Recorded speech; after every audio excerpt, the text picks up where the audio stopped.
Hello and welcome. I'm Leigh Ann Gerrans and you're watching W News, broadcasting live from the Al Arabiya studios. These are our top stories. Russia sends drones into Polish airspace as NATO and the West respond. Trump reacts to Israel's targeted strike in Doha after several Hamas members and a Qatari security officer were killed. And the US president encourages the EU to place 100% tariffs on China and India, forcing economic pressure on Russia.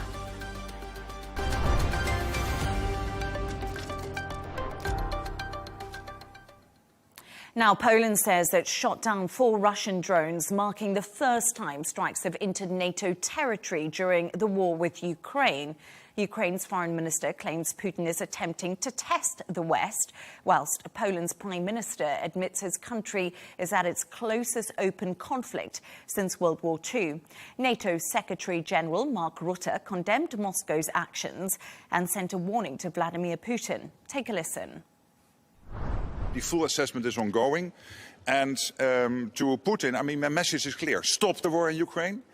Stop the escalating war, which he is now basically mounting on innocent civilians and civilian infrastructure. Stop violating Allied airspace and know that we stand ready, that we are vigilant and that we will defend every inch of NATO territory. We can now go live to Warsaw to speak to Mateusz Madzini, who is a foreign affairs commentator for the Gazeta Wyborcza. Thank you so much for joining us. Mateusz, it's great to have you on the show. So in the last hour or so, we've actually had a post on Truth Social from President Donald Trump, and it said, "What's with Russia violating Poland's airspace with drones? Here we go." So that's what Donald Trump said. What can we expect to see from the US in the next hours or the next days? Well, I think that since January the 20th, we have all grown accustomed to the fact that if anything could be expected from President Trump is that he is very much an unpredictable leader. He is scheduled to talk in the coming hours on the phone with the newly elected, newly sworn in Polish President Karol Nawrocki. But what the contents of that conversation will be, that still remains to be seen. We can already see that Donald Trump was quite hesitant to issue any statements with regard to the violation of Polish airspace by the Russian drones. We have had to wait several hours for him to actually say anything, even via the Truth Social platform. Other American officials, including State Secretary Marco Rubio, were more outspoken. We've heard more vigorous declarations on behalf of congressmen and senators and officials, both from the Democratic and Republican Party. But if Donald Trump will be decisive enough to perhaps threaten Russia with secondary sanctions or impose any other instrument of pressure to prevent further escalation, well, that remains to be seen. But judging by his track record of the last weeks and months, that is very unlikely at this point. And you live about 160 kilometers from where one of the drones was actually shot down in Poland. Russia says they didn't plan to strike Poland. But what's your take on this? Was this a deliberate attack?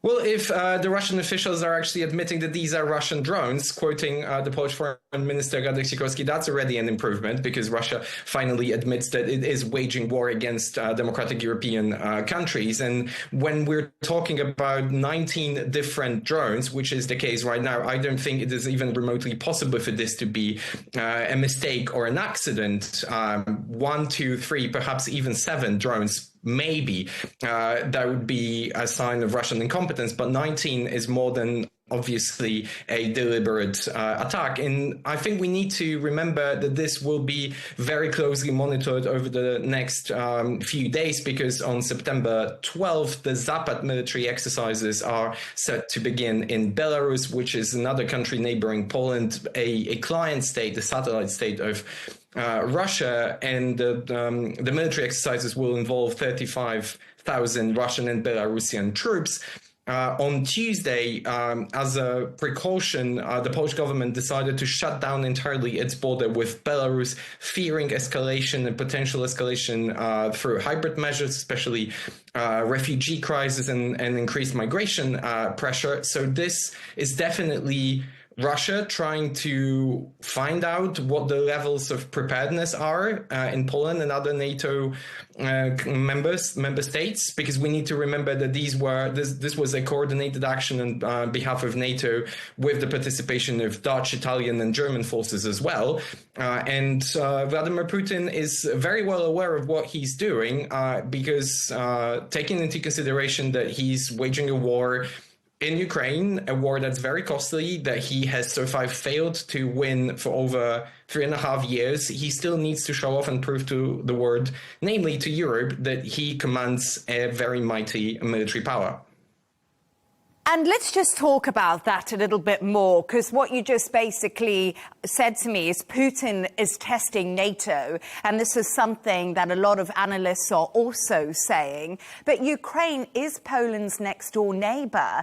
How right now is Poland preparing when it comes to dealing with a possible attack, or like today, being caught up in this crossfire between Russia and Ukraine? We do know that Poland's economy has been on a war footing, but is the country prepared for anything that could happen when it comes to Russia?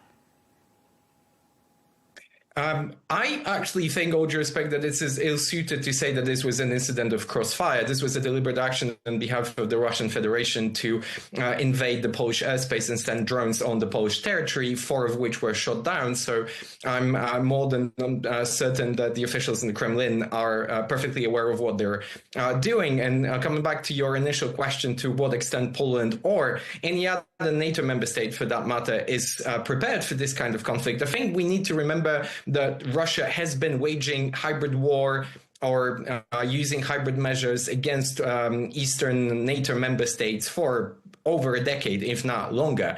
And we might not be very well prepared to counter drone attacks. And in fact, this proves my point that if a NATO member state is restored to using very costly F-35 jets that are scrambled to shut down cheap, sort of tin pot quality Russian drones, that means that we haven't learned our lesson from Ukraine. Ukraine doesn't have F-35s, doesn't have air defense systems as sophisticated as Poland or Estonia or Lithuania or NATO, for that matter, yet they're shooting hundreds, if not thousands of those every day and every week. So there's a lesson, very important, very vital to be learned from how Ukrainians have been dealing with that kind of threat. But we also need to remember that Russia has been trying all sorts of different instruments coming out of their authoritarian playbook: cyber attacks, setting shopping malls on fire, recruiting civilians to carry on sabotage attacks. And this has been going on for a decade, if not more. So a certain level of resilience, or at least awareness, is deeply embedded in the Polish nation right now. Mateusz, and just before I let you go, because we are slightly short on time, but Poland's Prime Minister has said this is the closest the country has been to open conflict since World War II. Do you think right now that this is where this is heading, to full escalation? I'm not entirely convinced we're going to see a full escalation in the traditional meaning of that term. There will be no invasion or land invasion, incursion into Polish territory in the coming weeks or months, but we're going to certainly see more attacks of this sort on behalf of Russia or Belarus, or both, because Russians and Belarusians need to find out whether we're learning on the go, whether we're prepared, and how far can they go. And most importantly, and I think this is a very important message, whether we will be foolish enough to normalize this kind of behavior on behalf of Russia and say, well, yet another incursion into Polish airspace, a few drones here and there, is just a new normal. It isn't, and it should never become one. Mateusz Mazzini, Foreign Affairs commentator for Gazeta Wyborcza. Thank you so much for joining us. I do appreciate your time and your analysis. Let's continue this conversation now with Franek Vyakorka, Chief of Staff of the Belarus opposition leader. Franek, thank you so much for joining us. So you just heard the conversation I was having before, and I was just wondering if you feel the same way. It's important not to normalize this situation of Russian drones being shot down in Poland. It's not good to normalize the war, because right now what Russia and Lukashenko are doing, they're trying to test the ability of the West to react, the unity of the NATO countries. They are trying to blackmail and put pressure on the societies in the European countries. And to distract attention from Ukraine. Basically, they are raising stakes, they are escalating the situation, and they are trying to show that the West is not able to defend itself. Many of these drones, which were flying to Poland this night, they were flying through Belarus territory. And it seems it was done deliberately, it's not done by accident, and it's done just on the eve of major military exercise, Zapad 2025, which are about to start on Friday. This Friday already. So we have to be very attentive, very cautious. And I think this is also the response of Putin to President Trump's efforts to bring peace. Basically, it shows that Putin doesn't want peace. He doesn't want any sit-down meeting with Zelensky. He just wants to escalate so much as possible and to get so much territory as he can. And let's just talk a little bit about the US, Franek, because in a post on Truth Social, President Donald Trump has actually said, what's with Russia violating Poland's airspace with drones? Here we go. Will this concern President Putin and Alexander Lukashenko? Yes, it must concern, because it seems that in the White House, in Washington, there is a temptation and the appetite to impose bigger and stronger sanctions on Russia, on oil, on hydrocarbons, on other goods. Trump also pushes Europe to impose secondary sanctions on Russia and all the Russian partners for buying Russian oil, for example. Trump asks Europe not to buy Russian energy at all.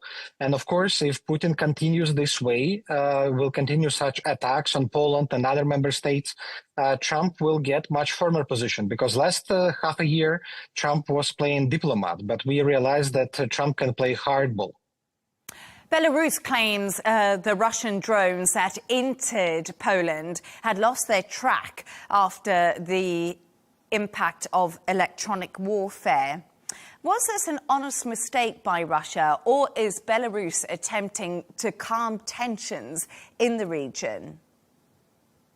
The second one. They are trying to justify themselves. Russians, they are not asking Lukashenko, the dictator in Belarus, if they are launching drones. And of course, the Lukashenko's regime, they do not want to bear responsibility for these attacks, and they don't want to have border with Poland completely closed. And they are trying to justify themselves. Oh, look, it's not us, it's Russians, it's electronic warfare, so we are not guilty here. Because just don't forget that yesterday, Polish Prime Minister stated that Poland is going to close completely the border with Belarus for days of military drills. If it happens, it will harm significantly Belarus economy, it will harm Russia, but it will also harm China, because up to 70% of Chinese-European land trade goes through Belarus-Polish border. And I think, all the situation, it forces the regime in Minsk to justify itself.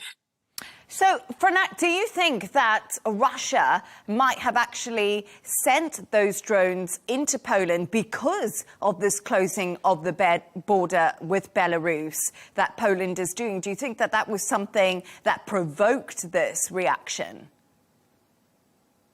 I assume it might be the reason why we saw these drones. It was like a response to Prime Minister Tusk's statement about closing the border. But here we can just speculate. It's very difficult to find the reasoning for Russian actions.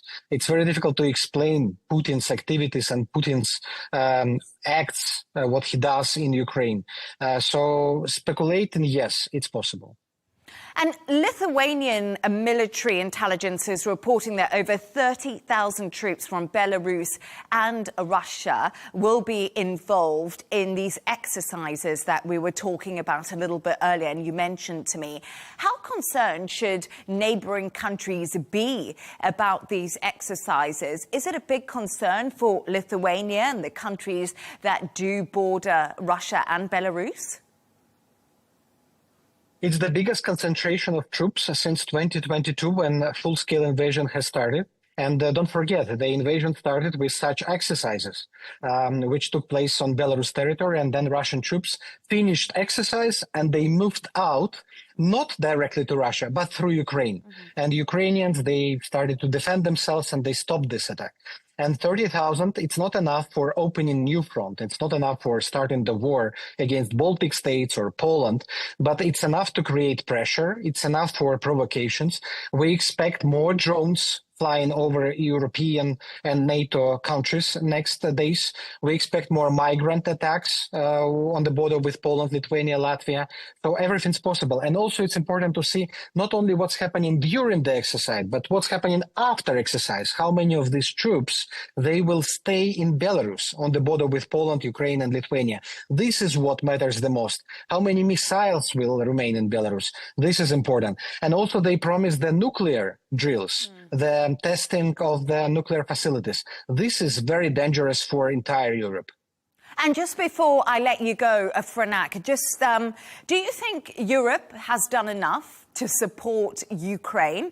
Do you think NATO has done enough to support the region and protect the region from Russia? Such a provocative question. I think Europe has done maximum they could do. It's very difficult to take decision when you have 27 member states, but many countries, they provided more military support to Ukraine than they have military budget for themselves, which shows significant solidarity with Ukraine. Of course, much more can be done, especially in direction of sanctions. Of course, much more can be done by the United States, and we expect more decisive steps very soon.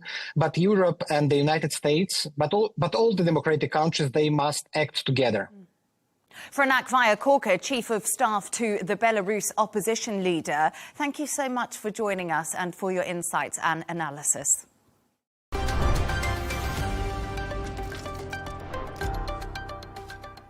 Now, US President Donald Trump says he's not thrilled after Israel carried out an airstrike in Doha, targeting Hamas leaders and killing at least 6 people, including one Qatari security official. The attack has been condemned by Qatar and the UN, while Israel's Prime Minister Benjamin Netanyahu called it fully justified. Defense Minister Israel Katz has said Israel will target enemies wherever they are. Qatar is now looking into whether Netanyahu should be held responsible for the strikes. We can now go live to Washington to speak to our correspondent, Sarah Firth. Sarah, thank you so much for joining us this evening. So what are we learning from Washington about how much advance notice they had before Israel struck Hamas targets in Doha, almost a day after the event happened? Yes, Leigh Ann, the picture that's emerging here in Washington is one of a deeply strained line of communication and chain of command. You have US officials saying that they were informed very, very late in the day, in the hours before that strike. And importantly, it seems not through the usual political channels that they'd go through. In this case, it was Israel contacting the Pentagon. And what that meant, Leigh Ann, is a lag in the information. So by the time President Trump got that information, we're being told, and then was able to direct his envoy, Steve Witkoff, to inform the Qataris the bombs were already falling.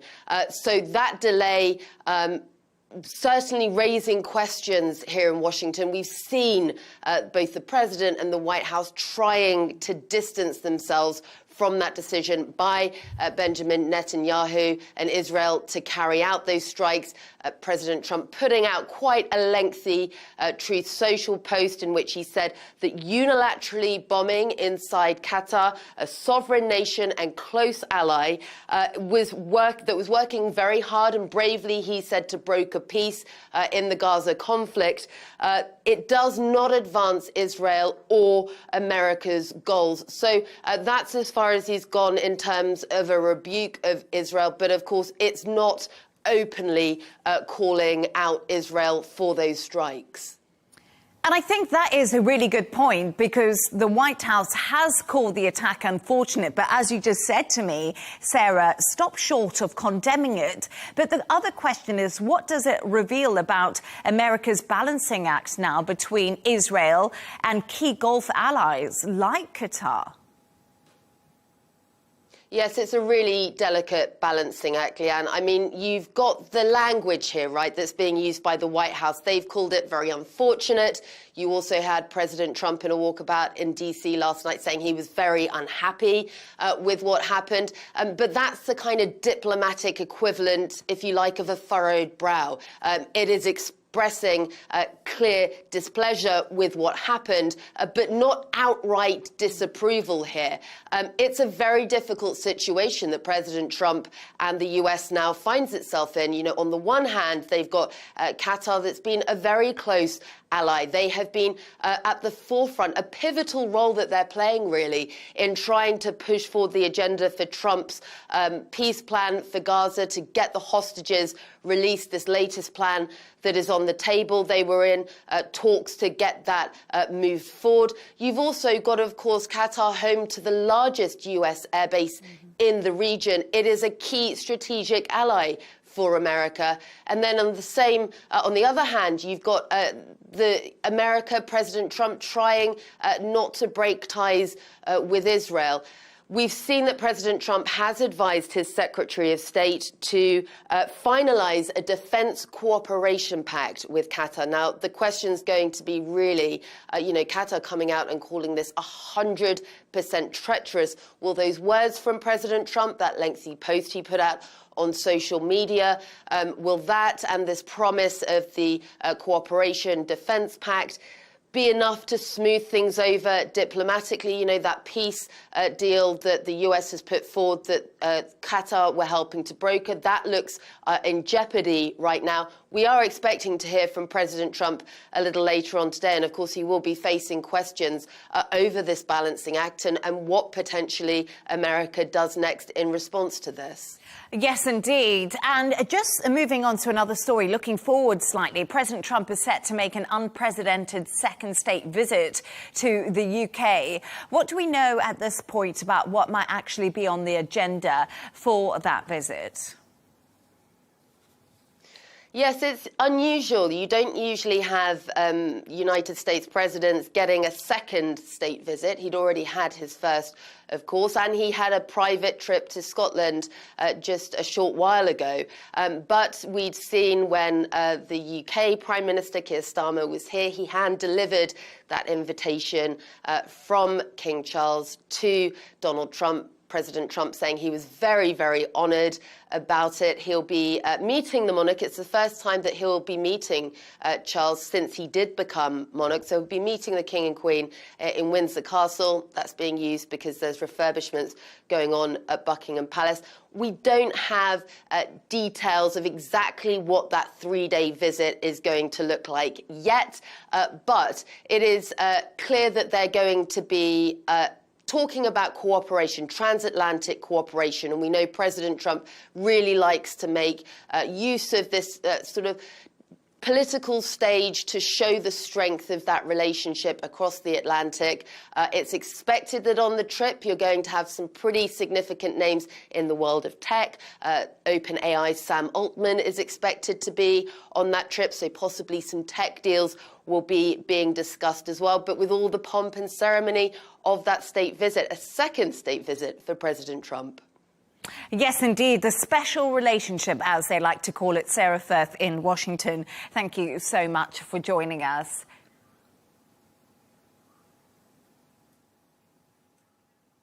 I'm now joined by Al Arabiya's geopolitical security analyst, Riyadh Kawaji. Riyadh, thank you so much for joining us. First of all, Riyadh, according to reports, several people have died in an Israeli strike on the Houthi armed forces media building in Yemen. That was happening today. What more do we know about what's happening? Well, the information is now coming through. It seems that Israel has hit targets this time related to what is known as the Directorate of Moral Guidance. This is the department responsible for the media communications at the Houthi, and also targeted a couple of publications, newspapers, local newspapers, also believed to be owned by the Houthi. So again, Israel is going after high-profile targets as a means to elevate its deterrence, try to get the Houthi to cease their attacks, via drones, using drones or ballistic missiles that have been interrupting air traffic at major airports in Israel. So, based on what we have so far, is the Israelis are out of military options. They are out of military targets.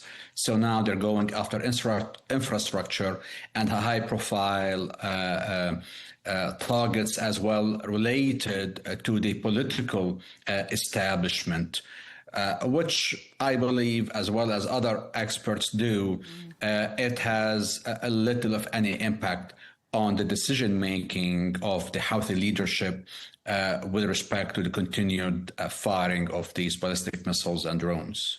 And Riyadh, Israel brought their war with Hamas to the streets of Doha yesterday. Was the attack worth it for Israel, or was it a complete miscalculation? Well, if you have to take it from the perspective of Prime Minister Netanyahu, they are in an existential war against Hamas, that they have vowed revenge and the elimination of all the leadership of the party, which they say were responsible for the October 7th attacks. So from their own perspective, it is worth it. But did it actually achieve the objectives? Was there actually an elimination of this leadership? So far, we don't know. But the Israeli media today seems to be more pessimistic that the intended targets were not eliminated, which is the Hamas leadership. But I believe the attack by itself has done a lot of political damage than any tactical gains. And also, Qatar plays a pivotal role on the international stage, Riyadh, hosting negotiations in a number of conflicts for decades. How will Israel's attack on Doha impact the ceasefire talks between Hamas and Israel? Leigh Ann, this is significant. For the first time ever, we see a country that is involved in trying to resolve a conflict between two parties, and two parties agreeing for the mediation provided by this host country gets attacked. And for the first time also, we see one country involved in a conflict with another and engaged in negotiations to resolve it, eliminates the negotiators from the other side. So this is absolutely flabbergasting. This is unprecedented. Definitely, Qatar has already announced that they're pulling out from their mediation. Is going to make any country now think twice, maybe more, before considering hosting talks between Israel and any other parties, whether it is Hamas or the Iranians or anybody else, because they would fear that Netanyahu would be, or the Israeli government would be carrying out such a strike, which is an attack on the sovereignty of the host country. So this is so wrong on so many levels when it comes to international norms and international law. And as you did say, Riyadh, this is unprecedented. But what does it actually mean for one of the big successes of President Trump's first term? And that was, of course, Riyadh, the Abraham Accords. And we've spoken about that so many times. But following this attack, are the Abraham Accords under threat now? And will we see Donald Trump be able to extend those like he wanted to do in his second term? And what does this also mean for Arab-US relations, which Donald Trump, of course, was in Qatar and Saudi Arabia recently? I will start from the last part of your question. The biggest victim of yesterday's attack was the U.S.-Arab relations. U.S. relations with its Arab allies was tremendously and seriously undermined by yesterday's attack. There was a U.S. airbase in Doha, which failed to do anything, which is now, if you look at the social media, everybody in the region, almost everybody, believes the U.S. was complicit in this. And the U.S. failed to provide the security it was supposed to do so by having this base in Qatar. So relations severely undermined. Going to the Abrahamic Accords, the anticipation was we will see more Arab Gulf countries joining the Abrahamic Accords. This is now all being fading away, undermined by Netanyahu's actions. First, by saying that they're going to be annexing the West Bank. By the way, one of the main reasons the Abu Dhabi signed the Abrahamic Accords was the Israelis agreeing not to build any more settlements and not to annex the West Bank. Now they're saying they want to annex back, and we heard the reaction from UAE that they will actually pull out from these accords. Now, attacking Doha, a neighboring Arab Gulf country, an ally, and a very active mediator, will definitely put big question marks on the possibility of reviving efforts to enlarge the Abrahamic Accords, bring in more signatories to it, at least not with this Israeli government. This Israeli government, Netanyahu's government, has failed at all levels. There is no credibility to it, and there will not be any peace with any country in the region with it staying in power, and the continuation of their policies where they have no regard to anybody and attacking and continuing this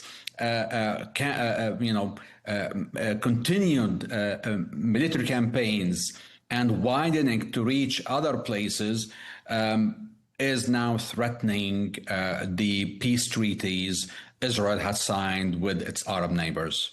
Riyadh Kawaji, Al Arabiya's geopolitical security analyst and, of course, friend of the show. Thank you so much for joining us.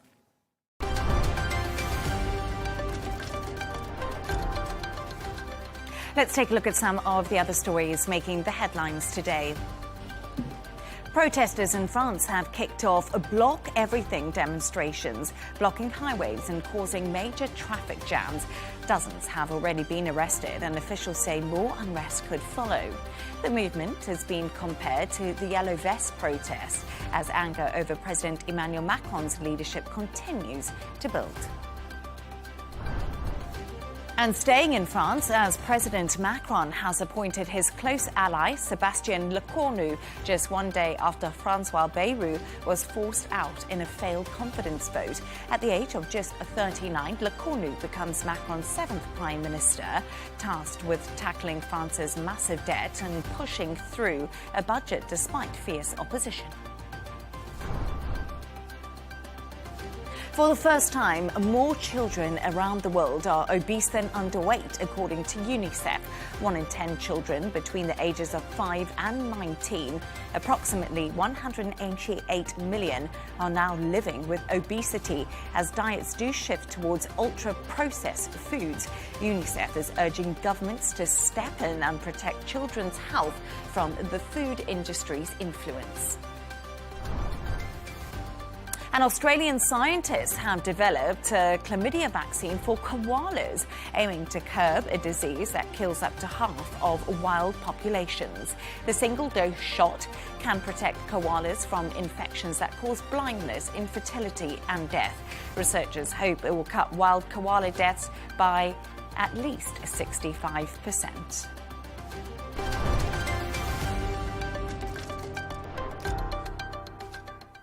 President Trump says he's ready to hit China and India with tariffs of up to 100% to pressure Russian President Vladimir Putin to negotiate with Ukraine, but only if EU states do follow suit. Trump made the demand during a meeting with senior US and EU officials working on ending the war. Patrick Falk reports.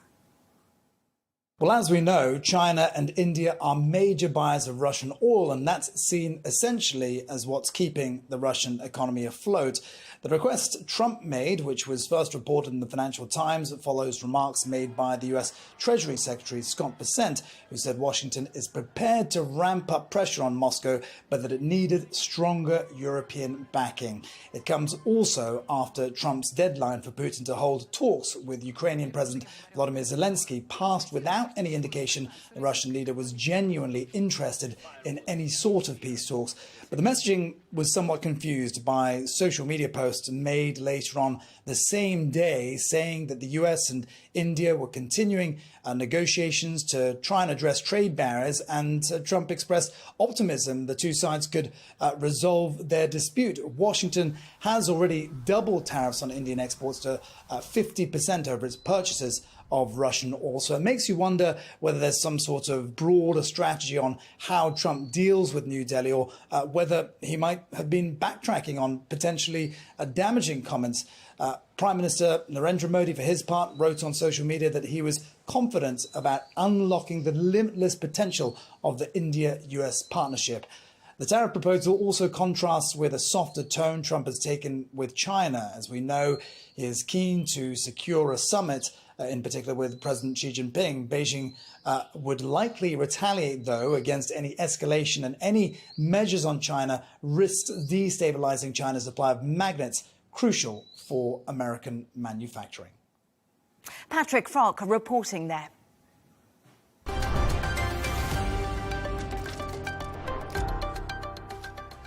Let's take a look at the top business news now. Oil prices have risen today following Israel's strike on Hamas leaders in Qatar. Brent crude futures rose 56 cents, while WTI crude gained 0.9%. Meanwhile, the US is pushing for new sanctions on Russian oil buyers, but worries about oversupply limited further gains. The manufacturers of weight loss drug Wegovy plan to cut 9,000 jobs in order to save $1.3 billion annually. Wegovy and Ozempic are losing market share as sales decline in the US. Novo Nordisk said around 5,000 of the cuts will take place in Denmark. Turning to the sports news now, and German car company Audi Formula One team has signed a sponsorship deal with Adidas for 2026. The apparel company will now supply 2 teams on the Formula One grid, adding to its existing deal with fellow German team Mercedes. And golf champion Rory McIlroy insists defending champions Europe will be the underdogs against US at Bethpage Black this month. Europe will the last team to win a Ryder Cup away from home with their victory in 2012. McIlroy will play in India for the first time in October and will return to the Australian Open in December. And Cristiano Ronaldo has become the joint highest ever goal scorer in a World Cup qualifying match after netting his 39th against Hungary. The 40-year-old extended his international record to 141 goals in his 223 appearances for Portugal, the most by any male player for the country. Ronaldo has scored 3 times in the 2026 World Cup qualifying campaign so far, with Portugal at the top of their group.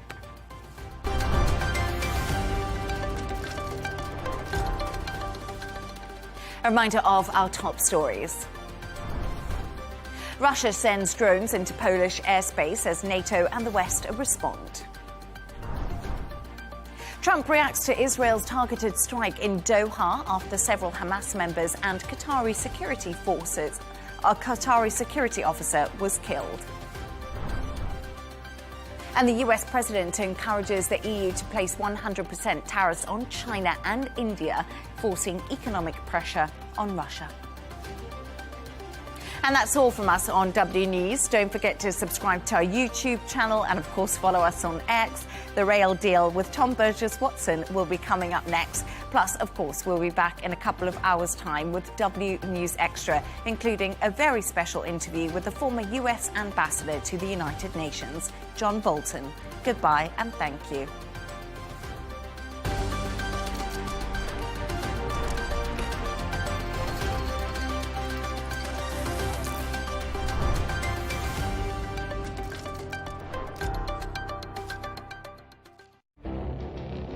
It feels like decades are passing by in a matter of weeks.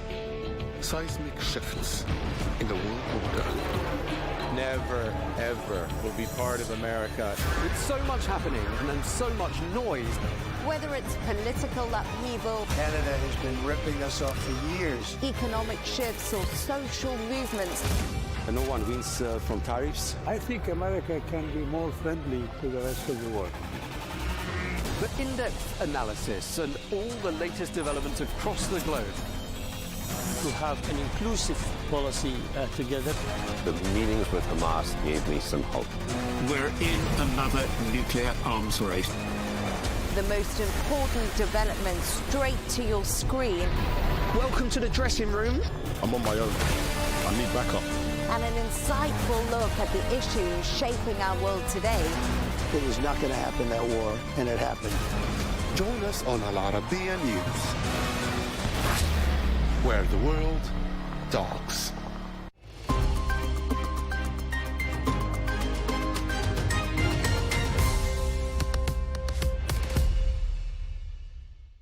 Hello and welcome. I'm Rawiya Alami and this is The Dailies, where we take a look at important news stories, reports, analyses and articles published in newspapers and media outlets across the world. Today's episode will focus on the perspectives of authors and officials who share diverse views on the attack in Doha, from Qatar, the US, and finally from Israel. Let's start today with a cartoon published in the opinion section of the Qatari newspaper Gulf Times, which perhaps encompasses the scenes that transpired yesterday in the Qatari capital, Doha, at least from Qatar's perspective. As you can see, the cartoon shows a round negotiating table blasted open at the center with black smoke billowing upward. Empty chairs and scattered microphones appear also in the drawing, with a title, The Loudest Silence. The imagery speaks directly to Israel's strike on Hamas negotiators in Doha. Instead of progress in talks, the blast leaves a void, negotiations silenced, diplomacy shattered. Overall, the cartoon critiques how military action has replaced dialogue, underscoring the futility of peace efforts when negotiators themselves become targets. It portrays the strike not just as an attack on Hamas, but on the possibility of negotiations itself. As expected, all Qatari newspapers carried the news of Israel targeting a residential area where several members of the political bureau of Hamas were convening to discuss the latest American proposal for a hostage deal and the end of the war in Gaza. Al Arab's editorial called the attack reckless and unprecedented on Qatari sovereignty, designed to intimidate and disrupt Qatar's mediation role in Gaza. It also stresses that the assault was not just military, but deeply political, a message that no Arab state should pursue an independent peace effort. The piece also conveys Qatar's firm response, with Emir Sheikh Tamim vowing to defend the nation's sovereignty and Foreign Minister Sheikh Mohammed warning that Doha reserves the right to respond. The editorial portrays Israel as increasingly aggressive and isolated, while Qatar emerges as a resilient actor backed by rare Arab, Islamic, and international unity. At its heart, the piece warns that unchecked Israeli actions risk dragging the entire region into a wider chaos. Soon after the Israeli attack, conflicting reports started circulating regarding whether the U.S. had prior knowledge of the Israeli airstrike on Doha and how long before were they notified, if they were, before they informed the state of Qatar. The White House official statement confirms that they learned of Israel's Doha strike plan from the U.S. military only hours before, and President Trump ordered Qatar to be warned, but the message arrived too late to prevent the attack. On the Qatari side, the advisor to the Prime Minister and official spokesman for the Ministry of Foreign Affairs took to X to refute claims that the state of Qatar was notified in advance. Dr. Majid bin Mohammed al-Ansari said in a post on X that these circulated statements were false. The call received from an American official came during the sound of explosions resulting from the Israeli attack in Doha, as he said. American newspapers, on the other hand, covered the Israeli strike in Doha, with many highlighting that the U.S. had no prior knowledge, while many covered what is considered a rare rebuke from President Trump to Israel, as the move undermines U.S. peace efforts. Many newspapers also highlighted President Trump's continued backing of Israel's goal of eliminating Hamas. In general, analysts quoted in many publications argue that Trump's mixed signals have encouraged Israel's unilateral actions. The New York Times published an analysis of the Israeli strike titled, once again, Israel leaves Trump in the dark as it conducts a military attack. The piece also highlights the recurring pattern of Israeli Prime Minister Benjamin Netanyahu blindsiding President Trump with military strikes, this time in Qatar. The analysis shows how Netanyahu has repeatedly leveraged his close ties with Trump to act unilaterally, confident that any U.S. anger will fade without real consequences. Trump admitted he was very unhappy about being left out of the loop, especially as the Doha strike undercut his own ceasefire proposal. Yet, as experts note, Trump's lack of firm red lines has effectively given Netanyahu free rein to pursue his goals. The analysis frames the episode as another chapter in Netanyahu's push to appear strong, even at the cost of straining his most important alliance. Opinion articles also commented on the attack, with some considering it detrimental for Israel. David Ignatius wrote in the Washington Post, arguing that Israel's strike on Hamas leaders in Qatar was a grave miscalculation that may have narrowed rather than expanded Israel's options in the Gaza war. The attack, which killed a Hamas official's son, bodyguards, and a Qatari officer, but missed senior leaders, also destroyed Qatar's role as a key mediator in U.S.-backed peace efforts. Ignatius also notes that Qatar has been promised protection, making the strike a shock that undercut one of the few viable negotiation channels. The article also concludes that now, with the diplomatic track weakened and Egypt's mediation in doubt, Israel risks being left with only the prospect of a military reoccupation of Gaza, an outcome even Israeli officials are reluctant to pursue. The Wall Street Journal provided additional details of Israel's audacious strike on Hamas leaders in Doha.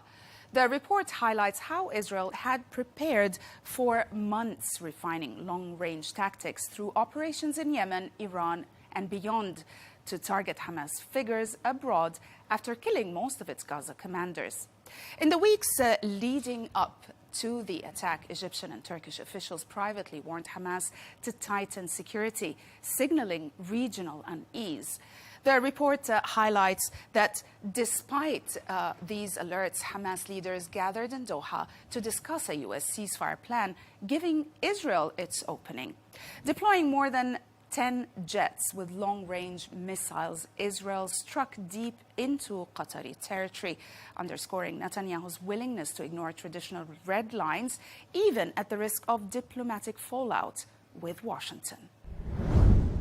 Moving on to Israel, while many Israeli newspapers framed the attack as simply the carrying out of Israel's right to target Hamas leaders wherever they may be, regardless of the consequences, Haaretz had a slightly different analogy.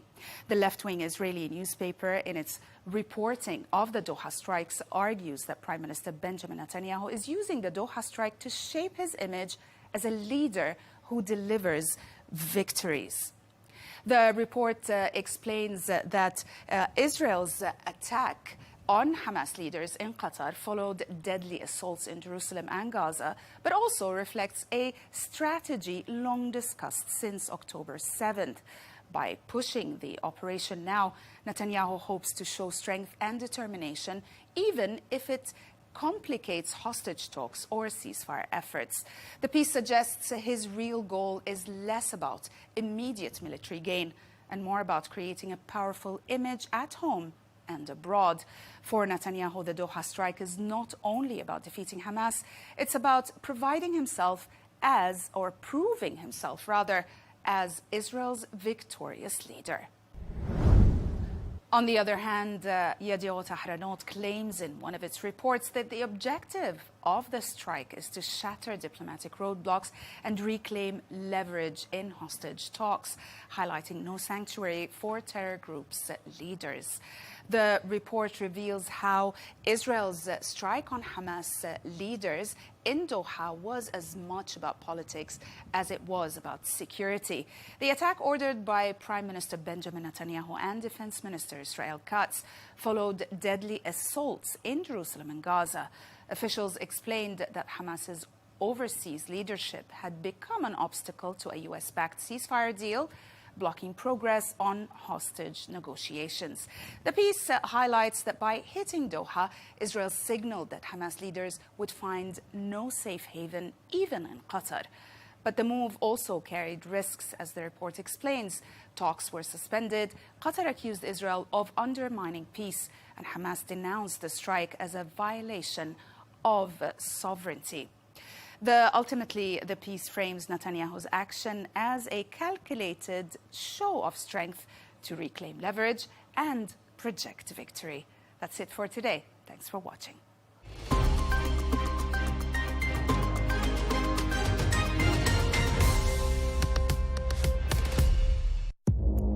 Our allies, in many cases, are worse than our enemies. Stay informed and connected with the latest international headlines. There obviously is a risk. From breaking news to in-depth analysis, it would appear that this war is coming to an end. Who buys this stuff? Investors, pension funds. We deliver the most important developments straight to your screen. Iran always wanted to deal with militia. Join us for compelling, expert-driven conversations. A curfew order has been established. and an insightful look at the issues shaping our world today. There are a lot of proposals about European architecture for security. I'm Leigh Ann Gerrans, and this is W News. We dealt with this when I was Chief of Staff in the first term. Where you don't just hear the headlines, you get the full story.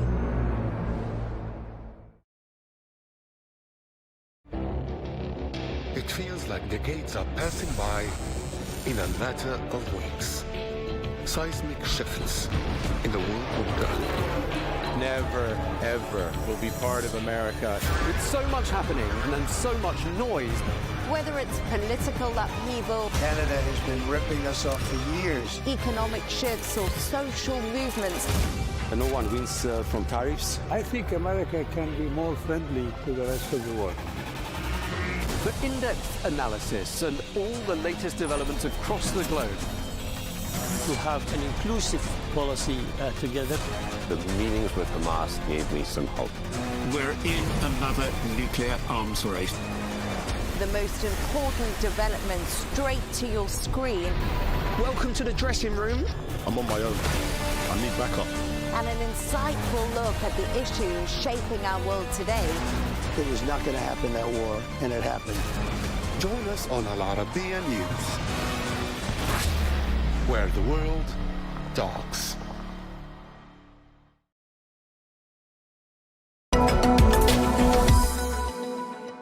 Now, according to a new survey carried out by Riyadh Bank, Saudi Arabia's non-oil private sector growth was steady during the month of August. Business activity grew slightly faster during the previous month.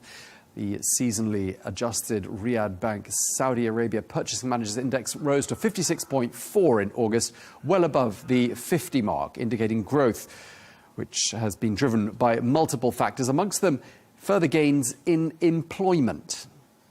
Well, let's get more on this and get to understand those numbers a little bit better. We can speak to Naif Al-Ghaith, who is the chief economist at Riyadh Bank. Thank you very much indeed for taking the time to speak to us. Let's talk through the Purchasing Managers Index. Just remind us what it is and what this latest data tells us. Thank you very much, Tom. Yes, as you said, the PMI, or Purchase Manager Index of Riyadh Bank, recorded 56.4, which is an expansionary. What it means that the economy, when compared month to month or month to month, it's growing. When you are above 50, it means that you are growing than what it was. And when you are below 50, then the economy is contracting. Luckily, with this, which represents the non-oil economy, our economy is still growing and mainly pushed by the output, employment, and also the new orders. OK, tell us a bit more. I mean, as we've been saying, the number's only up very fractionally, isn't it, from the month before? But this upward trajectory, you mentioned a couple of factors there. Which is perhaps the most significant? Sure. So the PMI, as you're very well aware, that it consisted of 12 sub-indices, each index that influence the PMI. The highest share of the one that has more weight is the new order. So anything happens to the new orders, that it would influence the PMI. And this is what we have seen right now. The new orders recorded above 60, and it has influenced the index. The new orders were pushed by the increased demand. 28% of the survey responses indicated there is an increase in demand. Also, they indicated that there is an increase in export and also the project related to infrastructure and the increase in the clients in the GCC area. OK, and employment is continuing to grow across Saudi Arabia. And I understand that is a key part of the growth. Could you just tell us a bit more about that? Sure. We saw the last observation for the Q1 unemployment that has been reduced way below the 7%, which was the target for the Vision 2030. And now we have a new target for 5%. On the other hand, the PMI shows the employment, whether the employment is increasing or not. We're still in the expanding territory. We recorded above 54, and still it's growing. We have been seeing, despite the increase in the cost of employment, the employment is increasing. Mainly is pushed by the demand, the strong demand, competition, and also many of the companies report that they are willing to have more employments to meet these demands and to also to have a higher or qualified employee to produce, to be able to produce products that is to meet the client's satisfaction. And I don't know if it goes into this level of detail, but you're able to see which sectors you're seeing the growth of employment in. I mean, I know they're all non-oil, but any sectors that stand out for employment growth?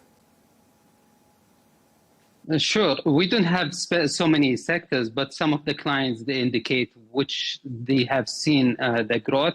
They continue to mention projects, related projects. They continue to mention the infrastructure, also a related project, and also they have indicated the manufacturing as well. Just tell us a bit about how you carry out this survey. What's the sort of the methodology? How does it work? Sure. So basically, we are in partnership with S&P Global, and they send a survey to many number of firms. They are non-oil, obviously, companies. And the survey asks a question with the three identified answers. Either is your as your firm is growing, for example, if we just saying yes, if it's growing, that means 1. If it's not growing, that is 0. If it's not, if it's a constant, that is 0. If it's contracting, that is -1. So with a number of so many firms, then we'll be able to have the number 0 equal to 50, which is the balance, -1, then we can calculate it and get this number.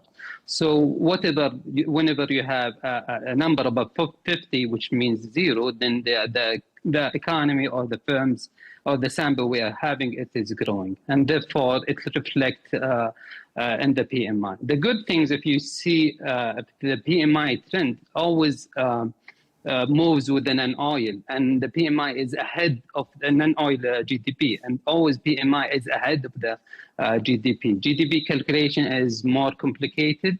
It requires times and always comes a quarter behind.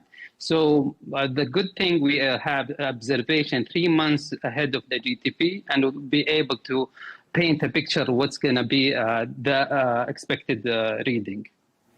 Okay, and are you able to see how Saudi Arabia is doing compared to other countries in this region? Sure. Well, our index is focused in Saudi Arabia, but at the same time, we can look at so many indices, the PMI of other regions. We continue to see our economy is growing, and that is also parallel with the PMI. One of the good readings, we can also look at the future output, and this shows us the confidence in the economy, and we can compare this also to other economy. Other things also indicate, for comparison, when you look at also the export, and it is expanding.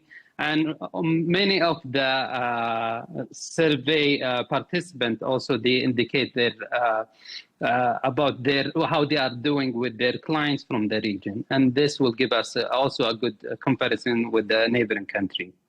So how is Saudi Arabia doing compared to its neighbors? Doing very well. So, we saw right now also the flash GDP, and it shows 3.9 for overall the GDP. For the oil GDP, it's 4.7.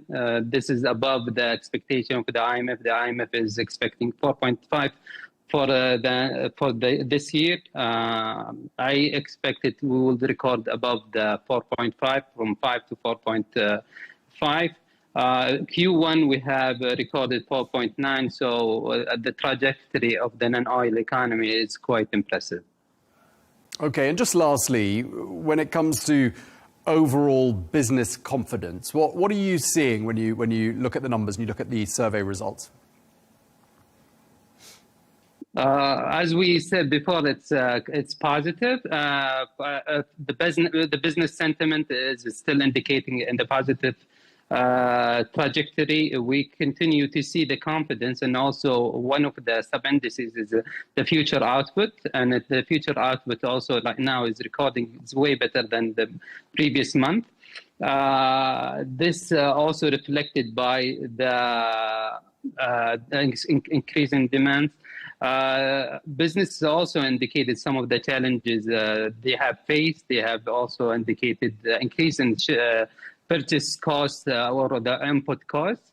Yet with the competition and the prices, they still manage to grow. Okay, well, we're going to leave it at that. Thank you very much indeed for your time. We really appreciate you speaking to us. Always a pleasure. Naif Al-Ghaith, Chief Economist at Riyad Bank. Thank you for your time, sir.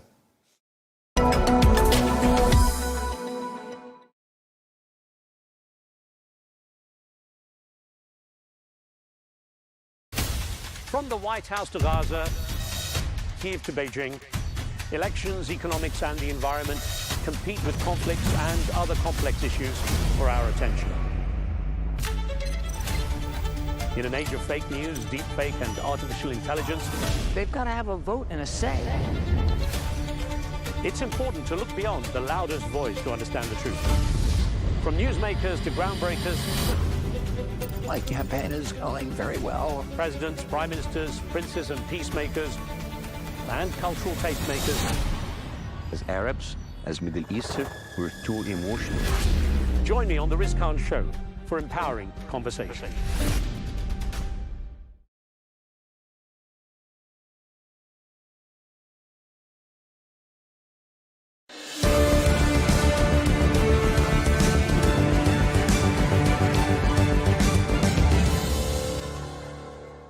Hello and welcome. I'm Riz Khan.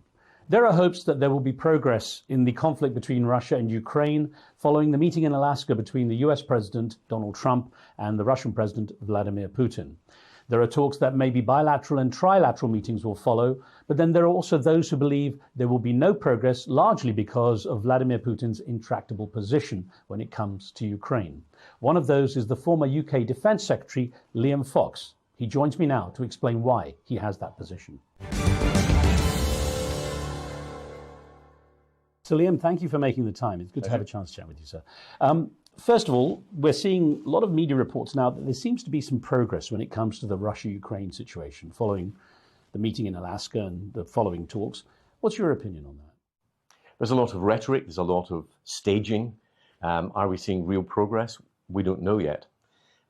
My view is that you need to go back to understand why Ukraine wants very, very specific, overt, and bankable security guarantees.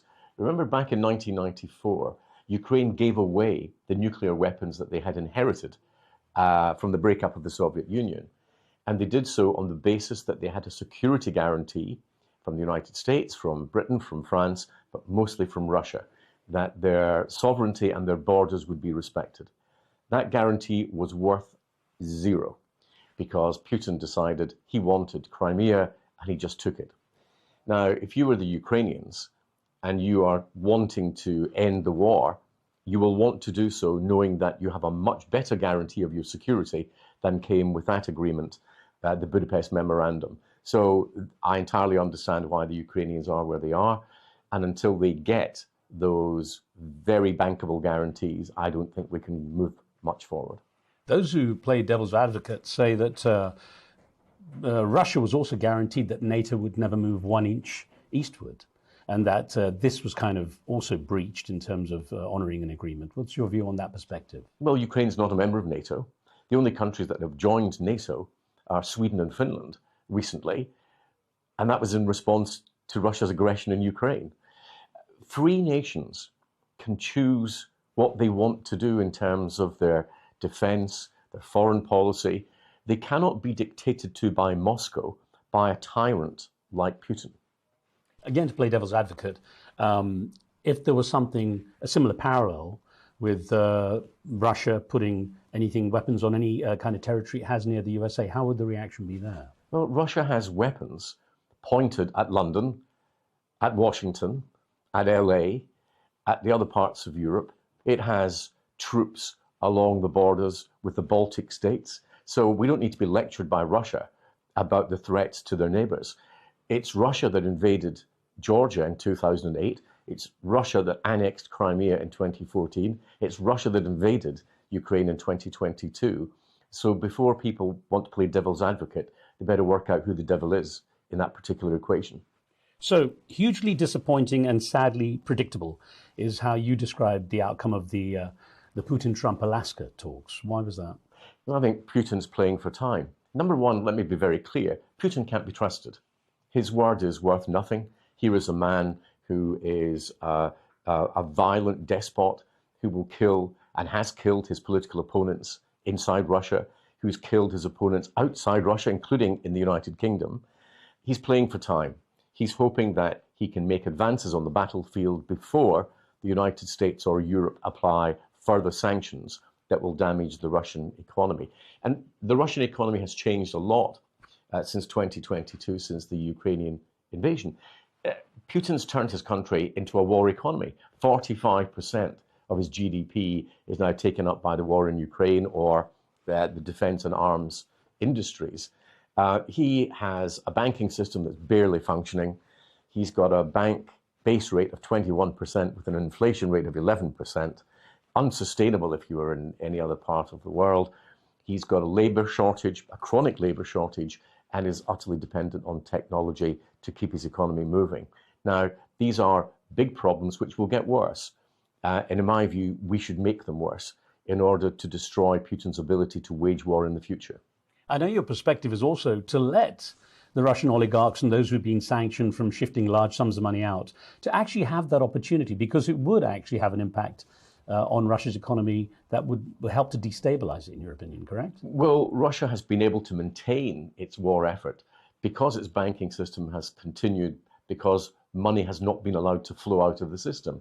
So the oligarchs who would normally invest in global opportunities have been forced to invest in Russia. Those opportunities will dry up quite quickly, and we need to ensure that we enable capital flight out of Russia to make those difficulties even greater. And presumably the sale of fossil fuels by Russia, which have been quite beneficial for its economy, have also to be kind of more closely monitored, I guess.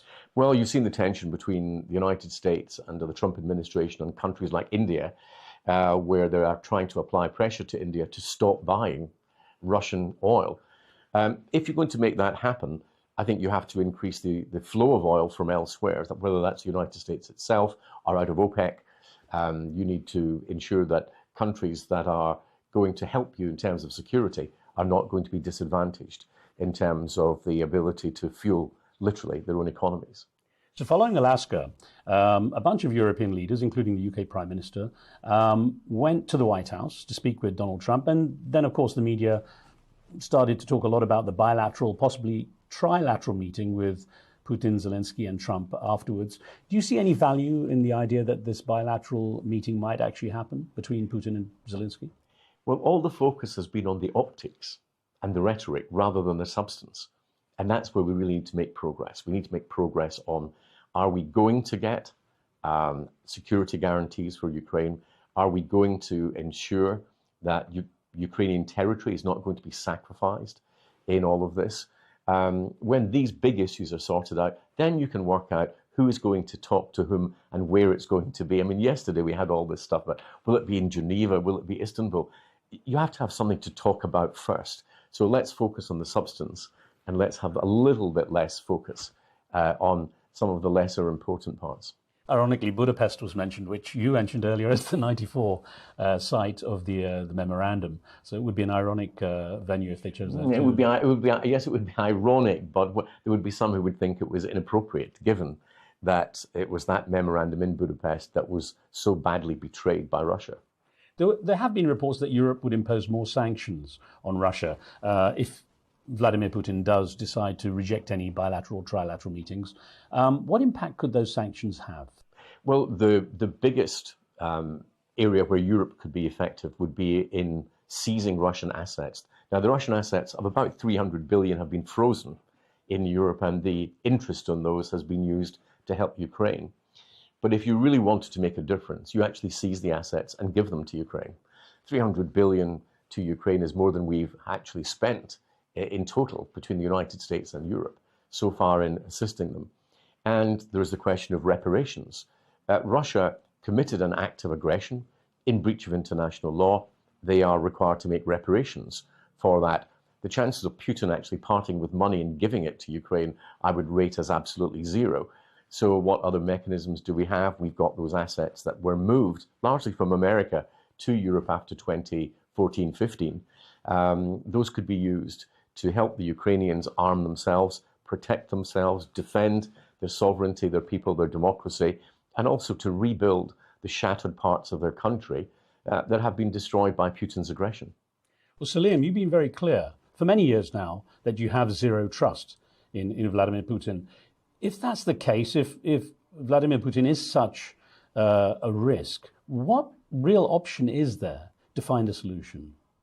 We should try to find a way of ending the killing in Ukraine itself, but we should be under no illusions about who Putin is and what he is. And I understand why Western politicians who are sort of hardwired to find compromise and accommodations, why they would want to do that. But pretty much all good people end up in the same place with Putin, which is he can't be accommodated. He is a tyrant. He's not a democrat. He's not answerable to the Russian people. He's not answerable to anyone at all. And he will behave in the way that tyrants do, as he has done, internally and externally. So what in the long term we need to do is what we did in the Cold War, which is recognize there can't be a purely military solution to all of this. What we need to use is the financial strength of the free world, and to ensure that in the longer term we undermine and, if possible, destroy Putin's ability economically to wage war against free, independent, democratic nations. Well, many critics of the situation have been concerned that Donald Trump has rejected the idea, or at least dismissed the idea of a ceasefire prior to the talks, bilateral talks, if they happen, for example. To what extent is that a bad idea? Because the fact that Russia can continue, it's kind of offensive, and it has actually seems to have boosted. I thought the German Chancellor, Chancellor Merz, put it very well. It's very difficult to see Zelensky, President Zelensky, and Putin talking to one another if their troops are still killing civilians. How can President Zelensky sit down with Vladimir Putin if men, women, and children are being murdered during the night by Russian missiles and drones? Politically, that's really a bit of a non-starter. And I think you would have to have some situation where on the ground there was no conflict actually taking place before those talks could take place. How much progress do you see in the statements by Donald Trump that he sees the need for security guarantees for Ukraine? I mean, he said no US troops on the ground, although he said military presence is a possibility. Well, I think the president is absolutely genuine when he seeks peace and reconciliation. I think his patience has been sorely tested by Putin time and time again. I think he comes back hoping that something decent will come out of the Russian leader. But I think that increasingly the reality is dawning that you can't accommodate Putin. And there's a history here. If you remember President George W. Bush saying that he looked into Putin's eyes and saw a soul. Well, you know, Putin looked into his and saw a KGB file number. We had President Obama coming to office after the invasion of Georgia and having a reset, as they called it, let bygones be bygones with Russia. Putin looked at that and said, thank you very much. I'll just take Crimea, if that's your attitude. We need to really understand what we're dealing with, because wishful thinking is a very bad basis for foreign policy, and it's an even worse basis for defense policy. There is still a feeling, however, that in spite of what you say about Donald Trump having some concerns about the situation being played, or tapped, as he put it, by Putin, that he has a much stronger relationship with Vladimir Putin and Russia than with Volodymyr Zelensky, and that he still tends to kind of favor the Russian side. Do you think that's still the case, considering how things have developed? I think the president genuinely wants reconciliation. I think he can see the prize that there would be were Russia to be brought into the fold. I just don't think it's going to happen under Putin. I think that Putin is a particular type of autocratic, tyrannical leader. His behavior shows he's not to be trusted. And I see no reason why he would change. He wants to keep Russia in a particular way. He's got imperialist tendencies, wanting to recreate parts of what was the Soviet Union. And I think that's not going to change. And I think that President Trump, like President George W. Bush, like President Obama before him, hope that they can find something good to deal with in Putin. And sadly, that their hopes have all been dashed sequentially. There is a widely held opinion that actually he's more interested in becoming a czar-like figure than reconstructing the Soviet Union, having a more imperial kind of attitude towards things. I think that's true with Putin. I think that he's also been willing to use the Russian Orthodox Church as part of that czarist approach. But he's a very dangerous man. He's dangerous to the people within Russia, and he's dangerous to the people outside Russia. And we've got to be very hard-headed in accepting that. It's in the minds of good people, wanting to see good in someone else is a very laudable and understandable trait. But it can be very dangerous when you're dealing with somebody like Putin. I'll get back to the current situation in just a second, but as and when the time comes when Vladimir Putin is no longer around, is there a chance for Russia to reset, or is it likely that someone else with the similar kind of tendency might just be able to slip in and continue the policies of Vladimir Putin? I think there were three ifs in that question. So yeah, I suppose it depends on the state of the Russian economy. Is it a stable economy, or will Putin actually leave it fundamentally weakened? It's much easier to take a peace economy and turn it into a war economy than vice versa.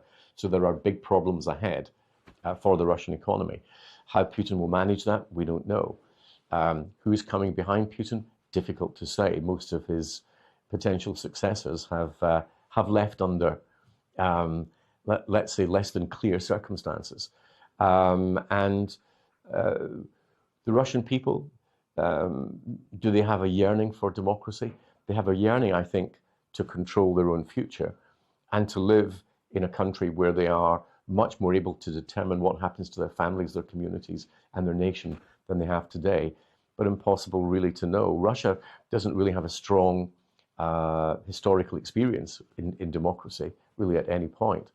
So yes, we have to hope for it. And we in the West have to prepare for a post-Putin era in the hope that we can help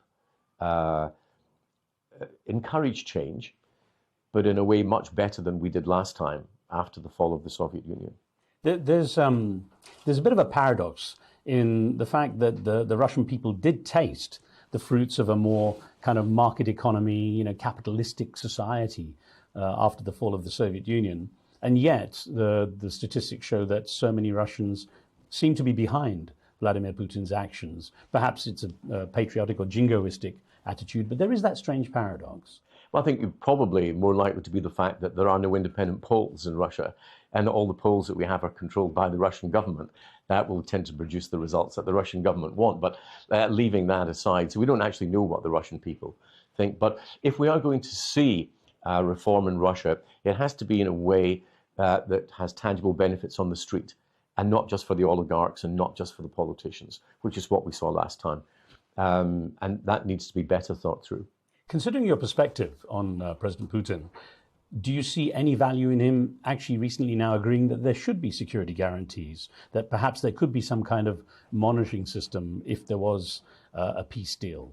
Anything that gives us a verifiable peace deal, great. As Ronald Reagan would say, trust but verify. And that is just as true today as when President Reagan said it in the Cold War. And we need to be able to make sure that it's there. But there's something else. It's not just a security guarantee. What's missing there is the word credible. Is it a credible security guarantee? Because if Russia thinks that the deterrence is missing, then he will act again. And you could, I think, very reasonably argue that the sanctions that we put in place in 2022 after the invasion of Ukraine should have been there in 2014 after the invasion of Crimea, and the ones we put in place in 2014 should have been there in 2008 after the Russian aggression towards Georgia. So the failure of deterrence and the failure of a credible deterrence is crucial. And anything that the West puts in place as a security guarantee needs to come with some hard and fast elements to that, whether that's an Article 5 NATO-type guarantee that an attack on Ukraine would be an attack on us all. We have to wait and see. But if it's not credible, it's not worth anything. Do you see Ukraine ending up in NATO? No, I don't actually in the short term, although I think it's their right to apply to become members of NATO. But NATO is a political as well as a military alliance. And they would have to meet a number of criteria that would make them an acceptable part of the political alliance, just as the same way as they would need to fulfill criteria were they going to join the European Union. So I think that's some way off for Ukraine. I think Ukraine still has internal problems to deal with, not least a fairly widespread level of corruption that has plagued them for some time. Those things need to be dealt with. They can be dealt with. And Ukraine is, of course, as a free, democratic, sovereign nation, able to make its own choices. On a slight tangent, why is there a need for NATO now? If we consider the Soviet threat has disappeared, and that maybe was the justification for the creation of the alliance, what is the real need for NATO now, especially if pretty much anyone can join it? Well, pretty much anyone can't join it, otherwise we wouldn't be having this debate about Ukraine. There's the fact that Russia still has the largest number of nuclear weapons in the world, and they're still pointing at us. That's reason for NATO. Do you believe Ukraine will ever get back the 20% that Russia holds right now of its land? I don't think it's realistic to believe that Crimea will ever come back. I think that the Crimea probably disappeared when President Obama had the reset with Russia. I think that failure of deterrence probably meant that Crimea was lost. What happens with the territories that Russia's currently occupying remains to be seen. I don't think that Putin's going to give up the areas the oblasts that he controls 100%, where you got Donetsk, for example, where there's still a split. That is more difficult to see. But there's got to be, if Ukraine loses territory, there's got to be something for Ukraine in that, and that's got to be that Putin can't move a centimetre further into Ukraine in the future. When Donald Trump talks about a land swap, in your opinion, what does that mean? Because there doesn't seem to be anything to swap for. Well, it's not a swap. It's the aggressor being able to keep the territory they have taken by force. It's not really what we think about as a swap. You've got principle and you've got the brutal reality facing off here. The principle should be that no aggressor should be able to benefit from acts of war. But the truth on the ground is that you've got ruined parts of Ukraine that Russia is not going to give back, potentially ever. So that's where you get into negotiation. And that's where the credible guarantees of future security have to come in. So, Liam, how do you regard the way European countries have come together as a sort of counterbalance to the US position when it comes to dealing with this matter? I think that President Trump has been a wake-up call to Europe, but that's only because Europe wouldn't listen to previous wake-up calls. I remember as Defense Secretary way back in 2010 sitting around the table at NATO with the American Defense Secretary Robert Gates, who would say, you cannot expect the American taxpayers to continually pay for Europe's defense while Europe spends its money on welfare and consumption. I mean, you now have the position where European countries make up 6%, 7% of the world's population, but 60% of social spending. Now, why should the American taxpayers fund that? So they've come late in the day to recognize they must spend more on defense, they must be more active in their own defense and not depend on riding on America's coattails. That's a good thing.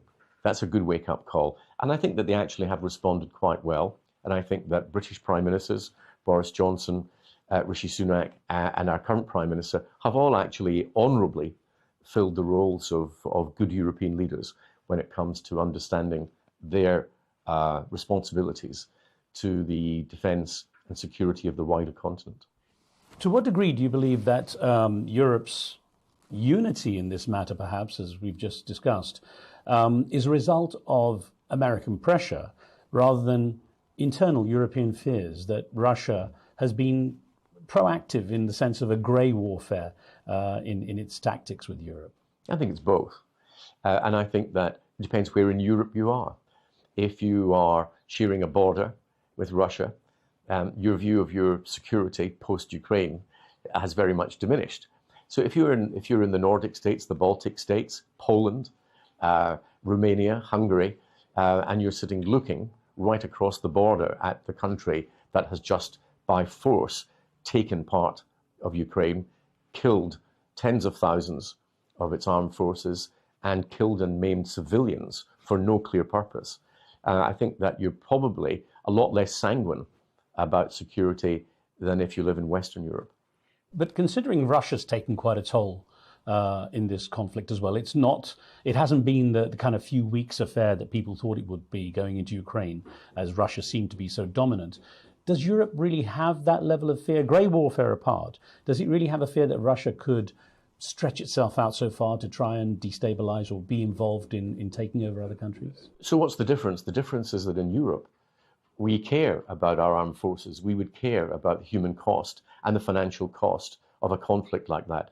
If you're Putin, he doesn't care. He's not answerable to his electorate. He's not answerable to a free media. There are no critics out there saying that the cost is too high. So just as, since you mentioned, taking an imperial view, the view of Russia was throw as many troops as needed into battle. And it doesn't matter what your casualties are. That's the view that Putin will take. I think the question that's very crucial in this is, at what point, even in Russia, does the loss become so acute, does the financial hardship become so great that the public will just not stomach the conflict? But does he have the resources? Does Vladimir Putin have the resources? I mean, it's been proved that he's used North Korean troops to supplement his. Does he have the resources to take things further? Well, he has an economy that's a war economy that will be unable to produce wealth. So the longer the war goes on, yes, there will be a toll that is there. But you have to understand the mind of Putin, his imperialist, aggressive tendencies to want to control Ukraine, which he believes is Russia, remember, is greater than his fear of any domestic resistance to his program. That cannot last forever in the real world, but he can last for a long time. And as long as people are buying Russian oil and enabling him to fund his war, he will continue as best he can. And if that means releasing more prisoners from prison to go onto the front line, bringing people in from North Korea or any other favorable dictatorships around the world, that's what he'll do. And as long as the Iranians are helping him supply of weapons, missiles and drones, then he's got his allies on whom he can depend, at least for some time. Since January of 2025 and Donald Trump's return to the White House, he seems omnipresent. With executive orders, he seems to be such a dominant figure in what's going on in the world. Do you get any sense that perhaps Europe has been kicked into a very underdog position in having a say in what's going on here? I think to an extent the reverse, possibly because of that great influence that President Trump has had, that European leaders have stepped up to the plate a bit, particularly on this, and they were not passive in this process. After the Alaska summit, they were very quick to get to Washington. So no, I don't take that view. And also, in the West, we have to understand the American political system. You've got a president newly elected in his second term. He's got control of the House of Representatives. He's got control of the Senate. But America has elections in November next year. That could change. But still, looking at the sort of global optics, can Europe kind of step out of Donald Trump's shadow? Europe needs to make some changes. I mean, Europe needs to be looking at its trading practices, for example. whatever you think of the president's tariff policy, he's got a point when it comes to the EU, that the EU has been using non-tariff barriers and technical barriers to trade as an alternative to financial tariffs. So, you know, he's right that there needs to be change. Maybe we're just seeing a little inkling of the need for change amongst European leaders. Briefly putting on your international trade secretary hat, the one you wore for a while, does the level of tariffs, though, that Donald Trump talks about and the way he threatens them, is that good global practice when it comes to economics? It has a different impact depending on the sort of economy you're dealing with. If you put tariffs on a country that only sells basic commodities, that has no value added, then you will definitely harm those economies. And I think that whatever the financial plus that the administration sees for the United States, you have to weigh that up against what if I make it more difficult for developing countries to trade their way out of poverty? Will that trigger a wave of global migration, which is the one thing that I also don't want in policy? So sometimes I think that in Western governments, the people who make the economic policy and the people who make the security policy don't properly talk to one another, and the dots don't really get joined up. Going back to the Russia-Ukraine conflict, there is a feeling among many people that the world has let Ukraine down, was slow to act, hasn't been decisive enough as a community. Where is the rest of the world in this? We've talked about America, we've talked about Europe. What about other countries around the world? Where are the others? Where's China in all of this?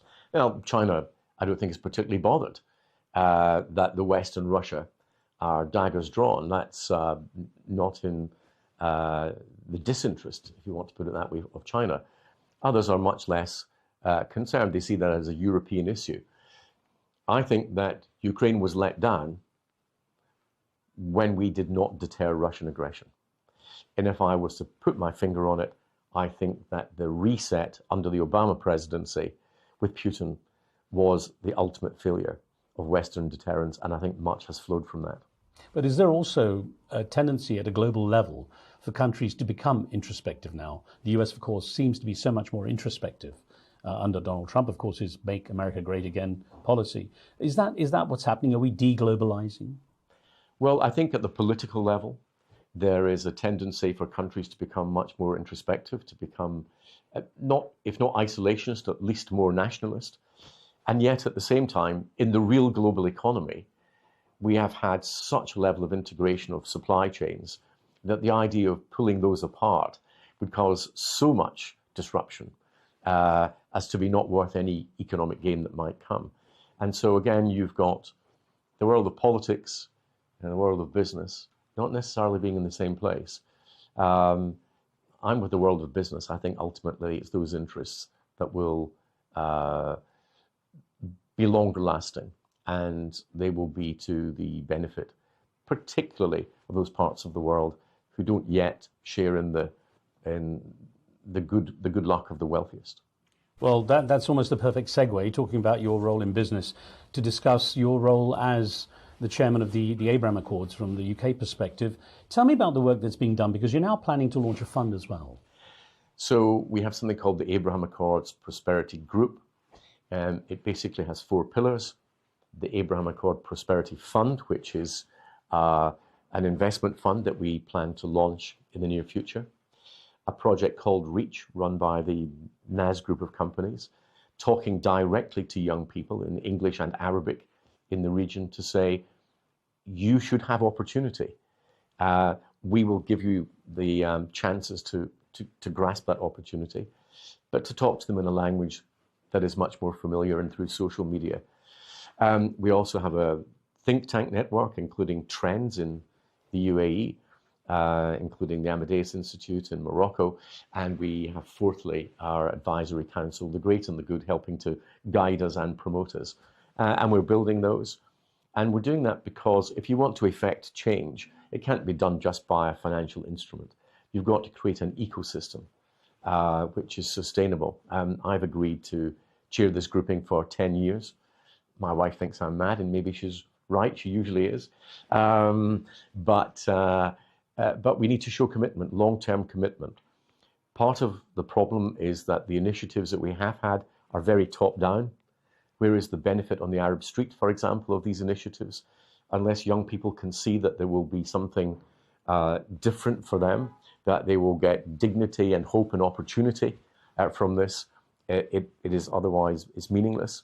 And also, how do you put in place the mechanics over time that go beyond the sort of democratic mandates of 3 or 4 years that Western governments tend to have? How do you give investors confidence? How do you give young people confidence that they genuinely have friends out there who are in it for the long term? That's what we're trying to change. The overarching issue, though, is that since October the 7th, 2023, anything that really concerns the Abraham Accords has taken quite a hit, certainly psychologically, on the Arab street. What kind of damage has it done to your goals, to your aims to try to create some kind of better world in that environment? I don't think it changes our aims or our goals. It perhaps makes the environment in which we're doing it more difficult. But, you know, whatever happens, if you like, at the statecraft level, we still need to have a greater share of prosperity across the whole of the Middle East, North Africa region. And we need to ensure that younger people are able to share more in the prosperity that in Europe or the United States we would take for granted than they have been allowed to do in the past. And that means, how do we get more of the economic opportunity, for example, in the service industries, instead of countries buying business services from Europe or America? Why are we not trying to create more of them in those countries themselves? Who do you see contributing to this fund? Well, we have a number of high net worth individuals, but I would also like to see the sovereign wealth funds and institutions do something that they really can do, which is invest in peace. That's the real challenge for us. And is it the sovereign wealth funds largely from the Middle East region, or do you see this as truly global? Well, we've had a lot of interest in the United Kingdom, in the United States, but in the region itself. And we have to encourage those in the region to invest in the future of the region. And we have to ensure that, as I often say, if you've got the same DNA as your parents and you make the same choices as your parents, you end up in the same place. And we can't afford that. We need to break that. Here we are in the United Kingdom, a country massively shaped by our history. But there are those in the Middle East who are not shaped by their history. They're prisoners of their history. We need to help them break out of that. Just a final thought then. Are you getting the sense that ears are open to your requests and your pleas for some kind of progress? I think that people are recognizing that we cannot continue as we are. We have to create a different future, and we're not passengers in that future. We can be the prime movers in our own destiny, and we can choose to effect change if we want.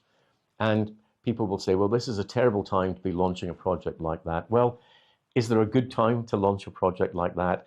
And if you're looking at the long term, you have to start somewhere.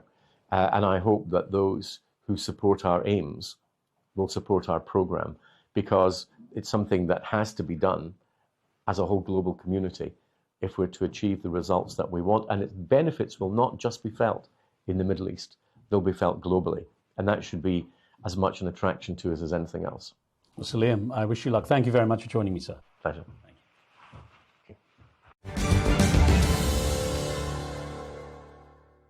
That was Sir Liam Fox, the former UK Defence Secretary, talking about the latest situation in the conflict between Russia and Ukraine. That's it for this edition of the show. Don't forget to subscribe and leave your comments. From me and the team in London, thanks for watching. I'll see you next time.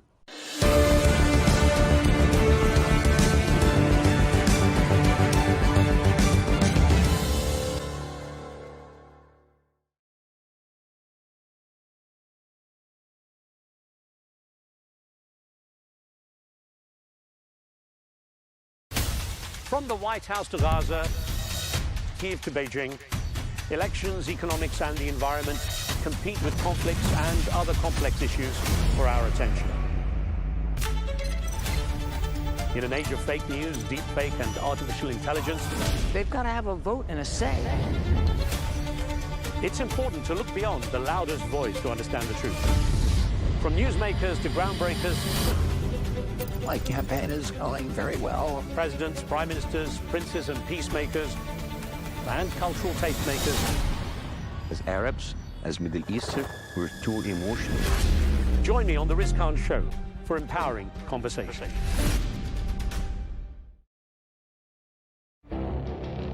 It feels like decades are passing by in a matter of weeks. Seismic shifts in the world order. Never, ever will be part of America. With so much happening and so much noise. Whether it's political upheaval, Canada has been ripping us off for years. Economic shifts or social movements. And no one wins from tariffs. I think America can be more friendly to the rest of the world. The in-depth analysis and all the latest developments across the globe. To have an inclusive policy together. The meetings with Hamas gave me some hope. We're in another nuclear arms race. The most important developments straight to your screen. Welcome to the dressing room. I'm on my own. I need backup. And an insightful look at the issues shaping our world today. It was not going to happen, that war, and it happened. Join us on Arabiya News, where the world talks. Our allies, in many cases, are worse than our enemies. Stay informed and connected with the latest international headlines. There obviously is a risk. From breaking news to in-depth analysis, it would appear that this war is coming to an end. Who buys this stuff? Investors, pension funds. we deliver the most important developments straight to your screen. Iran always wanted to deal with militia. Join us for compelling, expert-driven conversations. A curfew order has been established. And an insightful look at the issues shaping our world today. There are a lot of proposals about European architecture for security. I'm Leigh Ann Gerrans, and this is W News. We dealt with this when I was Chief of Staff in the first term. Where you don't just hear the headlines, you get the full story.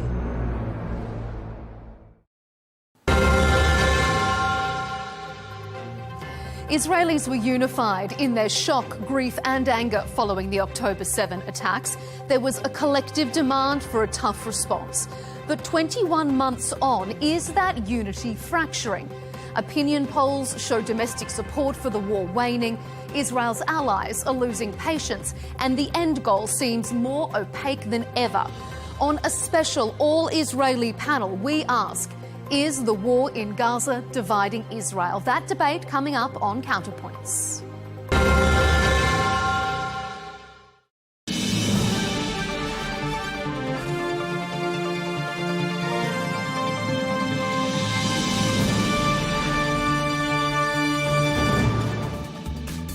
Hello and welcome to Global News Today with me, Micheál Prendergast. And coming up in today's show, he's been called outspoken, even controversial, and even courageous. It's Dr. Massim Al-Hotra, the cardiologist and advisor to US Health Secretary Robert F. Kennedy Jr. He's made global headlines after suggesting a link between COVID vaccines and rising cancer cases, including those within the UK royal family. He joins me to explain what he said and to respond to the backlash.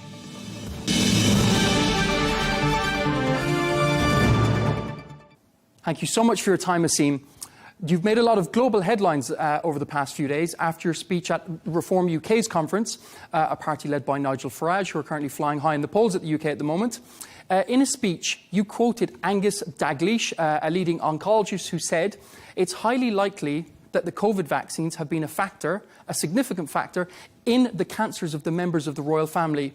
What has been your response to the backlash? Thank you for having me on, Micheál. So I think the first thing to mention is that the reason that that came up is my talk was about how to make Britain healthy again. And the ultimate conclusion is that we will not solve the healthcare crisis until we correct commercial distortions of the scientific evidence. And leading people to that ultimate quote was based upon the fact that the highest level of evidence revealed more harm than good from the COVID mRNA vaccines. And this is the reason why in America recently, Robert Kennedy Jr. and the US administration have cancelled $500 million worth of investments into mRNA technology for vaccines.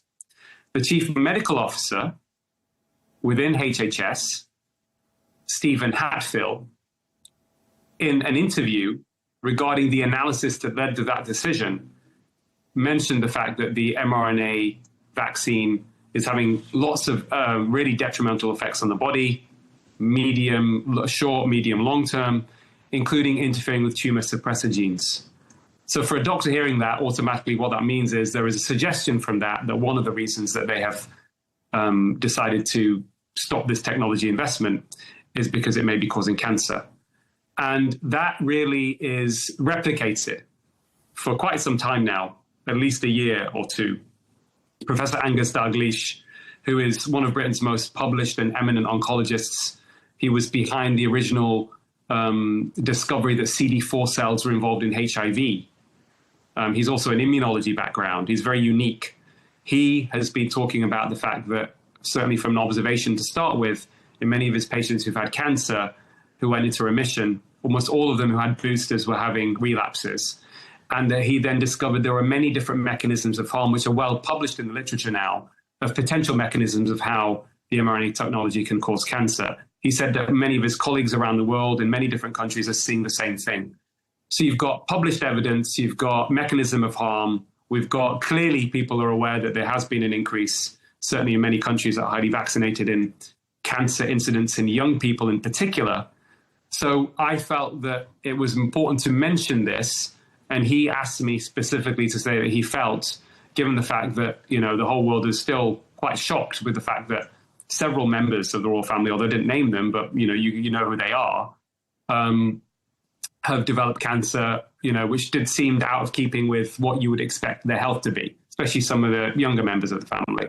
So that was important for me to mention because that was part of the reason why they banned the technology in the USA. And of course, one of my roles is advising MAHA Action, and I have a long-standing, professional and friendly relationships with Robert Kennedy Jr., Jay Bhattacharya, head of NIH, senior scientists in NIH, people at HHS, FDA. I'm in constant, regular communication with these people.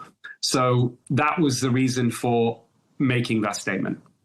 Wes Streeting, who is the Health Secretary in the UK, he called it shockingly irresponsible for Reform to allow you to speak at their conference. How do you respond? It's interesting. Wes Streeting, I think he said something around the use of the word of poisonous lies, which of course is defamatory, and unfortunate that he would say that. To give him the benefit of the doubt, there's actually an interesting historical incident that there are parallels with Wes Streeting's comment, which is, of course, that he didn't say that he'd seen my whole speech. He was responding to a media reaction. So I can almost certainly guarantee you that Wes Streeting has not even heard the talk, which is unfortunate for him to then make such a comment. But a few years ago, in 2019, the Mail on Sunday did what could only be described at that point as a real hatchet job on myself and two other scientists, one a GP, the one a nutrition scientist, Zoe Harcombe, was a nutrition scientist, and Dr. Malcolm Kendrick, and myself, where we were accused in the newspaper of spreading deadly propaganda around statins, cholesterol-lowering drug. And ultimately, there was a libel claim brought by Zoe Harcombe and Malcolm. I decided not to get involved for a number of reasons. My mum had just died. I didn't think it was worth it. I wanted to carry on my campaigning and just take it on the chin. But the editorial in that newspaper said there's a place belongs in hell for doctors who say statins don't work. Not that we ever said that, so this is also misleading.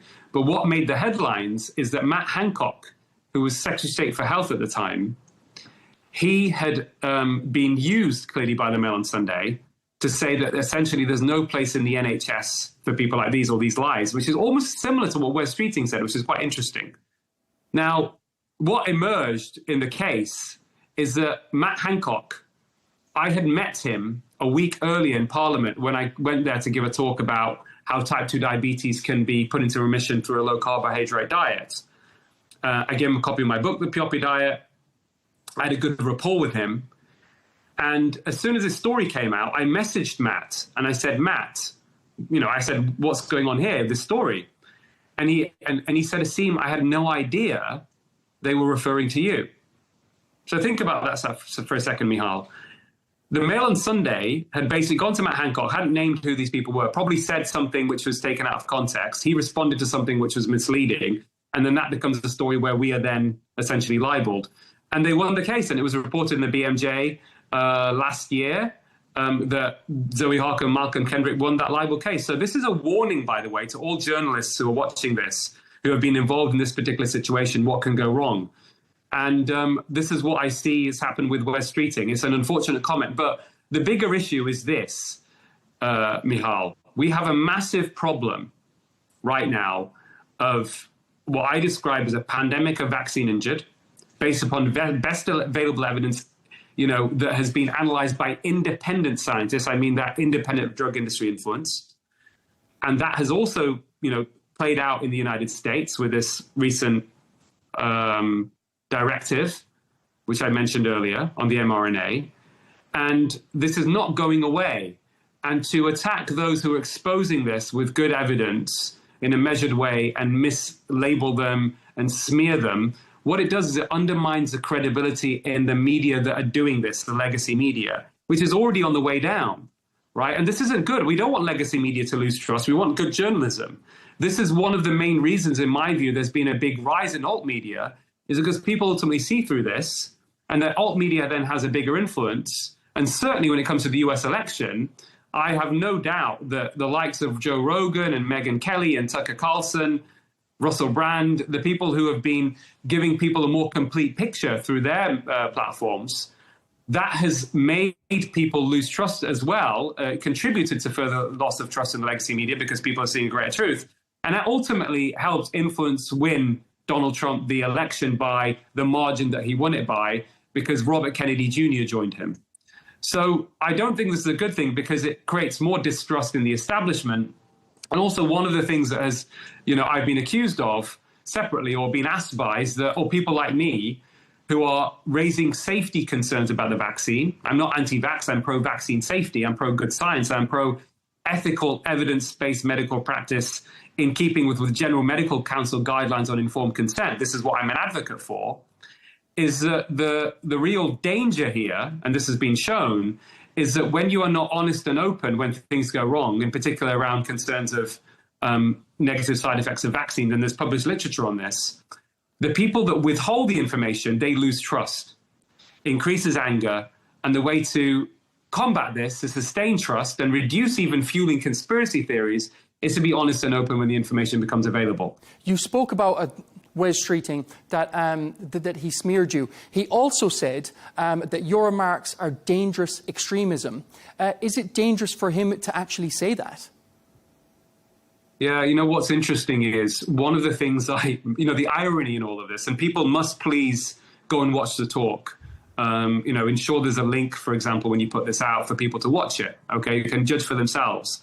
I don't believe people are stupid. They're intelligent enough when presented with all the information to make their own conclusions. 18-minute talk. In the talk, I used published, well-established academic literature on how big corporations exert their power to control a narrative. And one of the ways, of course, they do it is by influencing and capturing the media, and we know they've done that through the pandemic. Rochelle Walensky, for example, one of the former senior people of the CDC, once she left her role, said that her optimism from the COVID vaccine came from a CNN news report, okay?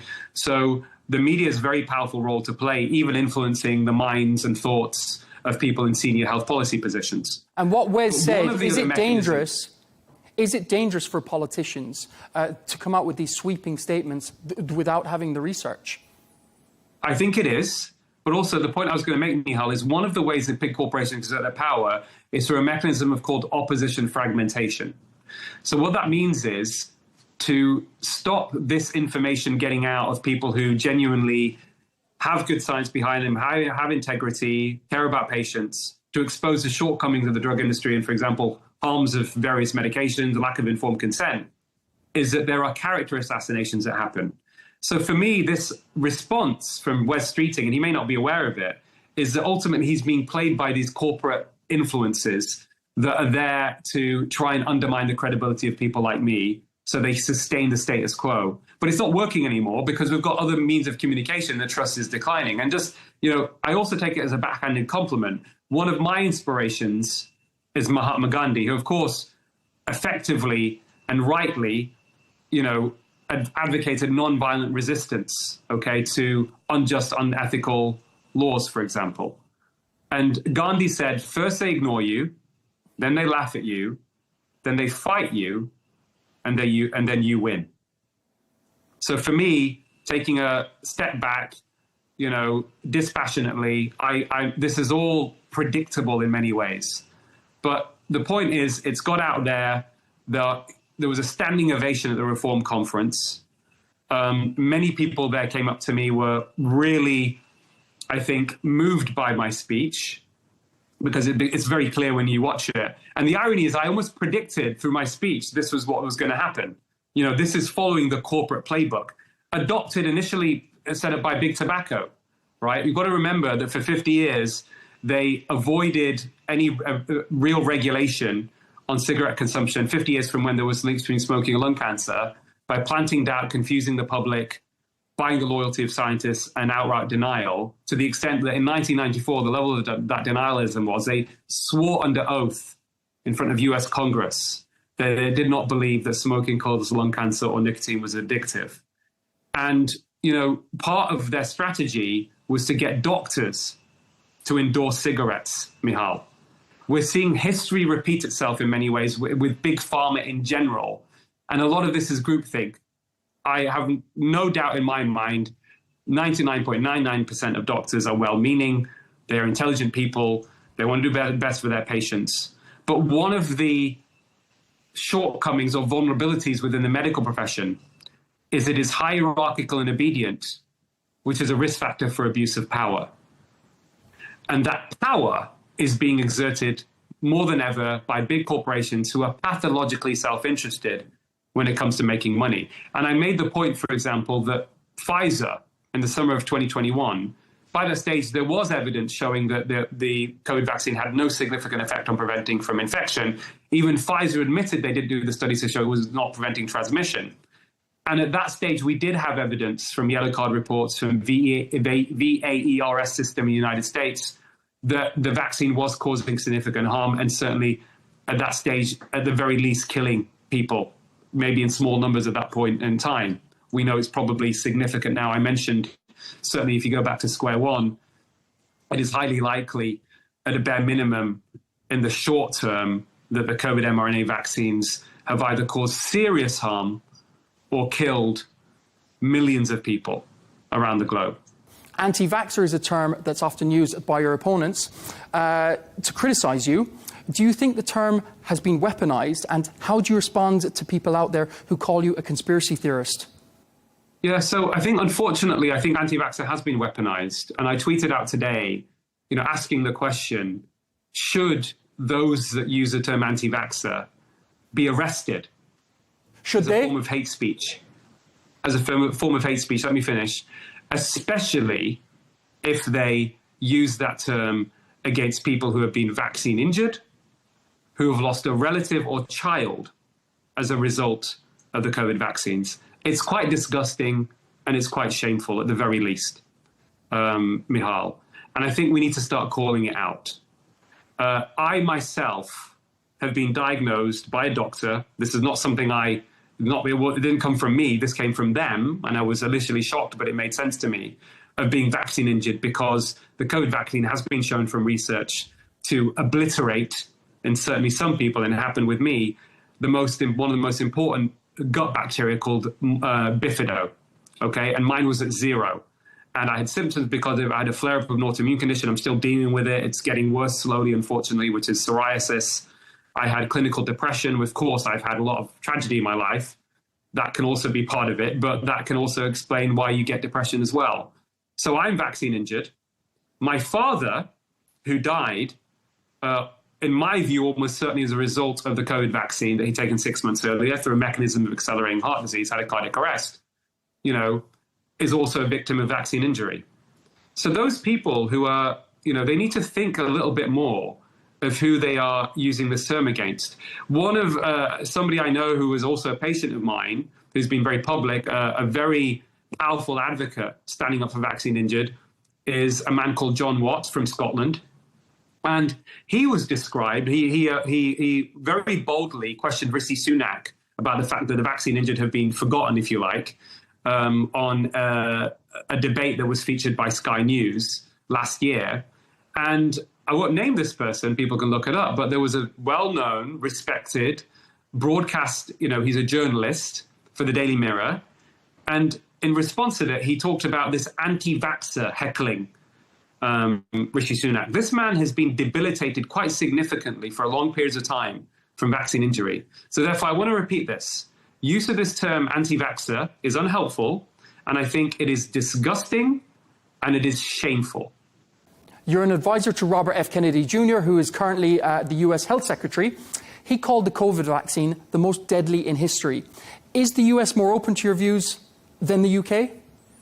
I think yes and no. I think among large sections of the American population and politicians, it is very much open. Of course, you've seen, I've been on so many podcasts from Rogan to Megyn Kelly to Tucker, who have all been very supportive and sympathetic to the message that I have advocated for, which again, let me repeat this, Michal. I am an advocate, and I would say obsessively so, for ethical, evidence-based medical practice and informed consent. Let me repeat that. Ethical, evidence-based medical practice and informed consent. And that also means that you have to come and speak from a place of integrity. In the UK, I had to sign essentially an oath when I was a trustee of the King's Fund, prestigious organization. I served a full term for them for 6 years, that influences government health policy, to say that I would adhere to the 7 Nolan principles of public life, which are basically should be adhered to by anyone who has a role in public life, which means teachers, doctors, the police and politicians. And I know off by heart what those 7 principles are: selflessness, objectivity, integrity, accountability, honesty, openness, and leadership. When I gave a speech in the House of Commons dining area for the Global Health Awards, where I received an award a couple of months ago for excellence in public health communication, I was honored to receive that. I gave a keynote speech talking about the harms of the COVID vaccine and the problems with the healthcare crisis. And I asked the audience there, and there were politicians there, there were doctors, leading doctors there were members from the pharmaceutical industry there. And I said to them, can anyone here name the 7 Nolan principles? There was one person actually that put their hand up, okay? Only one person. This should be the forefront of our consciousness. I said in my talk that the problem, one of the reasons is collectively positions of leadership, even amongst the public, but certainly people have, in positions of responsibility, is that we have deviated from a baseline of integrity. And the reason for that, the root cause for that, is a system that has been corporatized. And in this case, we have a tyrannical, corporatized big pharma entity, unfortunately, that is out of control.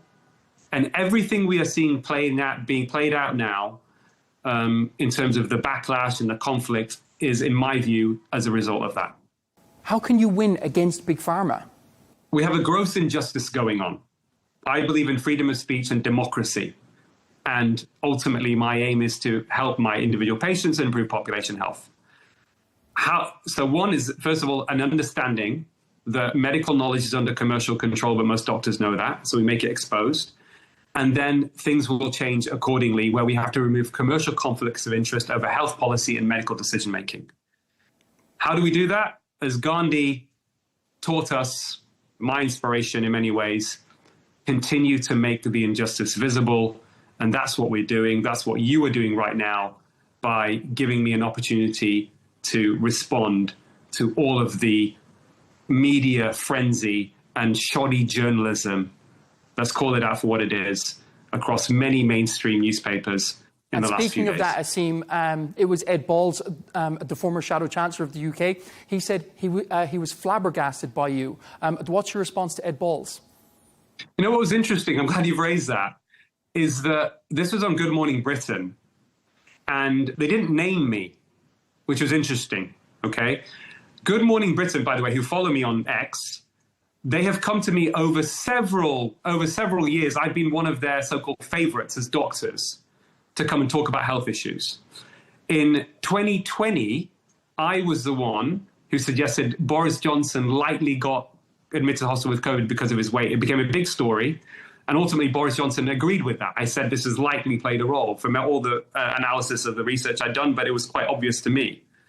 In 2021, February, Good Morning Britain, Ed Balls, if you're watching this, you probably don't know this, utilized me to help tackle vaccine hesitancy for the COVID vaccine. I'd had 2 shots myself. I went there to help tackle vaccine hesitancy amongst people from ethnic minority backgrounds. So it looks quite odd. Let me be honest. I'm not here to criticize Good Morning Britain. There's a lot of good people there. I have a friendship, I would say, with Susanna Reid. You know, we WhatsApp each other. You know, she's asked me for medical advice in the past. Okay. She's an excellent journalist. But the point here is for Ed Balls, it really probably makes him look ridiculous. And I think if he sees this interview, he's probably going to be very, very embarrassed. We're just out of time. Dr. Asim Malhotra, thanks so much for your time. Thank you, Michal.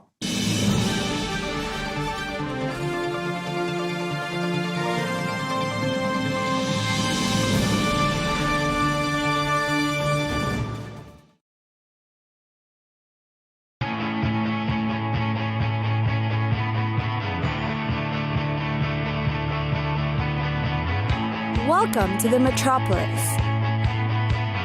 the big city.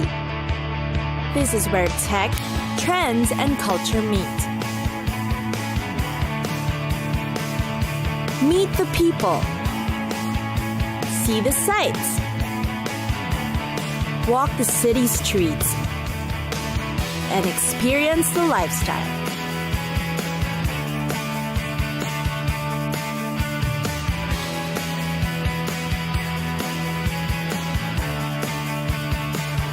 This is your first-class ticket to the cities of the world.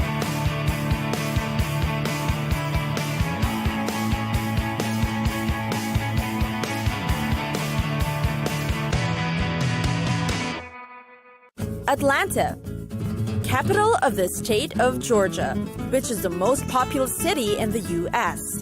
The city is in fact the 9th largest metropolitan area in the U.S. It's got a convenient central location that allows easy access and a welcome invite for tourists. The region of Atlanta is known for many homegrown celebs. Its pop culture is also rich with diversity, shopping, a thriving nightlife, and yes, sultry weather. It's why the city is nicknamed Hotlanta, both for its happening night scene and intense weather. Atlanta is also known for its diversity and culture. Thousands travel to Atlanta for its yearly gay pride festivities. You're also sure to meet a mix of people from various nationalities, beliefs, and religious upbringing. The city, after all, represents a mix of the Old South values with modern beliefs brought about by its growing population. The city is also home to one of the world's busiest airports, the Hartsfield-Jackson Atlanta International Airport. About 90 million people travel through it every day. And that's mainly because the city is centrally located and within just a short flight to where more than 80% of people live in the U.S. It connects to a dozen of both domestic and international destinations. Now about the famous celebrities in Atlanta. As you know, the city is responsible for many world-class talents. Rappers and singers we know today call the city home. There's Tyler Perry, T.I., and his wife Tiny, and Bow Wow. Music videos, films, and TV shows also love to feature the city. Most known are the scenes in Real Housewives of Atlanta, The Braxton's Family Values, and Single Ladies. On to the nightlife.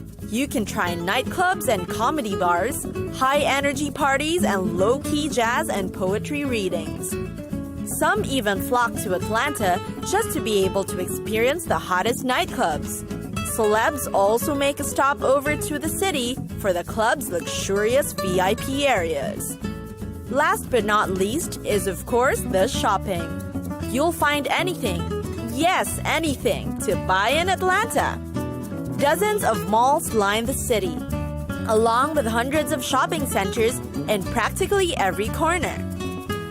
Add that to the string of warehouse sales offering shoes, clothes, accessories, household goods, and appliances. There are also home stores for antiques and furniture. Just about every nook and cranny in Atlanta has a shopping area.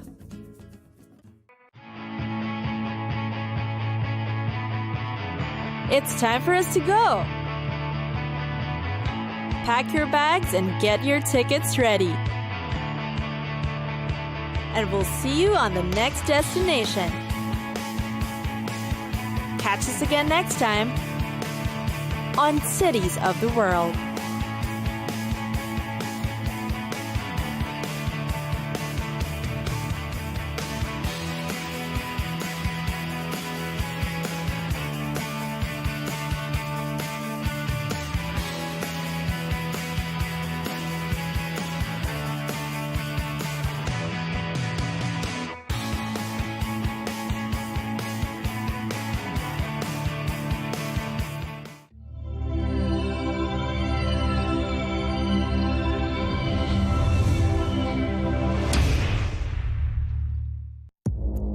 Our allies, in many cases, are worse than our enemies. Stay informed and connected with the latest international headlines. There obviously is a risk. From breaking news to in-depth analysis, it would appear that this war is coming to an end. Who buys this stuff? Investors, pension funds. we deliver the most important developments straight to your screen. Iran always wanted to deal with militia. Join us for compelling, expert-driven conversations. A curfew order has been established. And an insightful look at the issues shaping our world today. There are a lot of proposals about European architecture for security. I'm Leigh Ann Gerrans, and this is W News. We dealt with this when I was Chief of Staff in the first term. Where you don't just hear the headlines, you get the full story.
Sorry, Tom, I'm late. I'm nearly there.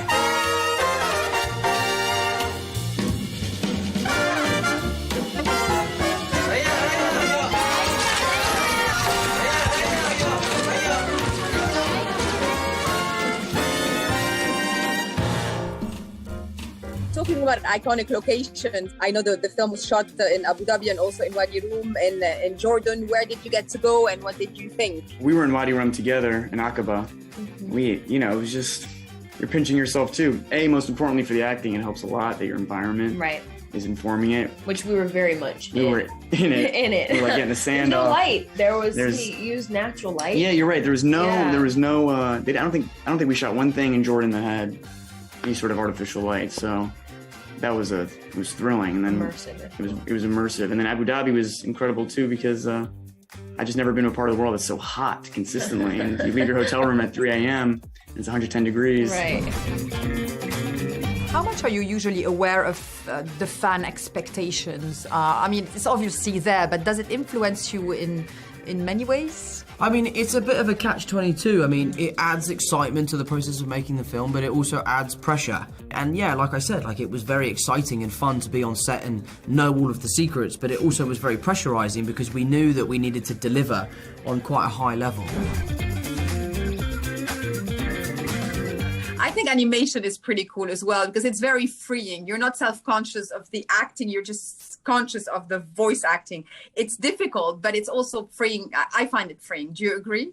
Yeah, you know, it's weird because I did a lot of it. Like I was pretty much by myself, you know, I'm like, I was in a room in my home and everything was kind of virtual. So I didn't get to kind of see everybody in person and have that interaction that you would normally get. And you know, there's always like that awkward version where they have to do like all the sounds, right? All the sounds that she makes. So it's like if she's screaming because she just, you know, did some crazy whatever, you know, it's like me alone in a room, just like by myself, just going, you know, which, you know, although feels super awkward at first, then probably later it's like, I think I needed that, you know? Ew, Dad. Ooh, Mama like. Who's making this stuff? Not me! Whoa! Shrek 5.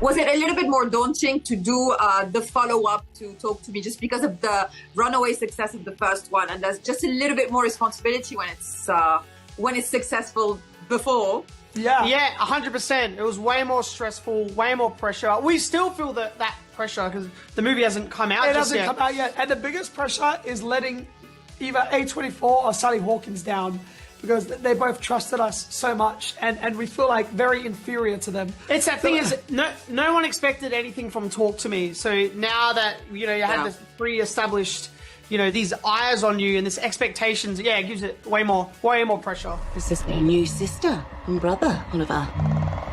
Oliver lost his family just like you guys.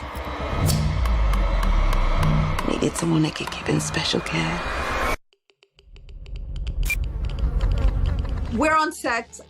Do you scare the actors? Do you scare yourself? Is there an atmosphere where, you know, it's inherent to the film? What is the atmosphere like on set? Is it funny and goofy, or is it scary? It's never scary, and it's mostly a fun time, but there's times when there's serious scenes happening in terms of conversations between people, and you need to let the actors have that space, and you can't be jumping around when they're trying to hit beats emotionally. But as soon as those scenes are done and we know we've got it, we do a joke take at the end of it to pull everybody out of that, that wallowing misery. That should be the title of the third one. Yeah. I'd watch it. Like exactly the tone we want to have. Listen, I gotta tell you a secret.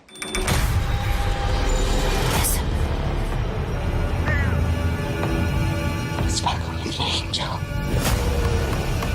It's a beautiful angel. I do believe that even, you know, in the horror genre, even in the most, you know, fantasy elements of the horror genre, there's always like the human elements.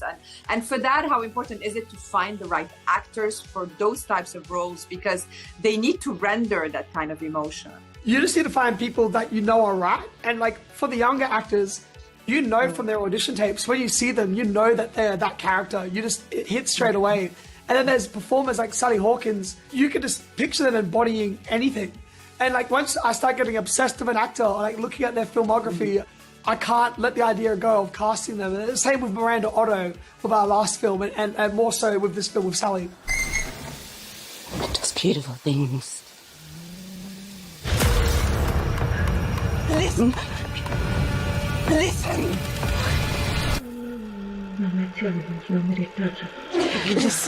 Listen. Obviously, your way of doing horror is very specific to you. How important is the emotion to you when you're filming? It's part of making the characters human, and for you to care. You know, if you care about the characters, once you get to the horror, it'll hit that much harder if you're connecting with the characters in some way. And we wanted to show, you know, Laura is a broken human being. She's lost her sanity, but ultimately it's from love, you know. She's lost her mind. Yeah, we want you to kind of connect with characters even if you don't agree with what they're doing. Some people believe the spirit stays in the body for months after death.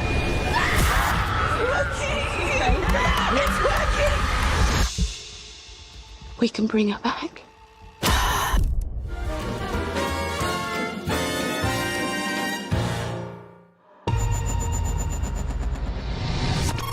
Please state your name. Ronald Grace. And I'm not an astronaut. Is it better to be in an iconic film or have an iconic role? I think film. You know, it's always better to be in a good movie.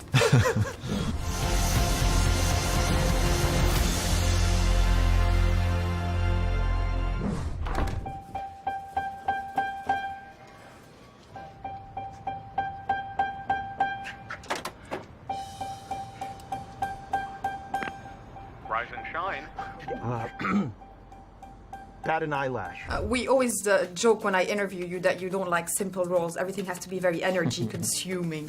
Was that a whole other level of energy consumption because it's so full on? This was a huge adrenaline dump. Yeah. I mean, I actually needed to take a year off after this. I did 3 films in a row, but this was the culmination of them all, and that was because we had we really had artistic freedom on this film. You know, it allowed us to push the envelope every day, and we were constantly improvising, and it was fueled with energy, this whole experience. Courage.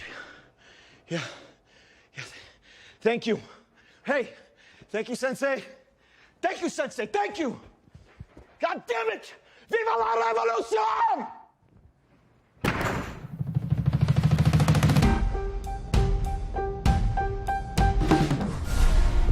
In the world of magic, everything that disappears reappears. Woo! It is very good to be back. Open sesame.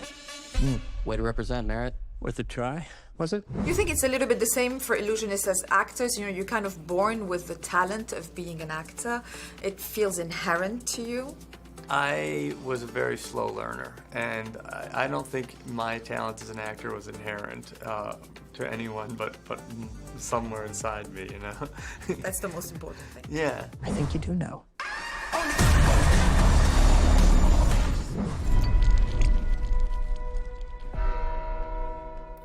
Together. People are afraid of people who know their worth and power because they want to control us. And if they can't, and if they know that we have a sense of self and that we have an awareness and also that we have love and empathy and friendship and strength. Yeah. It's scary. It's scary. Yeah, they get scared. Because the more we know ourselves, the more powerful we become.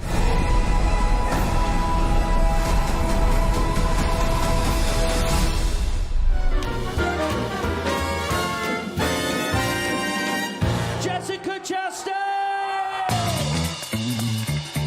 What will you remember most about the experience of Interstellar? What will I remember most? Well, it's incredible to be in a film that it forces you to use your brain and your heart. And the visuals are so incredible. I just can't wait for people to see them. There's a water sequence that just makes you hold your breath. It's so exciting and visually stunning. Make it count. Where's the mountains?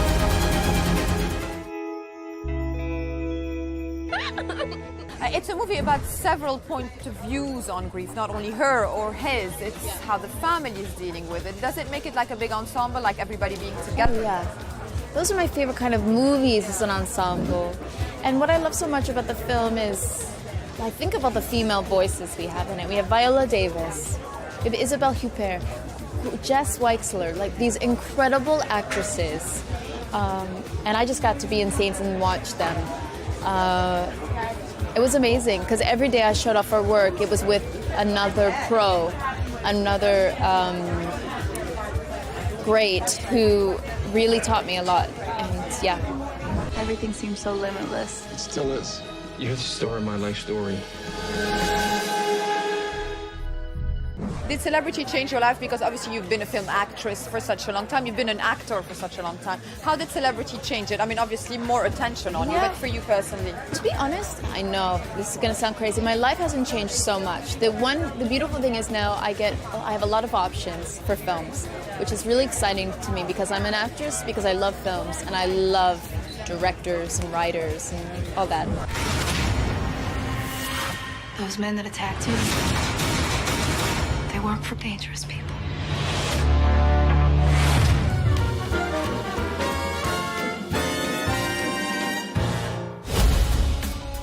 We're going to shut down police squad if you do not solve this case. Do this by the book. Show a little respect! Why? Who's going to arrest me? Other cops? Yes. Is she serious? Is he serious? No. Paul, it's such a pleasure to finally meet you, big fan. And congratulations on this. I mean, the character has legacy. You know, he is the son of an important character in the TV series. Tell us more.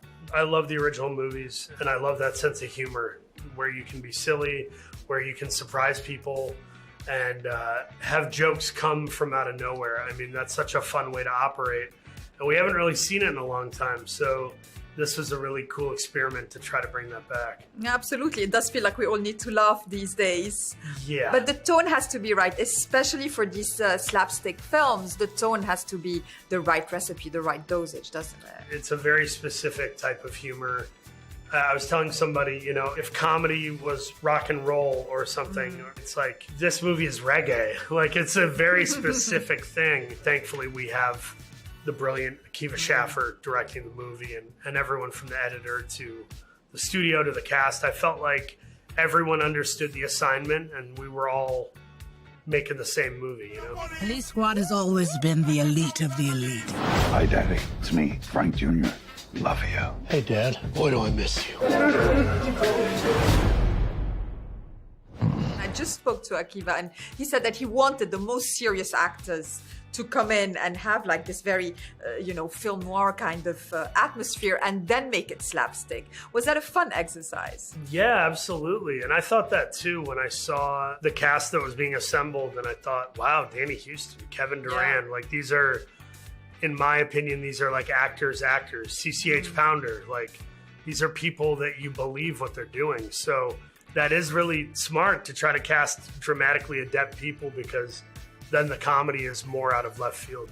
Once you kill a man for revenge, there's no going back. A voice in your head sang over and over, "That was awesome." How did it feel, all of you guys on set? I mean, obviously with that kind of humor, there must have been a very light, feel. It was a light feel. It was also, it could be heavy at times because I think we all felt the pressure of trying to make it right, trying to make it good. And that can be its own burdensome thing. But any day on a comedy, to me, is easier and more fun than a drama. Dramas can be very taxing and annoying and heavy on people, depending what they're doing. Yeah, I mean, especially the ones you were involved in. I mean, they were heavy and taxing. Right, yeah. Blackburn, Richard Jewell were for the viewers as well, not only for you as an acting exercise. Sorry about that. Yeah. No, quite the opposite. And you, Frank, are the best of the best. I need a bathroom. I need this one immediately. There's a line, man. Police business. It's a skill to be able to master, comedy and drama. That's what acting is all about. So how much do you enjoy being able to stretch it in all sorts of ways? Yeah, that was always my dream. My dream was to do what I saw like Robin Williams and Jim Carrey do. Even a guy like Philip Seymour Hoffman or John C. Reilly. They get to play in all the different worlds, and selfishly, that's what I always wanted to do. So when I get to do a dark drama for TV and then do a superhero movie or a brilliant comedy that's the dream. I want to keep doing that however long I can. Please, take a chair. Thank you. I'll find them. This is what I do. Says you served 20 years for man's laughter. You mean manslaughter? Must have been quite the joke. Finally, what are you most looking forward for new fans to discover about the Naked Gun series? More than anything, I really look forward to them seeing how funny Liam and Pam Anderson are. I think their chemistry is dynamite. I believe their relationship, but I love the crazy broad comedy. And it just feels like it's something that I hope happens again. I hope there's a sequel or two, and I hope we get to see Liam and Pam again. I do too. We've upgraded your car with the most advanced crime-fighting tech. Drive forward 30 feet. Pretty smooth. Oh! This place is falling apart. That's the sound of the police!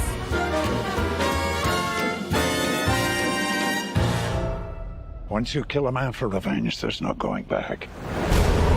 A voice in your head sang over and over,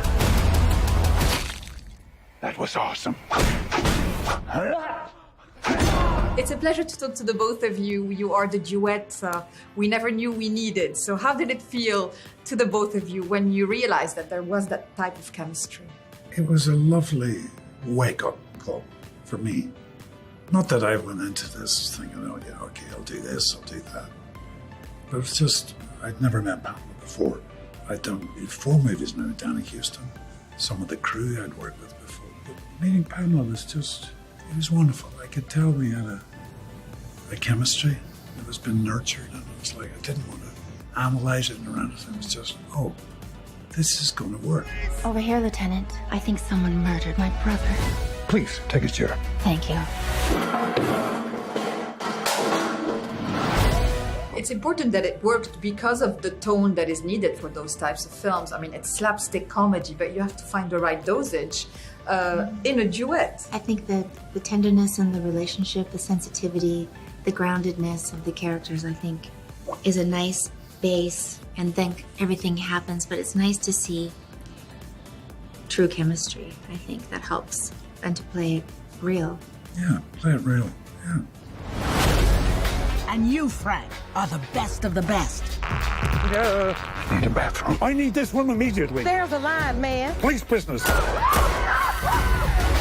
It has all the premise of a very serious crime movie, and then it's the slapstick. How much fun is it to kind of turn it around like that?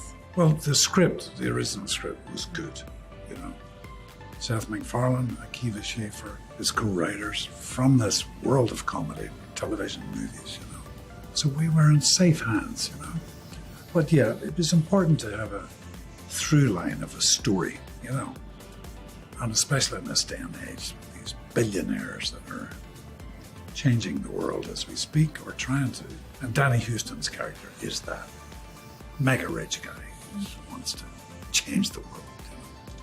So I think the storyline itself has a resonance that we could all see as an audience members, you know, say, oh, yeah, I kind of recognize this guy. Who are you? Drebin, Detective Frank Drebin. Thanks. Police Squad has always been the elite of the elite. Hi, Daddy. It's me, Frank Jr. Love you. Hey, Dad. Boy, do I miss you. Even though we haven't seen a Naked Gun film in nearly 30 years, it's very present. I mean, people know about it. What do you think makes it so enduring, those types of films?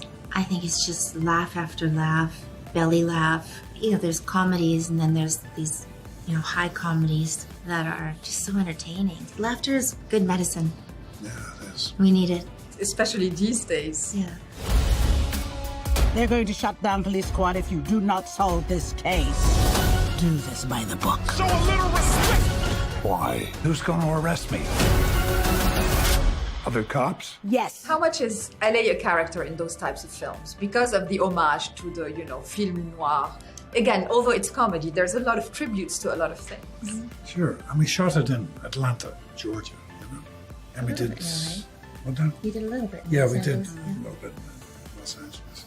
Yeah, and it touches on noir, you know. Yes. There's a little homage to that type of film, you know. I thought Akiva did a wonderful job, you know, really. No, he did. It's very pleasant to watch.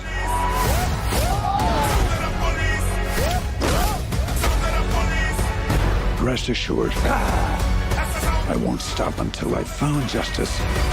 Finally, what makes Leslie Nielsen the actor he was? Well, he was a tremendous actor in so many movies, usually as a heavy and a very serious police inspector, whatever, you know. But when he was on that airplane, you know, unforgettable, eh? You know, don't call me Shirley. This is straight face. It changed his life, professional life.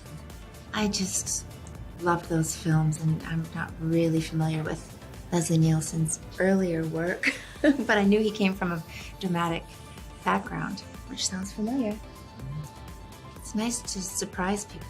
Yeah, and do a lot of things. That's what the acting exercise is all about. Yeah, and sort of make fun of yourself too, you know, in the process.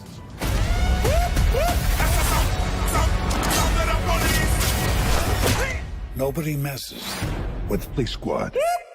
That's the sound of the police.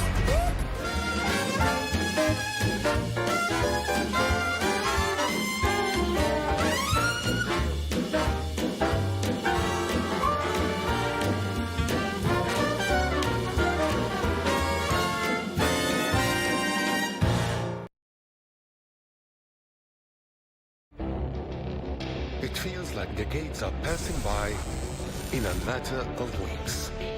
Seismic shifts in the world order. Never, ever will be part of America. With so much happening and so much noise. Whether it's political upheaval, Canada has been ripping us off for years. Economic shifts or social movements.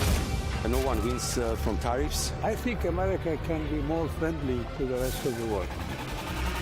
The in-depth analysis and all the latest developments across the globe. To have an inclusive policy together. The meetings with Hamas gave me some hope. We're in another nuclear arms race. The most important development straight to your screen. Welcome to the dressing room. I'm on my own. I need backup. And an insightful look at the issues shaping our world today. It was not going to happen, that war, and it happened. Join us on Arabiya News, where the world talks.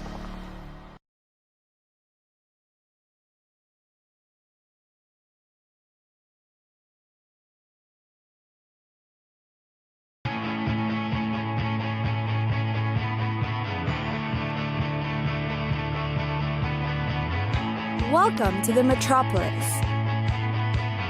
the big city. This is where tech, trends, and culture meet.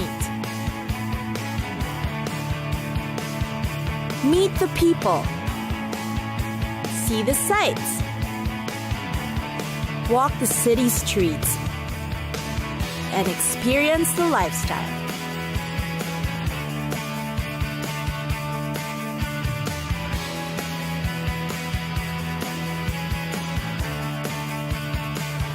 This is your first-class ticket to the cities of the world.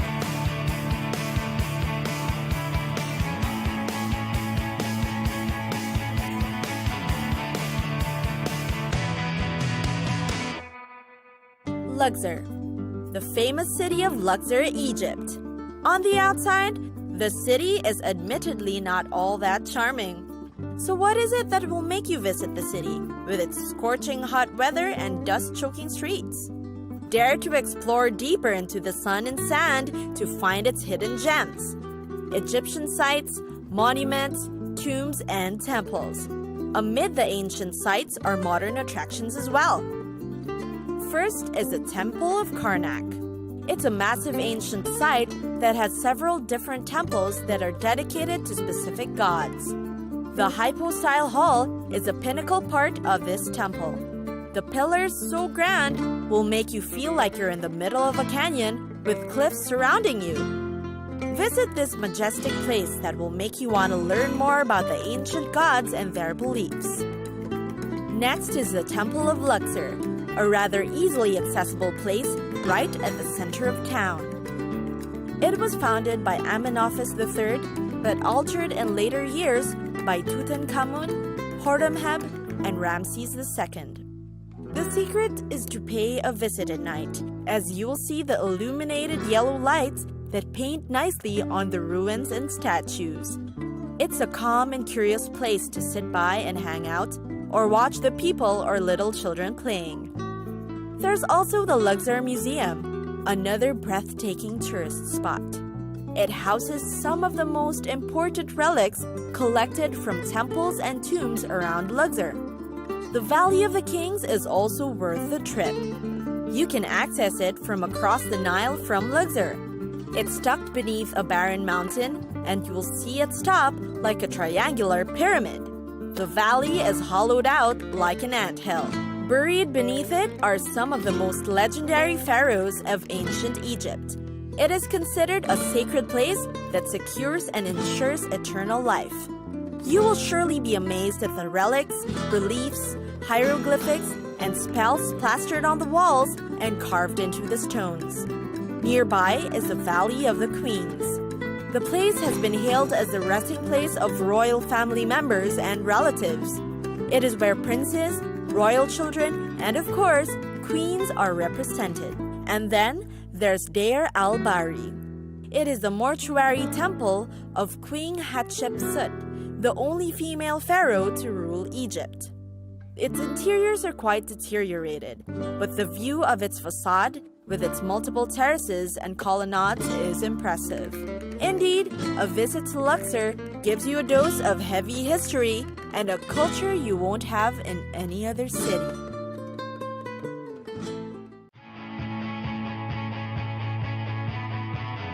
It's time for us to go.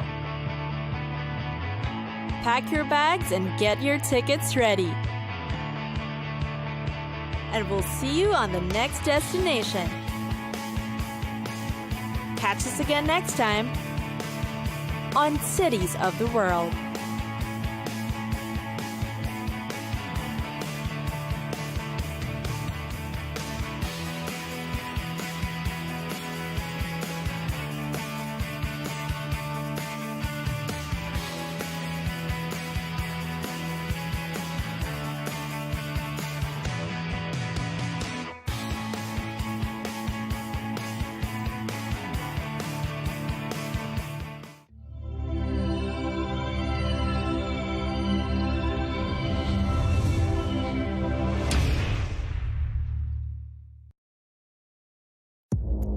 Our allies, in many cases, are worse than our enemies. Stay informed and connected with the latest international headlines. There obviously is a risk. From breaking news to in-depth analysis, it would appear that this war is coming to an end. Who buys this stuff? Investors, pension funds. We deliver the most important developments straight to your screen. Iran always wanted to deal with militia. Join us for compelling, expert-driven conversations. A curfew order has been established. And an insightful look at the issues shaping our world today. There are a lot of proposals about European architecture for security. I'm Leigh Ann Gerrans, and this is W News. We dealt with this when I was Chief of Staff in the first term. Where you don't just hear the headlines, you get the full story.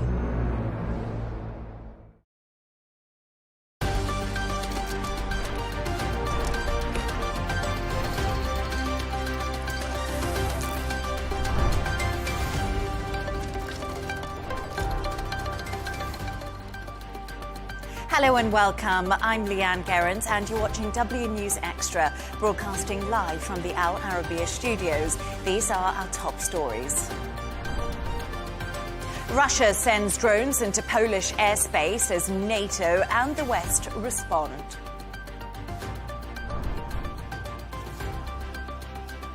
Trump reacts to Israel's targeted strike in Doha after several Hamas members and a Qatari security officer were killed. And the US president encourages the EU to place 100% tariffs on China and India, forcing economic pressure on Russia.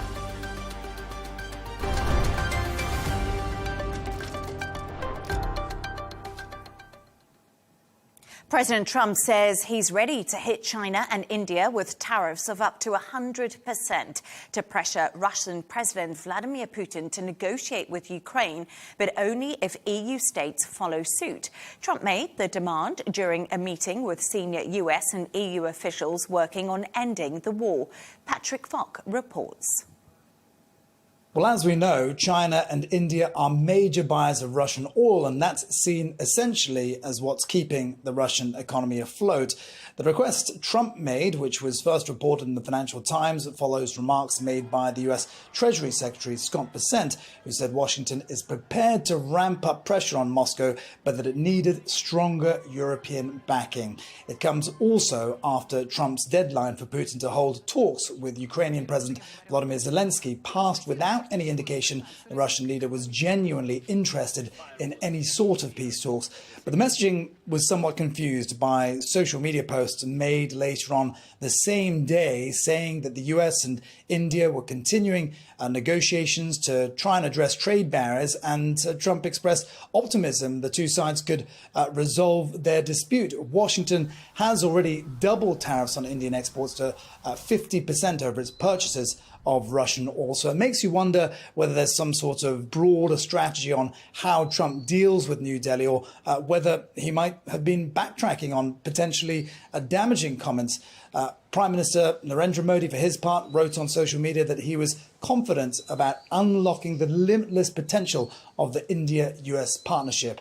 The tariff proposal also contrasts with a softer tone Trump has taken with China. As we know, he is keen to secure a summit, in particular with President Xi Jinping. Beijing would likely retaliate, though, against any escalation, and any measures on China risk destabilizing China's supply of magnets, crucial for American manufacturing.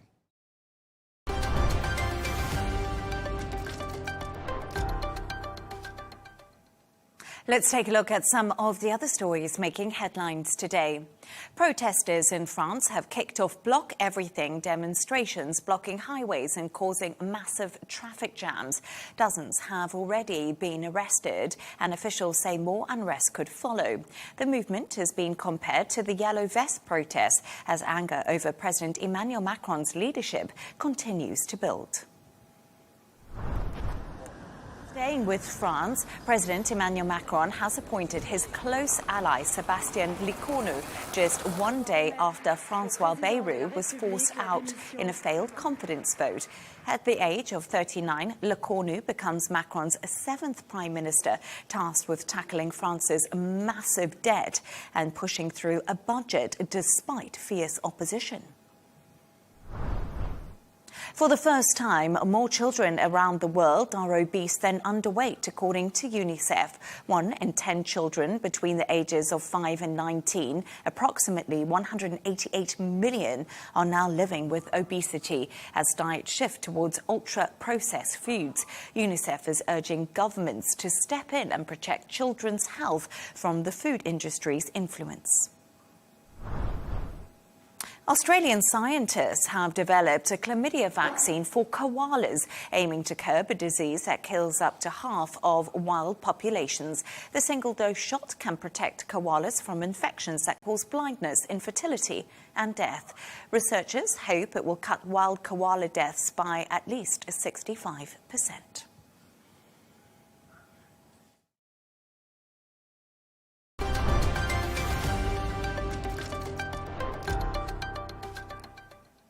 Let's take a quick look at the top business news now. Oil prices have risen today following Israel's strike on Hamas leaders in Qatar. Brent crude futures rose 56 cents, while WTI crude gained 0.9%. Meanwhile, the US is pushing for new sanctions on Russian oil buyers, but worries about oversupply limited further gains. Manufacturers of weight loss drug Wegovy plan to cut 9,000 jobs in order to save $1.3 billion annually.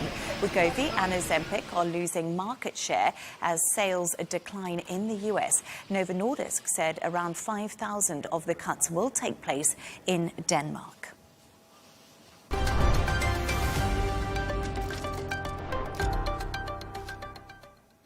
Now, Poland says it shot down 4 Russian drones, marking the first time strikes have entered NATO territory during the war with Ukraine. Ukraine's foreign minister claims Putin is attempting to test the West, whilst Poland's prime minister admits his country is at its closest to open conflict since World War II.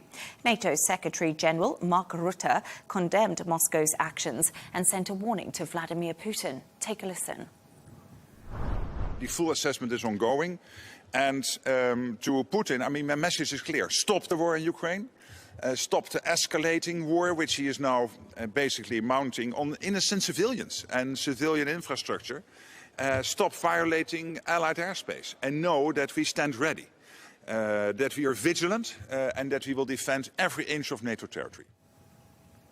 We can now speak to former US ambassador to the United States and former National Security Advisor under President Donald Trump, John Bolton. John, an absolute pleasure for you to join us on the show this evening. Thank you so much. I just want to get your reaction to some breaking news that we are hearing. We are hearing that Charlie Kirk has been shot at a rally in Utah. I don't know what your reaction is to this breaking news.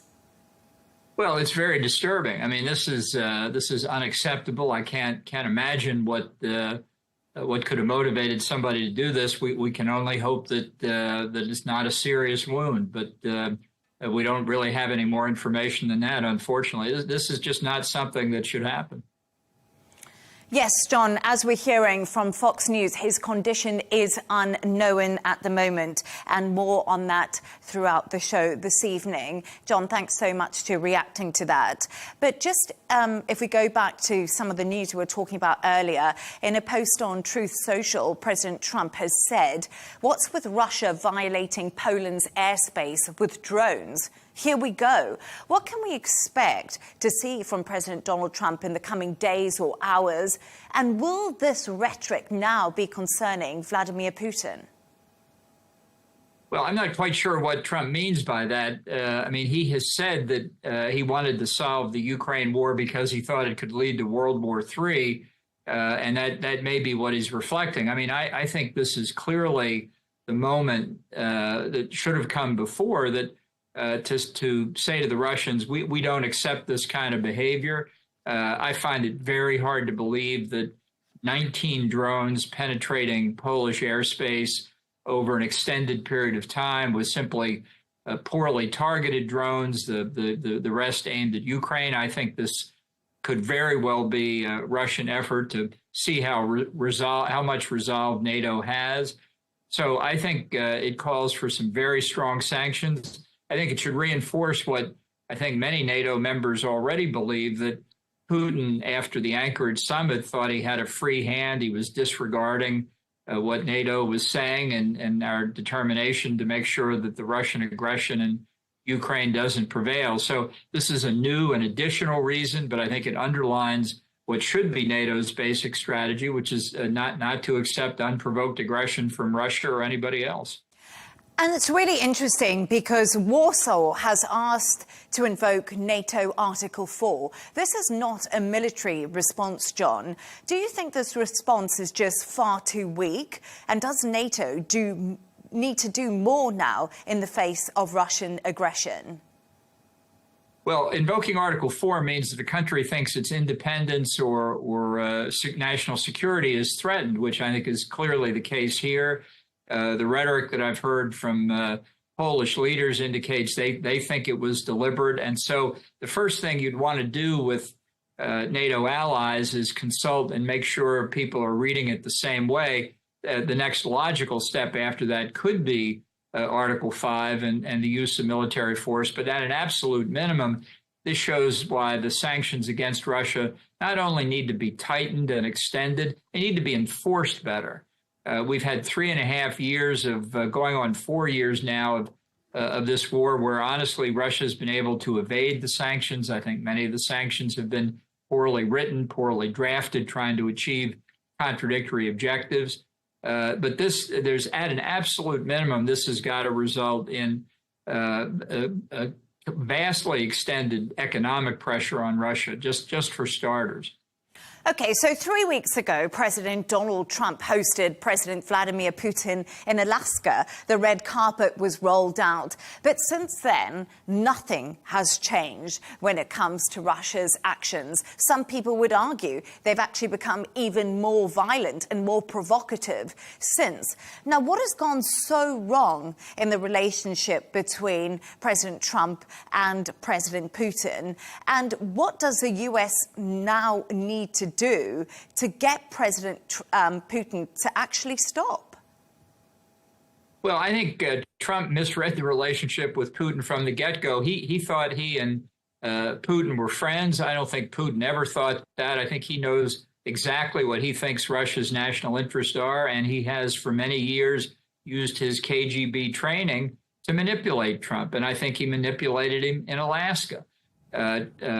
We walked away from that summit with Russia having made no concessions and the U.S. and Europe scrambling around to figure out what a response was. We've seen Russia's response over the past several days, more attacks on civilian targets in Ukraine and now this incursion into Polish airspace. So I don't think we need to worry about getting the Putin-Trump relationship back on track. I don't think there ever was a relationship there. I think Trump made a big mistake. Now's the time to correct it.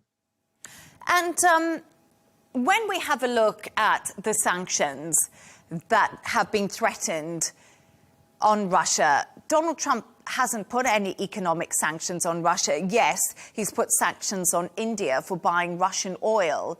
Do you think that the tactic needs to change now?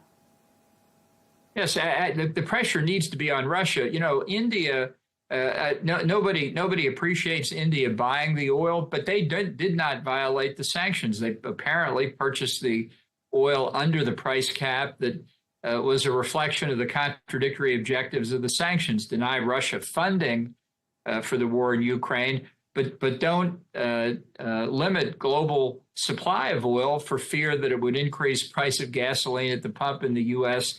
and Europe. And this contradiction in the objectives of the sanctions allowed India, China, Pakistan, Turkey, many countries to buy Russian oil and use it. And much of the oil that Indian companies bought, they sold on to Europe, of all places, who are now complaining about it. So rather than pick on India, let's go after what the real problem here is, which is Russia, and abandon this idea of a price cap and just say we're not going to accept any export of oil or gas from Russia. This is a time to put maximum pressure on the Russian economy and hope that if it doesn't bring Putin to his senses, brings other Russians to their senses, and they find a way to stop this aggression. And if we move on to Israel strikes in Qatar, Trump has said he's not thrilled after Israel's airstrike in Doha yesterday. Qatar, John, as we know, has been central to mediation ceasefire discussions. How damaging is the strike to Trump's pursuit for peace in the Middle East and also for his credibility on an international stage?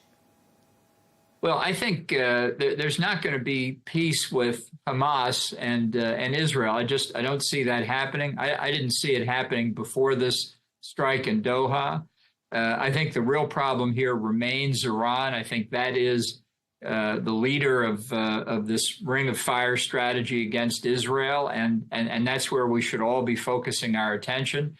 I don't think it's ever good for the United States to have one of its allies use military force against the country of another. On the other hand, I think if we had thought we could find Osama bin Laden and the terrorists who created the 9/11 attack, we'd have probably attacked them wherever we found them.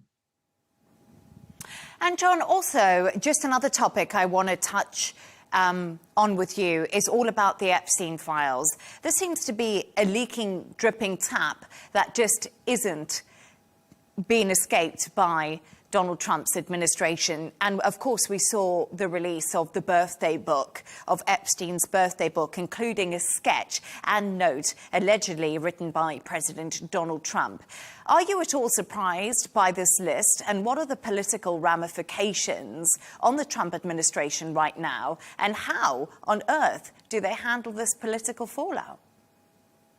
Well, you know, the scandal surrounding Jeffrey Epstein is a result of the terrible crimes that he and some of his associates committed. And I think the victims of these crimes have been in Washington recently and have made a very real impact on members of Congress who have been saying we need to get to the bottom of this. That's what Trump himself said up until a couple of months ago, when inexplicably he began to say we're not going to release the Epstein files. It's all fake news. It's made up.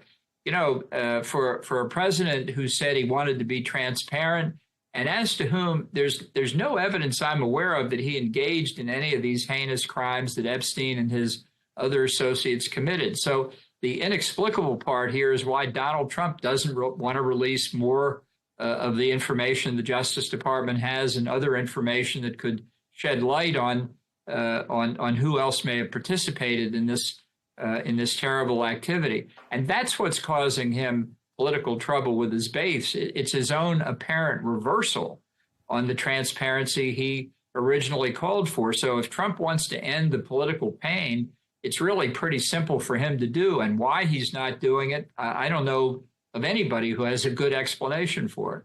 And John, just before I do let you go, recently the FBI raided your home and they also raided your office. Many items were seized during these raids, like iPads, laptops, USB drives. The FBI is now actively reviewing the seized material. Do the seized material that they have contain classified documents, John? And are you likely to do jail time? Well, as you can understand, I'm not going to answer any of those questions. I'm really not in a position to do that now. I'd love to talk about it, but this is not the time or the place. Okay, John, thank you so much for joining us. John Bolton there. A pleasure to have your insights.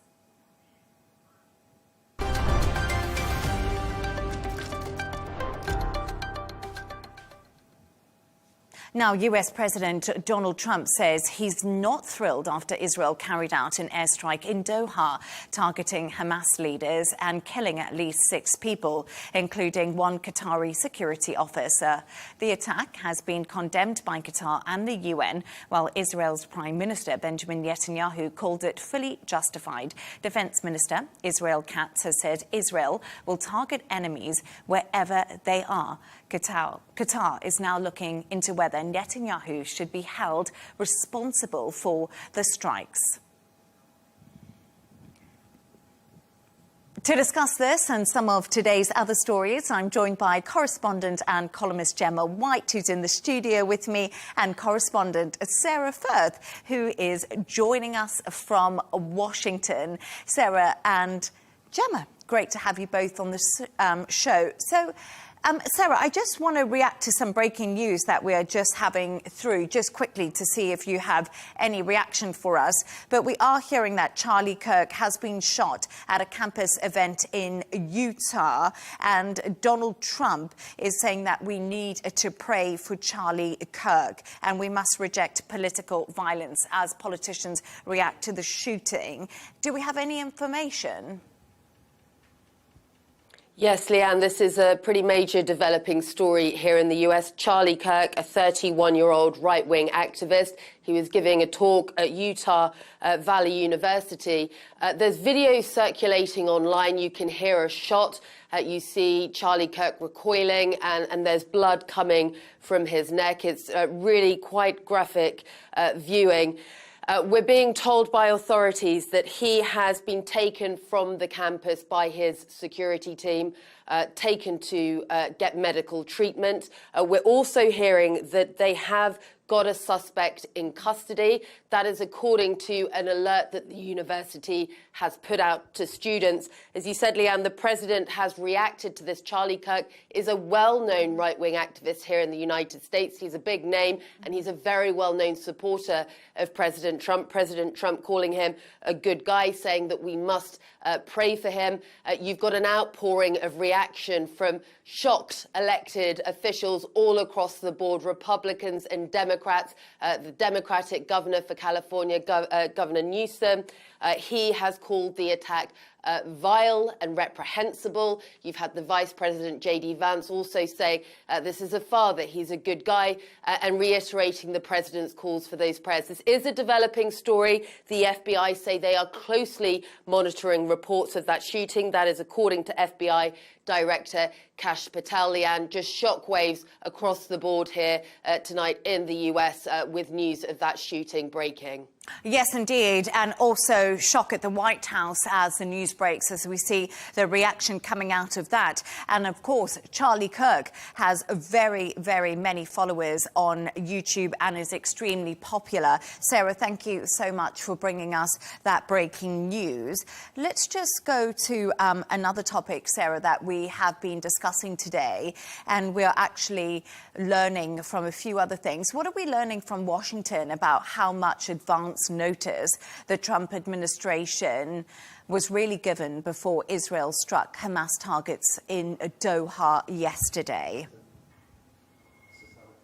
Well, Leigh Ann, the messaging from the White House has been that it was very late in the day that the president was informed. There's been a real picture emerging throughout the day. I know we've spoken about it as we've reported this story, of really a very strained information chain. So the messaging that's come out is that there was advance notice, but very, very late in the process, and not through the usual channels, not through the top political channels, but rather this time through military channels. By the time the Pentagon had informed President Trump, and President Trump had ordered his envoy, Steve Witkoff, to pass on the message to the Qataris, we're being told that the bombs had already started falling. We've heard the Qatari officials come out and say it was 10 minutes after those explosions had been heard, so too late to simply do anything about it. It has caused a diplomatic chaos, really, as the situation has unfolded, with the repercussions still, Leigh Ann, at this point in the process, pretty unknown. The fallout could be significant. Qatar is the home to one of the largest US air bases, the largest US air base in the region. There is absolutely furious Qatari officials that have come out calling this 100% treacherous, and the questions are, why didn't the president know sooner? Why wasn't he able to do more to prevent this? Now, the White House and President Trump himself, he's describing very unhappy with the actions that Prime Minister Benjamin Netanyahu took. But that language simply isn't cutting it. It's seen more of a sort of slap on the wrist rather than out-and-out disapproval of those actions. And given the critical nature of the relationship that the US has with Qatar, Qatar have been at the forefront of spearheading the efforts to come up with some kind of brokered peace agreement that the US has on the table for the conflict in Gaza. And all of that now looks in jeopardy with these Israeli attacks. And President Trump, his credibility being questioned today, not just amongst his adversaries, but in the White House too. I can tell you, Leigh Ann, there is a lot of frustration being expressed, and some of that frustration starting to be made more and more public now. And Gemma, let's just touch on the fallout in the region, because as Sarah just spoke to us of the fallout in the US and the criticism there, but the fallout in the region, in the Middle East, where we are, Trump is now in this complex diplomatic situation, especially with the UAE and Saudi condemning what's happened. Yeah, and obviously we've seen the UAE, Sheikh Mohammed has visited Qatar, and then delegations from Saudi are going to go later this week as well. So the fallout is complex, and it seems to be getting bigger and bigger. This isn't something that's going to go away. Now, Qatari officials have said they're putting together a legal team. They are going to, they want to take this to sort of the highest courts that they can. They've delivered separate statements to the United Nations Human Rights Council and the UN Security Council, calling the attack a blatant violation of all international laws and norms. And there was obviously an emergency session called by the UN Security Council in order to, deal with this situation. Now, there's a series of likely outcomes which will affect the diplomatic landscape. Firstly, Qatar is likely to feel betrayed right now. They are one of the US's strongest allies in the region. They could see this and are likely to see this as a betrayal, especially after years and years of working together. And not just in the region, they have worked to further US interests globally as well. Secondly, as Sarah said, this may cause Qatar to pull out of further negotiations. They won't host anymore. They won't offer their assistance anymore, which would be a great loss to the process. Thirdly, this could end the potential for any further negotiations, which many have alluded to. Perhaps that was Netanyahu's aim all along, to just cast out this negotiation process. And fourthly, the focus has now shifted to other US allies in the region. In particular, Egypt has been quite vocal in the media about saying if they take in Hamas leaders in exile in Cairo, could they be next on the list? And these are the questions that so many people need answers to at the moment. Gemma and Sarah, thank you for your thoughts on that story. Let's move on. And for the first time, more children around the world are obese and underweight, according to UNICEF. 1 in 10 children between the ages of 5 and 19, approximately 188 million, are now living with obesity as diets shift towards ultra-processed foods. Gemma, let's start with you on this story. Why has this happened for the first time? What's actually changed significantly? I mean, this, as you say, this is the first time this has happened.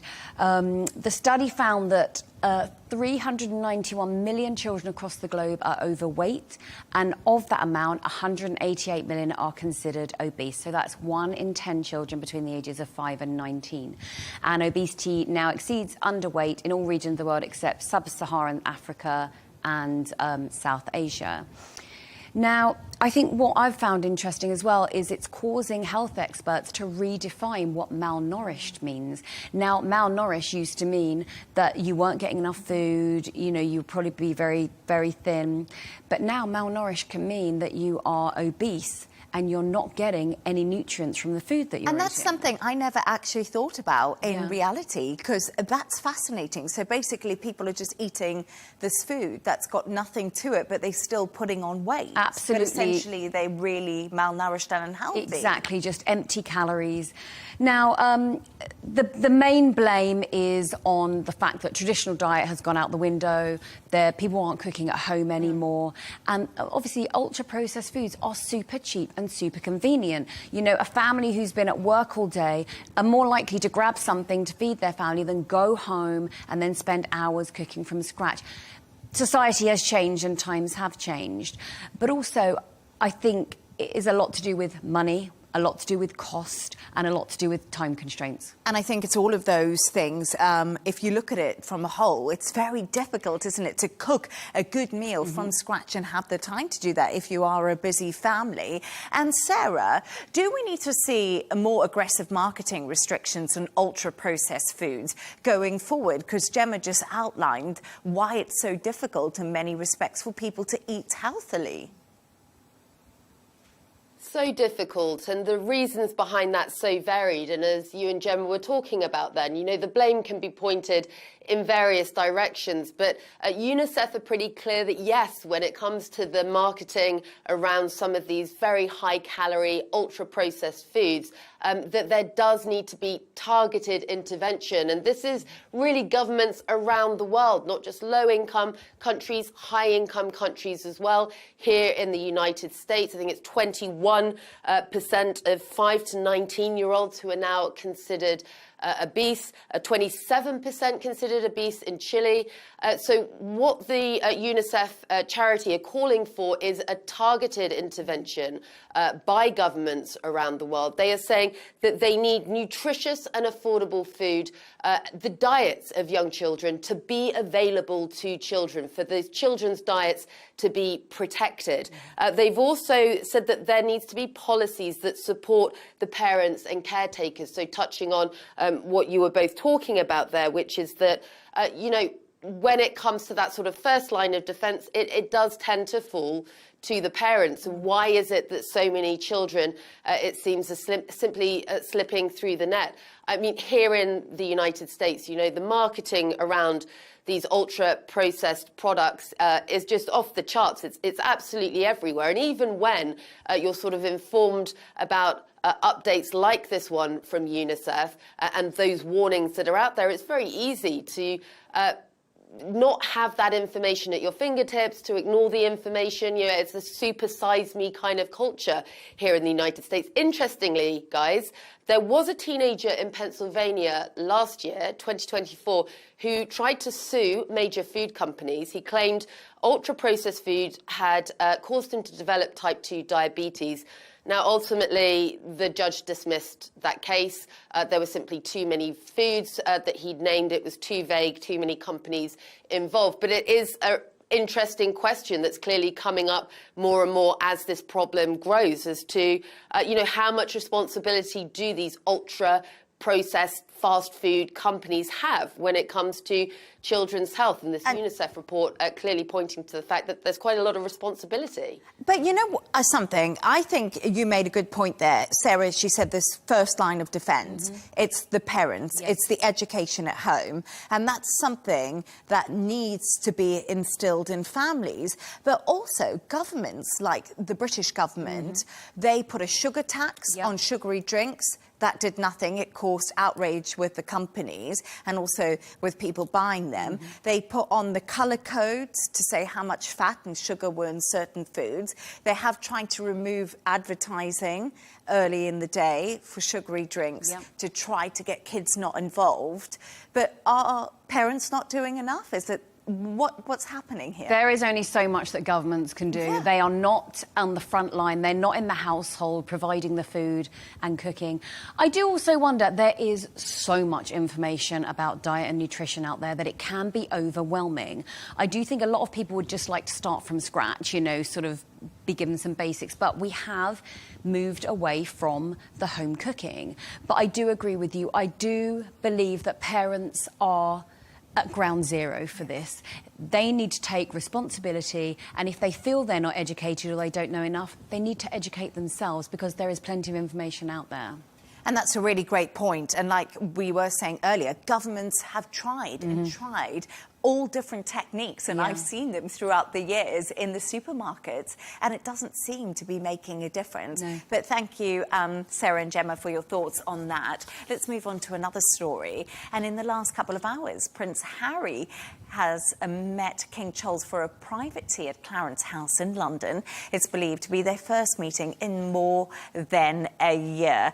Gemma, let's start with you, because recently, when did we discuss this? We said, would Harry go and yes, this is recent, isn't it? And now he's done it. So I don't know what you think, but speculation, we've spoken about speculation on the show, but the speculations come true. They've met. I mean, it was kind of signalled back in July when we had the meeting of the King's press secretary, and which was meant to be secret, but it was exactly Harry and Meghan's spokesperson. It was supposed to be a very secret meeting, but it was done in a very public place. So you know, you make of that what you will. But yeah, so it's been 19 months since they last met, and again, this meeting was done publicly. Harry was driven through the gates of Clarence House, which is Charles's residence in London, in front of everyone, in front of, you know, everyone could see this. They want everyone to see that this is happening. Now, they haven't seen each other since February 2024, and that was just after King Charles had announced publicly that he had cancer. Now, I do think this meeting is going to start causing a lot of conspiracy theories as to, you know, why now? Why is Harry meeting his dad now? And I wouldn't be surprised if we start seeing headlines, you know, Charles doesn't have long to live, or a lot of speculation around that, because they'll need to sort of find a reason why Harry is meeting him now. I do think this has been months in the making, probably a lot of back and forth, a lot of negotiations, because Charles came down from Balmoral and obviously Harry had flown over on some charity work. This has been, you know, choreographed down to the nth degree. I do not think we will ever see a reconciliation with William. I think too much bad blood has passed there. But I do think, you know, royal watchers and fans will like seeing this, Harry at least being brought back into the fold. And I do agree with that. Harry coming back home after so many years away. But it's such, Sarah, let's say this is a positive step in their relationship, but it's been so strange since Harry moved back to America. We've seen him write the book Spare, which had some really nasty, controversial comments in it about the royal family. We saw him do Oprah. We saw him do the Netflix show. So, well, I don't know what to make of all of it, to be honest. I know, poor Harry. I mean, congratulations, guys, on getting those royal scoops predicted so far ahead of time. But yes, it's kind of...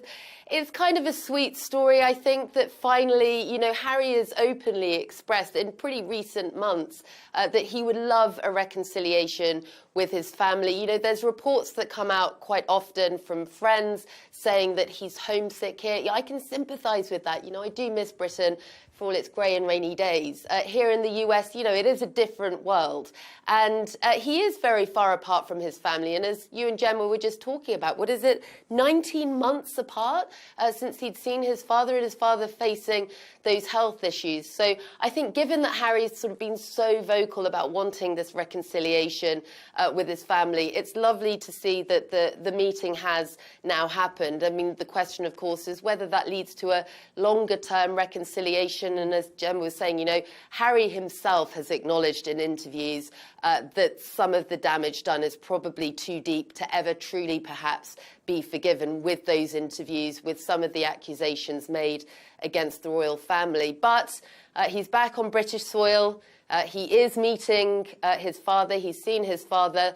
And another question that will be on everyone's lips, I'm sure, back home, particularly behind palace doors, is when he gets back here to the US, are we going to see some of that information as to what happened behind closed doors potentially leaked to the press? Because that's the real sticking point, isn't it, guys? That it seems every time there's some kind of interaction with the royal family that there's then a load of headlines, accusations of leaking. So I think that's going to be a pretty big test moving forward on the back of this meeting. And Gemma, I agree with that. That is the big concern. Harry comes, holds a conversation with his father. His father's obviously been extremely unwell, and I'm sure he's absolutely thrilled to have his younger son. But I think if leaks do start appearing in certain pages of US papers and magazines, it's not going to be a good look. No, and they're not going to be above planting certain stories, you know, having certain conversations to see if they appear, you know. These are people who have been dealing with the press since they were born. They know how to play every single game with the media. They all have their sources that they speak to in particular. So, yeah, I mean, if we do see these leaks coming out, who knows what will happen after that? I'm sure we'll talk about them on the show. But thank you so much for all your thoughts on that, Sarah and Gemma. And it's a time of the show where Gemma and Sarah have chosen two of their quirkiest stories of the day. And Gemma, yours is about a burger. Yes. And it costs a lot of money. A burger from an unexpected place. Yes, a burger from an unexpected place. It costs £11. Yes, that's 15 US dollars. 15 US dollars for the burger. Why so much... what can we talk about? What can we say? Why so much excitement about the burger? You would think a burger this expensive is coming from, you know, a high-end restaurant. This is not. This is Burger King's... Go on, Burger King. New Wagyu burger. Burger King are going elite. Exactly. Burger King are going for a Michelin star, I think. Now, just for context, so the burger is £11. You can buy 2 Whopper meals for around £11. So it is very different to their current, you know, price range. Now, they've launched it. It's the most expensive menu item they've ever launched. They've only launched it in the UK, and they've roped in Gordon Ramsay, obviously famous Michelin-starred chef, to be the face of it. But what their whole tagline is, no, Gordon didn't have anything to do with this, you know, so that's quite funny. Now, it sounds delicious when you do describe it. It's got caramelised onions, pink pickled onions, rocket, not lettuce this time, you know, rocket. Very so fancy. Yep, crispy onions and caramelised onion mayo served in a brioche.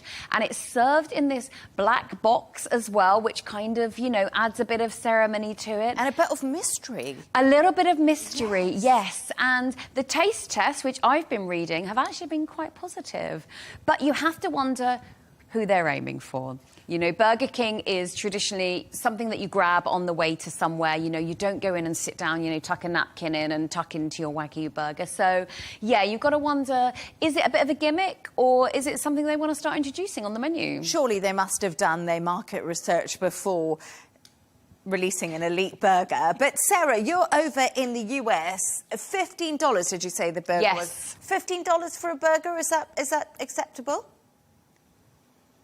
Oh, you know, honestly, Leigh Ann, I'd have to try it. I was just going to say, I think we need an Al Arabiya taste testing of this story. We can all have a bite and then decide whether we think it's worth the cash. But I find it absolutely fascinating because Burger King, always known for their meal deals, and it's very cheap. Let's see how it goes. But I do like the idea of some restaurants. I mean, what next? Truffle fries? Is that going to accompany? Because that would be delicious. That would be really good too. I would eat those because I'm vegan. I wouldn't have the burger, but I would have the truffle fries. Heads up, Burger King. If you need us to be in the advert, we are free. And we're free and available. Yeah, all three of us. And Sarah, moving on to another story. Yours is about a military UFO hearing which is going on in Congress. Absolutely fascinating stuff. Give us a little bit more info on it. Yes, I mean, the video is pretty weird. This was shown in Congress, and it shows an orb, a glowing orb, being picked up on camera by one of the US's Reaper drones. Another drone then fires a Hellfire missile at it, and the missile, Leigh Ann, just bounces off the orb, and the orb keeps on going. It's a very, very strange video. What's even weirder is that you had these members of Congress, lawmakers watching this, and then they had service members from the US military there to comment on the video and answer questions. And at one point, one lawmaker asked some of these service members, is there anything in America's arsenal, weapons arsenal, that they know of that would be able to deflect a missile the way that this orb seemed to? It just sort of bounced off. And the service members answered no unanimously. And then they were asked, does that scare you? And again, unanimously, they all answered yes. So this is video that was given to one of the members of Congress. The Department of Defense has not given an official explanation when they've been asked about this. We're going to continue to ask. But yes, this unidentified flying objects this video being shown in Congress, you know, very well-respected service members are saying freaks them out, frankly. Does it freak you out, Gemma? And I wonder, you know, we see that video there right now. Yeah. I hope that, will we ever get an answer? I mean, it doesn't freak me out at all. I think we live in an infinite universe, and the idea that we are alone, I think, is absurd, to be honest with you. I believe they're among us. Yes. Surely. I mean, but seeing this footage is fascinating. And I think, as Sarah says, when you have seasoned, you know, members of the forces who are giving you all their expertise and saying, no, there is nothing that can withstand a missile strike in that way. And do you find that scary? They're giving their expert opinion, and I think that just adds so much weight, and especially, you know, where the hearing is as well. And I also read that a movie director, a very famous movie director, has been seen at these hearings, and people are now speculating that a film could possibly be on its way, and there might be a lot more to come of this. And I love that idea. I do. I love an alien film, you know, from Independence Day to Signs. I'll go and see that film, so yes. I would too. Yourself, Sarah, you're up for the film? If it comes out? Yeah, absolutely. The truth is out there, Leigh Ann and Gemma, and I quite like your philosophical, you know, we do live in an infinite universe, so who knows, but I would certainly be tuning into that movie, that's for sure. And thanks so much for your thoughts on that. But Sarah, actually, before we let you go, we've actually got some more breaking news. Right-wing youth activist Charlie Kirk, a major ally of President Trump, has been shot at an event, as we mentioned earlier, and that event is taking place in Utah. Have we had any update on his condition or the situation? Yes, Leigh Ann, it is very much a developing story here in the US. You've had the president himself commenting on this very shocking shooting. There's video that's been circulating online. We know that he was shot in the neck while he was seated at this talk that he was giving at the university. Eyewitnesses saw him fall from his chair. The university has been evacuated, and we are told that the shooter is in custody at this point. The FBI is looking into this.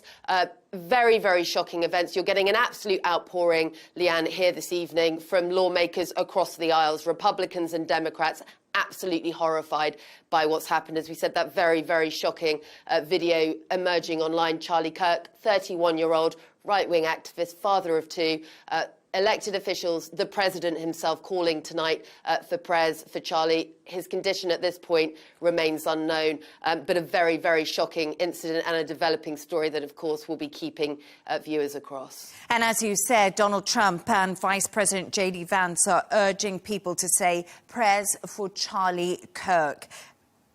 And that is the developing story that's happening there. And I just want to say thank you so much to our guest today, correspondent Sarah Firth, who was in Washington for us, and correspondent, columnist, and... Did I get that wrong? Sorry.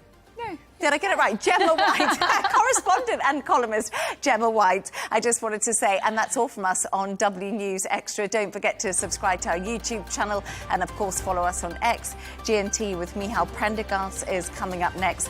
Goodbye, and thank you so much for joining us.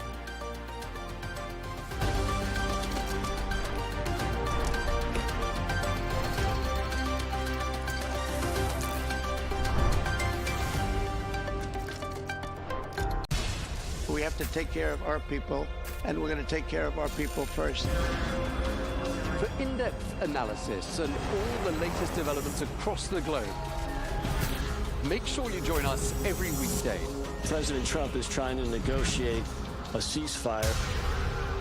With so much happening, so much information, and so much noise, International law will have no part in his administration. it can be hard to keep track. Tariffs will just fuel inflation. We're going to fight these tariffs. But you can count on us to tell you what you need to know. We stand by your side. Join me, Tom Burges Watson, for Global News Today, right here on Al Arabiya News.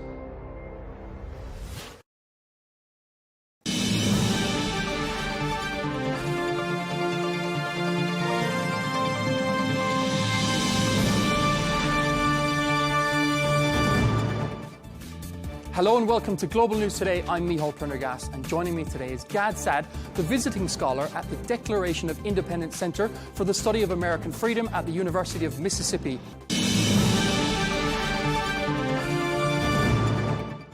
Thanks so much for your time, Gad. A story that shocked the entire world. A young Ukrainian refugee has been butchered in Charlotte.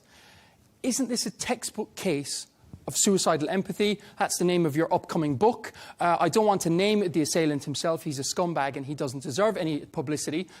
Isn't this a case, a title case for your book? It is, in that what suicidal empathy, the way it works, let me offer a quick explanation and then link it to that specific case.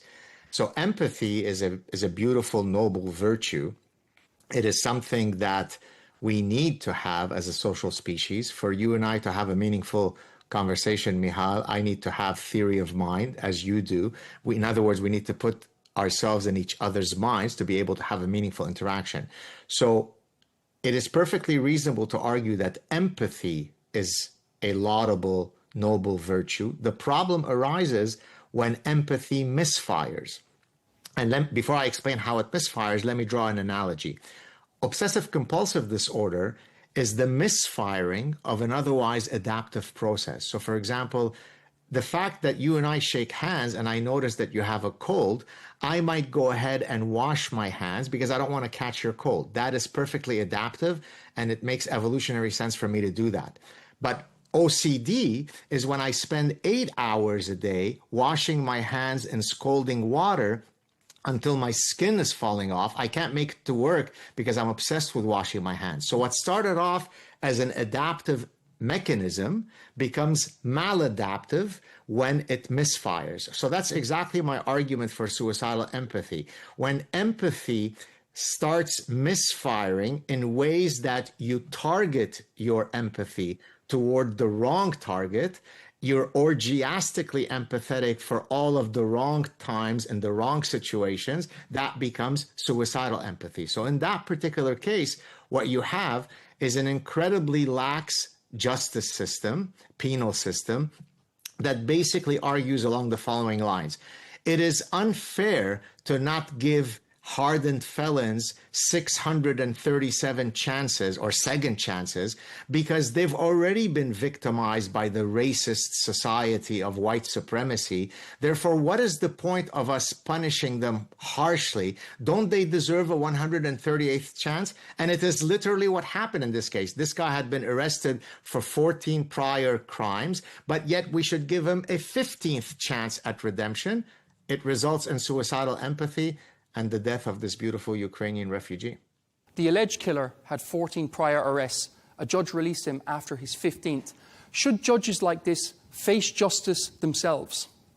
Look, that's a tricky one in that you would like to think that a judge is not going to always be personally held liable for judicial decisions that they make, because then in that case, they will always take the decision that is least likely to result in repercussions on them. So it's a tricky one. You can't always say, irrespective of the context, they should be held accountable. But certainly, if you are letting hardened felons get out of prison time and time again because you have been completely parasitized by suicidal empathy, then I see no moral, ethical, or legal reason why you should not be held accountable for that decision.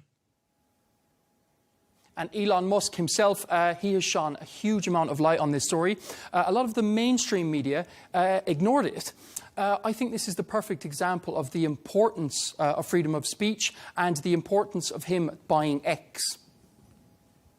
Indeed. So the minute that I found out, maybe not the minute, but probably within the next day or two, when I found out that Elon had bought what was then Twitter, I put out a clip on my channel, The Sad Truth, where I basically explained that of all great initiatives and great accomplishments that Elon Musk has ever or will ever do, none will come remotely as impactful as him having bought that platform. Because for better or worse, that platform is the central public square where ideas flow at a, feverish velocity. I know just from personal experience what the things that I could say or the things that would get me punished. And, I'm probably the most irreverent, outspoken professor on earth. If I were to say that women, do not have penises, well, I stood the chance of having my account shut down. And so what Elon has done is he's come along, completely removed the shackles that we were all being restrained by. And so thank God for Elon. President Trump has responded quite forcefully. He's also recently sent, in regards to crime, the National Guard into D.C. While Democrat-run cities are spiralling into chaos, why do leaders of these cities resist law and order? Yeah, that's a great question. So let me give you one of those professorial psychologist answers. There's a great book by two French psychologists. They're actually evolutionary psychologists. Their names are Dan Sperber and Hugo Mercier. They wrote a book called The Enigma of Reason. And in that book, what they argued is that our faculty of reasoning did not evolve to seek some objective truth, but rather, regrettably, our faculty of reasoning only evolved to win arguments. Now, that's quite a pessimistic view because it basically says that for most people, the truth doesn't matter. What matters is that I am proven to be right, even if I'm wrong. So when Donald Trump does something like solve crime in D.C., the other camp doesn't say, attaboy, great job, President Trump. They have to find a way to stand against it. And as the old joke says, if Donald Trump were to personally cure cancer, the Democrats would come out and say, look how evil he is. He's now made sure that a whole bunch of oncologists will be out of a job. So that's really regrettable because, again, it shows you that certainly politics is not about the adjudication of different ideas until we reach truth. It's simply about making sure that my team is right and your team is wrong. Has Donald Trump, has he proven a lot of the Democrats wrong?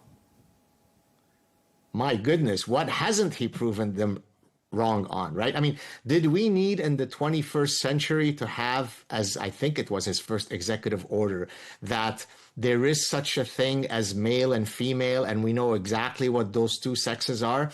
Until 15 minutes ago, the 117 billion people who had existed on Earth seemed to exactly know how to navigate that very, very difficult conundrum of identifying what male and female is.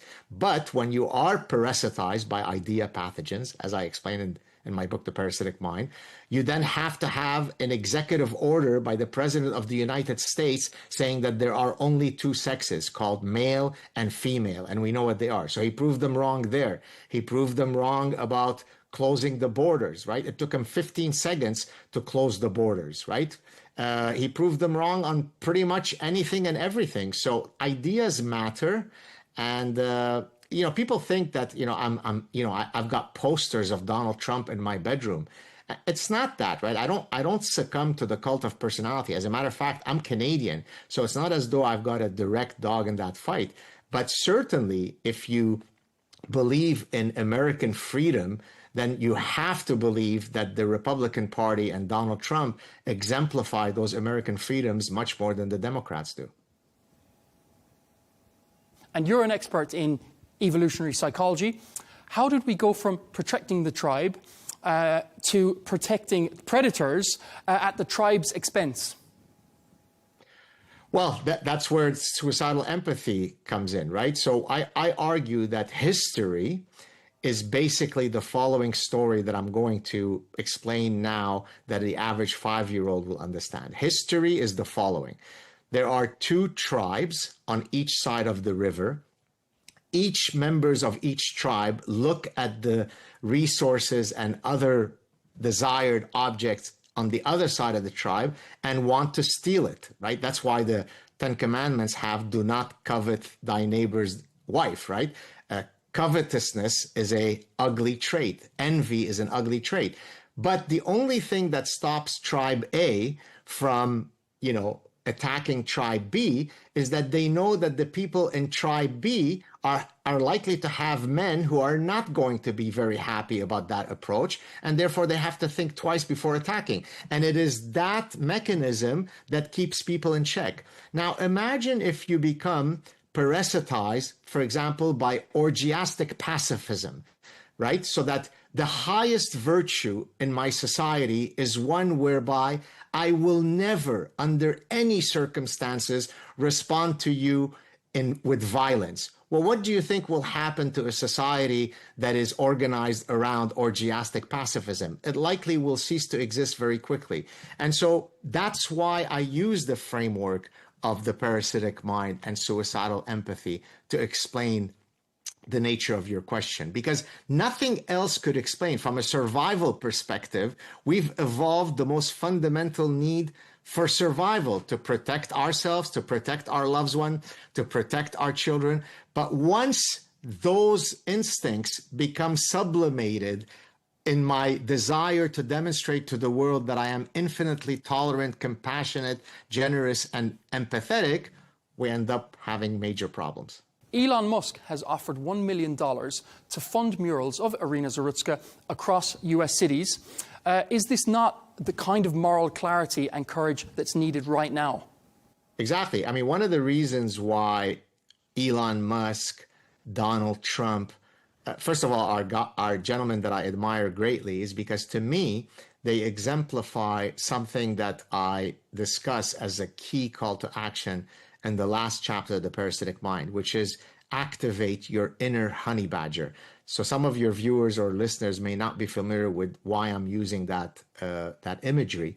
The honey badger, the African honey badger, has been rated as the most ferocious and fierce animal in the animal kingdom. Now that's quite a big title, because it isn't a big animal. It's the size of a small dog, and yet adult lions will cross to the other side of the street when they see Mr. Mean Honey Badger. Now, why is that? Because the honey badger doesn't care. It stands tall despite the fact that it is small in stature. So Donald Trump and Elon Musk are not encumbered by political correctness. They're not encumbered by ensuring that they are going to be invited to the cool kids parties. They stand tall, even though they are literally tall men. They stand tall, fully capable and willing to defend their principles. And that's why I implore people to activate their honey badgers. That's why I think Elon Musk and I have a strong affinity for one another, because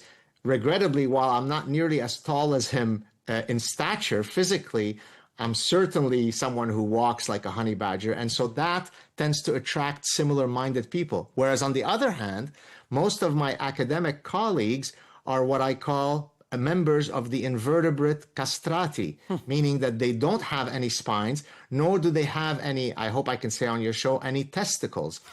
Right? They're whiny, they're wimpy, they're afraid of their shadow. They'll never utter a word that might draw back anything against the accepted orthodoxy. That's not how an academic should be. An academic should be an intellectual Navy SEAL, and Donald Trump and Elon Musk certainly exemplify those qualities. They're honey badgers, and you're a honey badger as well, it seems.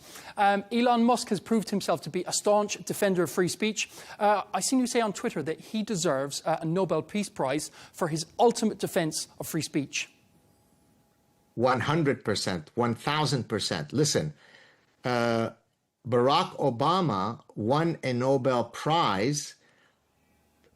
I think it was even before he had assumed the presidency, or maybe within a few days of assuming, or whatever. I don't remember the exact temporal timeline, but it's because he had, uttered some hopeful message or some nonsense, right? I mean, I have antiquated socks that I no longer wear that are substantially more worthy of the Nobel Prize than Elon Musk, than Barack Obama. So if Barack Obama can win a Nobel Prize for doing literally nothing, then how many Nobel Prizes should Elon Musk win for having freed us from the shackles of, as we say in French, les bien-pensants, the well-thinkers, the politically correct class?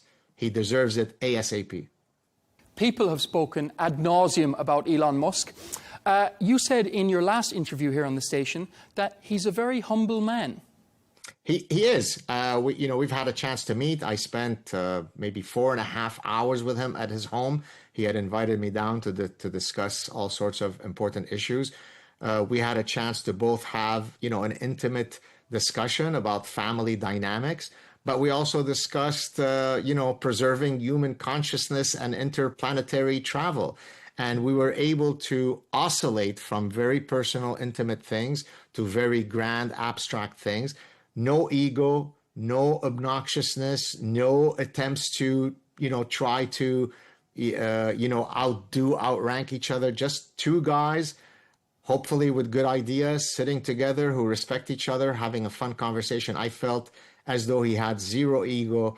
And if anything, after, meeting him personally and chatting with him, I only learned to admire him that much more. We know that Elon Musk and President Trump are two enormous characters. They had a very huge falling out, especially on social media. Are you hopeful that they can make amends? That's a great question, because when I first heard of their rift, actually it was a friend of mine who used to be a former student of mine who wrote to me and said, "Hey, what do you think of your two guys fighting?" And I was traveling. I said, "What are you talking about?" And so he was the one who broke the story to me. And I looked at that with great regret, because, look, the United States in particular, but the world in, more generally, is a much better place if those two, gigantic leaders see eye to eye, right? So it is my hope that, it certainly seems as though some of the venom has softened. So in an ideal world, they will hug it out, go back to being friends, and we will all benefit from that renewed friendship. Could you broker a peace? Well, I can certainly try. I don't know if I can deliver. I'm very well calibrated about what I can or can't do. So I can certainly reach out and try to broker it, whether they'll listen to me or not, or, whether it happens or not. Inshallah, only God knows. A story that's absolutely dominated the news over the past week. It was the frankly Orwellian arrest of the Irish comedian Graham Linehan for his tweets made in the UK where he criticised the trans movement. What was your reaction, Gad? Yeah, I mean, in a sense, I was surprised because it's as if we're back to being in 2020 or 2022. But that actually speaks to a point that I've often made, where people write to me and say, hey, now that Donald Trump has started his second term, Dr. Saad, can we expect that all of this woke parasitic stuff will go away? And my answer is always an emphatic no, unfortunately. Yes, it's good that Donald Trump won.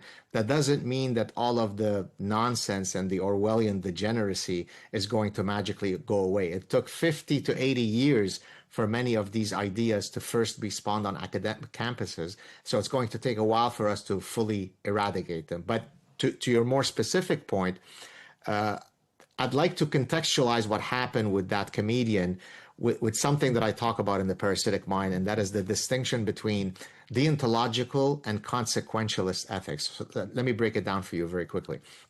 Deontological ethics are absolute statements. So, for example, if I say, it is never okay to lie, that would be a deontological statement. A consequentialist statement would be, it's okay to lie if you wish to spare someone's feelings. So if your wife might ask you, do I look fat in those jeans?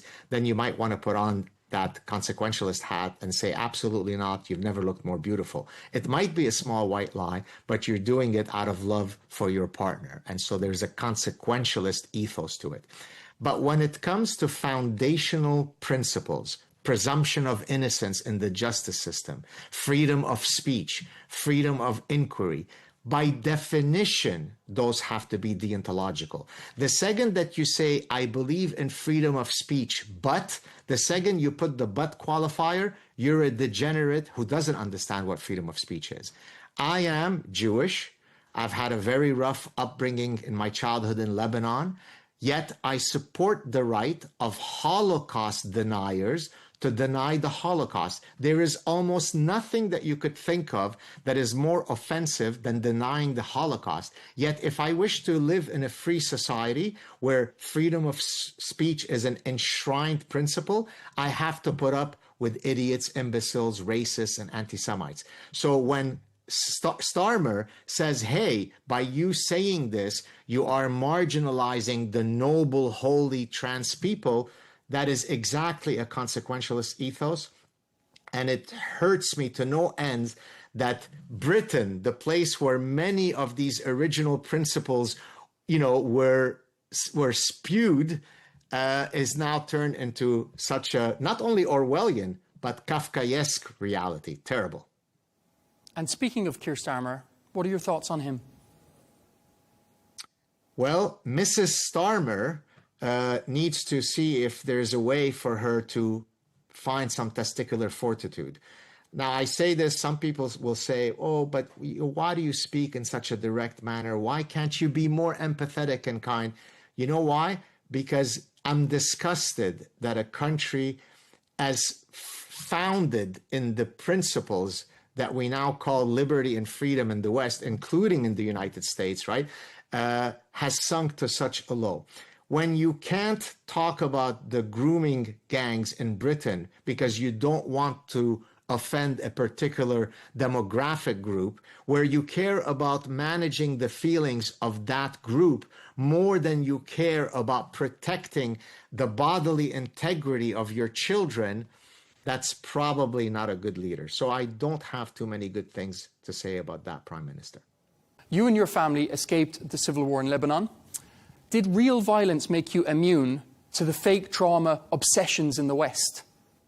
Yeah, great question. Look, one of the reasons why it's very difficult for people to try to cancel me and so on, because if they use the victimology narrative, the faux victimology narrative that is so often present in the West, then I pull out my real victimology cards, then suddenly they whittle away, because real victim versus fake victim, if that's the currency you want to use, then I'm going to win every single time.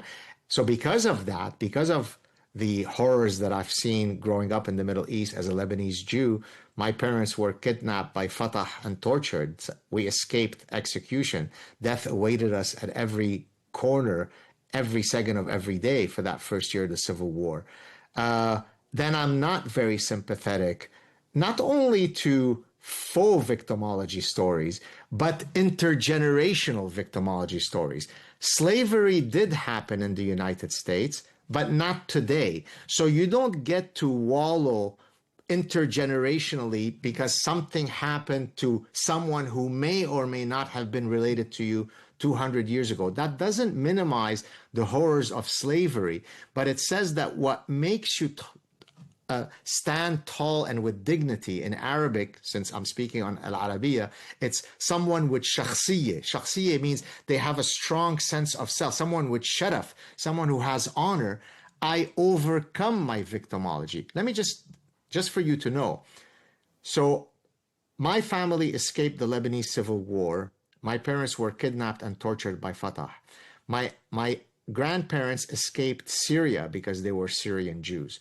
My wife's family also escaped Lebanon because for also religious reasons. Her ancestors escaped the Armenian genocide. My brother-in-law's family escaped in the 1950s from Alexandria, Egypt, because they were Egyptian Jews. So within my lifetime, any family member that you could think of, whether by bloodline or by marriage, has faced horrifying victimology. And yet here I stand, happy that I exist, hoping to create a better world. Yes, my victimology story is part of my past, but what makes me who I am is that I've overcome it. So stop whining and get off the couch and do big things. I agree with you, Gad. I'm from an Irish background, and I think obviously the Irish famine perpetrated by the British on Ireland, it was absolutely abhorrent. But I don't necessarily, I try not to think about it too much, and I try not to let it define me. How would you go about teaching this kind of resilience to young people now? Well, it's certainly, well, there are two ways. There are some things that the young people can do to build resilience, but also there are things that the caretakers of the young people should do in order to inculcate resilience in the young people. So let's start with the latter.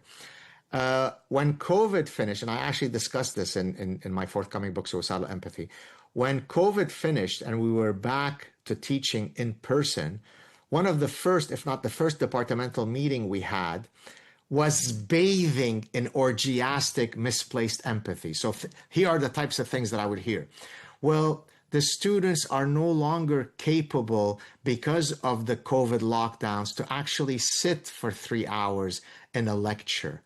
The students are no longer capable of taking notes. It's too onerous for them. It's too much to expect of students to have to do evaluative exercises like exams because they suffer from post-COVID stress. That's not how you build resilience. Let me draw a very good analogy. This is actually from this book right here, my book on happiness.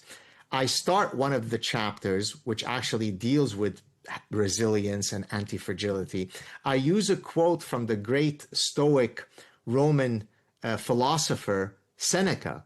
I don't have the exact quote in front of me, but so I'll paraphrase it. He said that strong trees with deep roots, with strong trunks, are those that have been exposed to heavy wind stressors.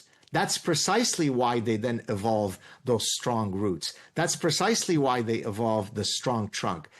The trees that have not been exposed to the wind stressors are very brittle. They're easy to uproot. By the way, that's exactly true of our immune system. So for example, if you take autoimmune diseases like asthma, children who are raised in very clean environments end up having greater incidence of asthma than children who are raised on farms with pet dander, with allergens, because our immune system expects to be challenged in order to then mount an optimal response. So at the very least, what we should be doing is, rather than always hugging our children and saying, they're there, it's okay, everybody gets a trophy. No, teach them about competition, teach them about resilience, teach them about dignity, and hopefully those things become an integral part of their personhoods. And one thing I detest, Gad, is the polarised nature of politics. I'm probably going to get some flack for even speaking to you today by kind of some corners of the online media. As a Middle Eastern Jew, how did growing up as a minority shape your rejection of identity politics? Well, it shaped it greatly. And that's why in chapter 1 of The Parasitic Mind, knowing that later I was going to critique identity politics, I wanted to share my story because Lebanon is the perfect model of what happens to a society that is perfectly organized along identity politics lines, right? And in the case of Lebanon, it's according to which religion you belong to, right? So Lebanon, for example, has what's called a confessional parliamentary system, meaning that who the president is going to be, who the prime minister is going to be, who the speaker of the house is going to be, or the parliament, how many seats how many seats are going to be assigned to different sects is all based on your religion.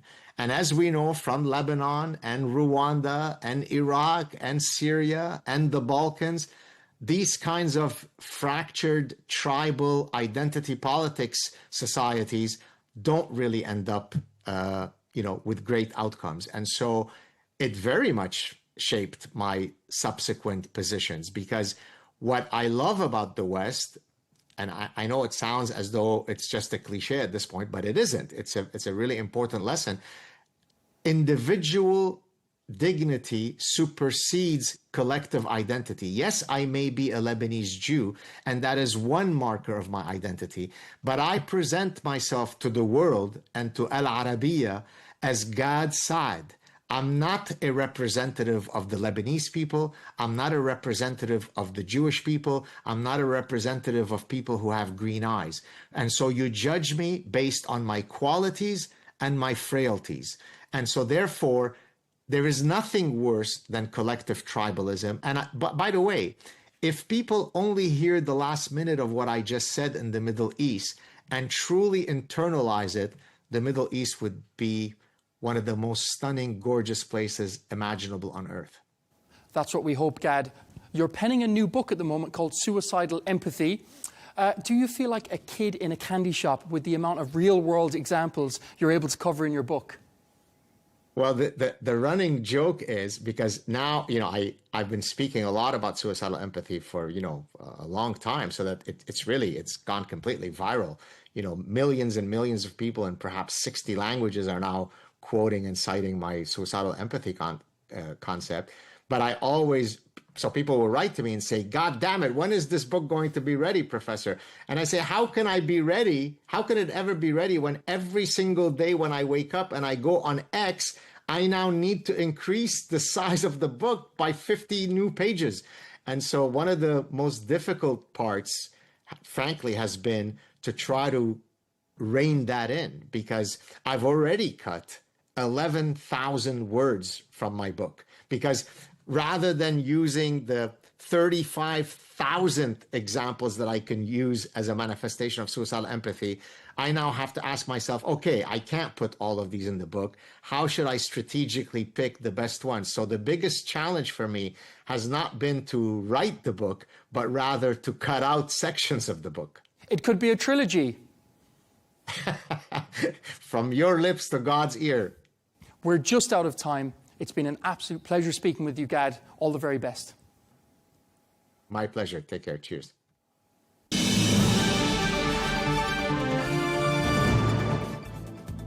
That's all we have time for on Global News today. Be sure to join us tomorrow for more exclusive interviews. Until then, goodbye.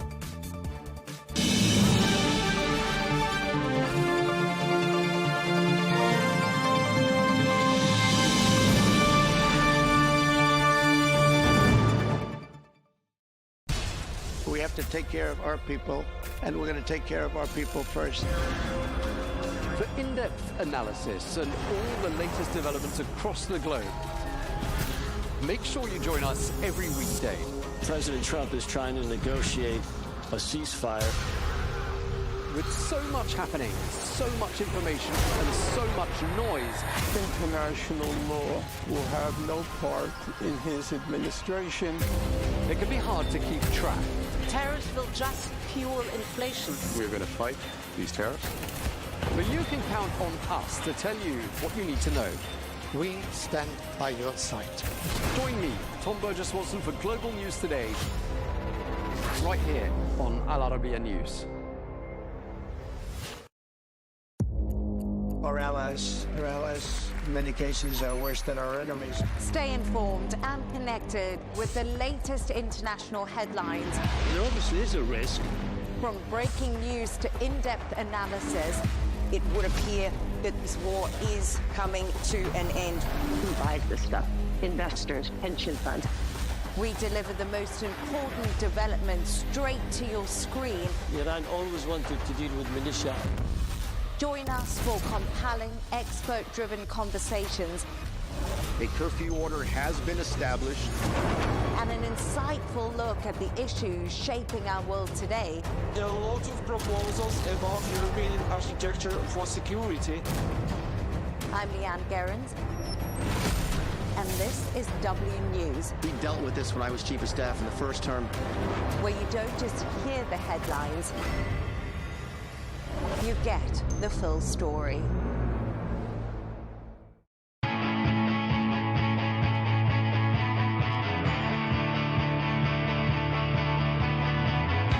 Welcome to the Metropolis, the big city. This is where tech, trends, and culture meet. Meet the people. See the sights. Walk the city streets. And experience the lifestyle.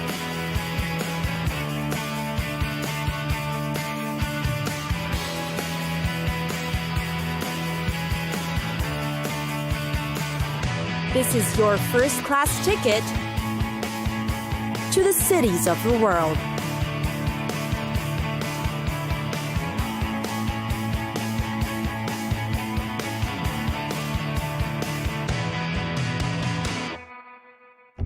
Incheon, a city with a lot to offer. Incheon in South Korea. There are many things to do, places to see, eat and drink in, and events to take part in. It's got a rich history, plus interesting cultural sites to visit.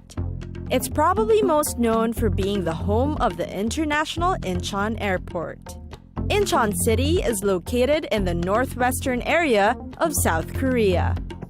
Seoul and Bucheon are nearby, as well as Goyang and Asan. The city has a population of about 2.8 million people. It is considered the third biggest city in South Korea. The city is known for its majestic natural landscape, from white sand beaches to unique rock formations. One of the most popular is the Yeolwangni Beach, offering pristine waters and great sand too. Tourists often visit this beach to watch the sunset and take lots and lots of photos.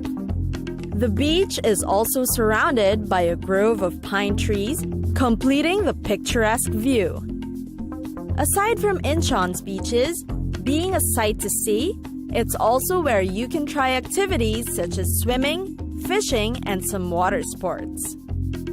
Incheon is also known for its great historical and cultural structures. There's a Museum of Korea Emigration History. You can go through a display of exhibits that tell the stories of the country's first emigrants. There's also the Incheon Landing Operation Memorial Hall. It is a memorial hall that features photos of military arms used by both the North and South Korean military. Then, there's the architectural masterpiece, Incheon Bridge. It is considered the longest bridge in Korea. It's linked to the world-famous international airport and is also one of the best places to witness the sunset. Incheon is also known for its special market. Want a taste of their famous fried chicken? Or buy the freshest fish from the port? The marketplace is where you should go. Aside from the fresh food, some markets also have amusement parks in it. Some are near the coastline where you can enjoy the view or try an activity. Bupyeong is where you can go shopping in Incheon City. It is linked to the subway stations, so it'll be easy to find and accessible as well. Not only is it a mecca for fashionable clothes, you'll find great products that are for your health and beauty.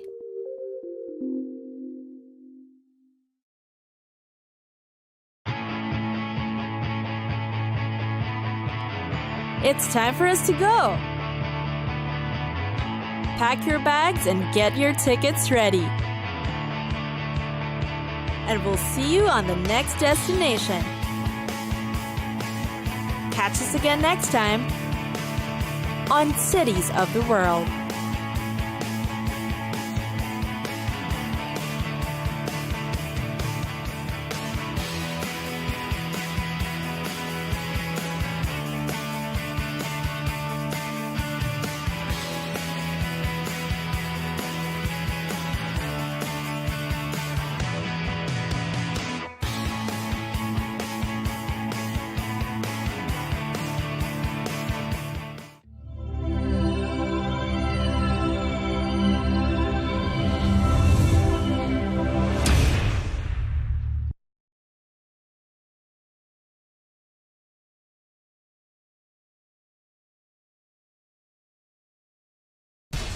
We have to take care of our people, and we're going to take care of our people first.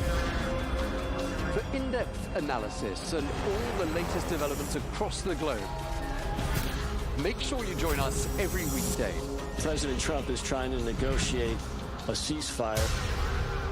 With so much happening, so much information, and so much noise, International law will have no part in his administration. It can be hard to keep track. Tariffs will just fuel inflation. We're going to fight these tariffs. But you can count on us to tell you what you need to know. We stand by your side. Join me, Tom Burges Watson, for Global News Today, right here on Arabiya News.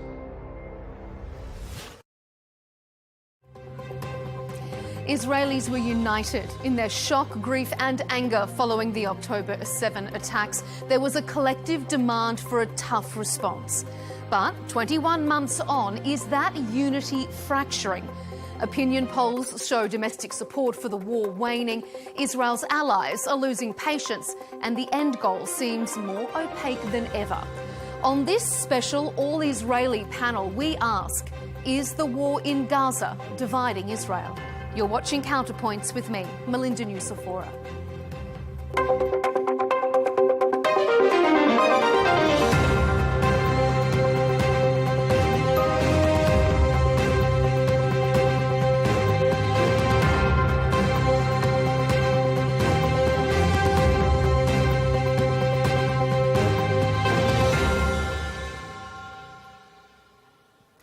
The Israeli government says it's pushing ahead with its war goals.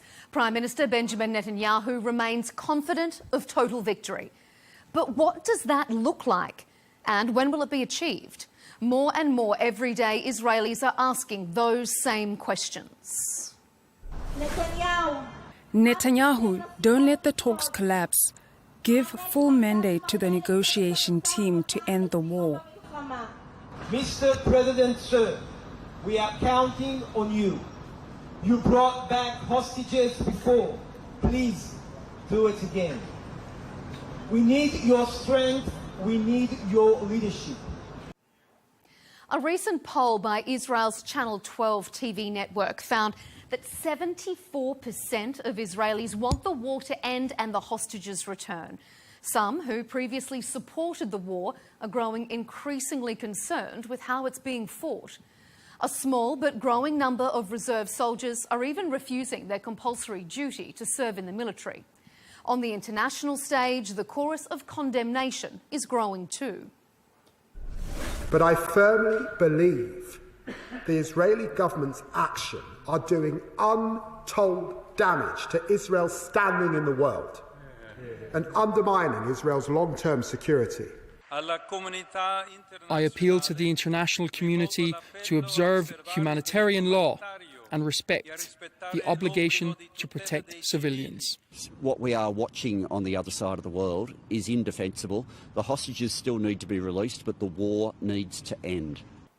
But those views aren't universal. Many Israelis still support the war and accuse those who don't of putting them and their nation at even greater risk.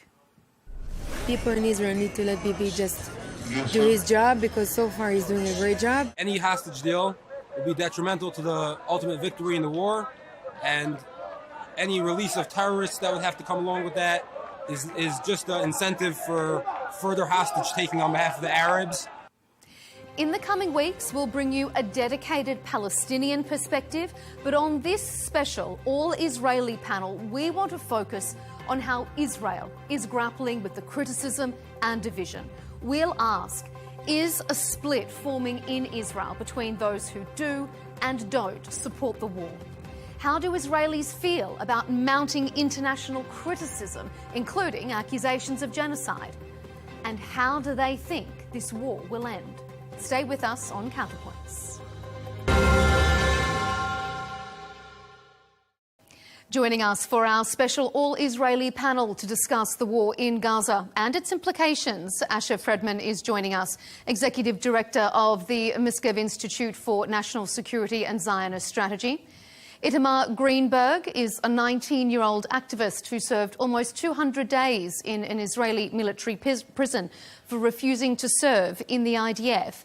And rounding out our panel, Gershon Baskin, the co-director of the Alliance for Two States and a former Israeli hostage negotiator. Gentlemen, welcome to Counterpoints, and thanks for being with us. I want to start our discussion on the political turmoil and divisions that appear to be growing in Israel.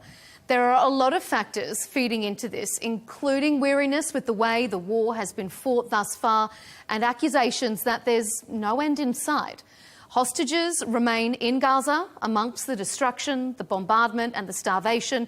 Many people, including some guests on this show, have said there are no clear political objectives. We're even hearing reports of the IDF having to draw down reserve deployments by 30% because of a drop in turnout from soldiers and soaring fatigue. So, Asher, let me start with you to kick off tonight's debate. Has this war ultimately divided Israel rather than uniting it? Thank you. Good evening. Thank you for having me. We are now facing a very complex dilemma. On the one hand, all Israelis want to see the hostages back. On the other hand, all Israelis agree that Hamas should not remain the dominant power in Gaza, capable of carrying out another October 7th attack. Now, the Israeli discourse has led to a divide over this question of ending the war, where the goal of getting the hostages back is obvious. What is much less discussed is that if the war ends tomorrow, if the IDF does indeed pull back, Hamas will quickly retake the Gaza Strip. It doesn't matter what kind of technocratic government is there. Hamas will be the dominant power on the ground, and we will see another devastating round of fighting in the near future, more terror attacks, perhaps more kidnappings. So we all want to get to a day after Hamas. We all want to see the hostages home, but it's a question of how you do that. And that has indeed created a debate within Israeli society. What's your take on it, Asher? I mean, Hamas's its leadership has been all but destroyed. Do you think that there is a risk of Hamas being able to retake if the war was to end tomorrow? It's not a risk, it's a certainty. Hamas does not have the, and this is a very, very important point. Hamas does not have the ability to carry out a large-scale attack against Israel. It still is the dominant force on the ground in the Gaza Strip, except for in very small areas that Israel controls entirely together with local actors. It has thousands of fighters, explosives, dozens, if not hundreds of tunnels still left. Absolutely. Tomorrow, Israel pulls out. Maybe you have some kind of technocratic government in charge of the garbage collection in Gaza. Hamas remains the dominant power. Hamas, as it always has, makes use of all humanitarian aid, all reconstruction materials to rebuild its military capabilities. And again, it's a great idea, right? We end the war, everybody comes home, the hostages come home. It's a lovely idea. What it means in practice is that we are in another devastating war 6 months from now. If we want to get to a day after, it must be a day after Hamas. Itamar, what's your take on this? You know, you have real skin in the game, so to speak. You are willing to go to prison to not serve. Do you think that the Israeli community is feeling divided over this issue? Yeah, I think when Asher say that we will be in if we will end the war now, we will be in another war in 6 months from now. It's exactly the point. I think the point is that we can't, you can't win the idea of Hamas by military power. You can't silence Hamas by military power and destroy it. And obviously, I don't think Israel care about that. Hamas will take again the control on Gaza because they care about the Palestinians. It's the first time that I hear that, and I live in the Israeli society. And Israel continues the war anyway, not because they care about Hamas will take control back on the Gaza Strip because of the Palestinians. Israel afraid from Hamas, as we can see, their acts as October 7th, it's immoral acts, and we need to be against it, of course, but to fight with it in military power, it will not end it anyway. Gershon, how do you see the division? Is it palpable? Do you think there is a division on the ground, or is this something that the media is latching onto that perhaps you're not witnessing in reality? Look, up to 80% of the Israeli public, probably more now, want this war to end, are willing to end the war to bring the hostages home. Very few Israelis actually believe that there are no innocent people in Gaza. The majority of Israelis, like Asher, believe that Hamas is still a big threat, that if we leave Gaza, Hamas will just reorganize and threaten Israel again. Let's face it, if Israel had defended its border on October 7th wouldn't have happened.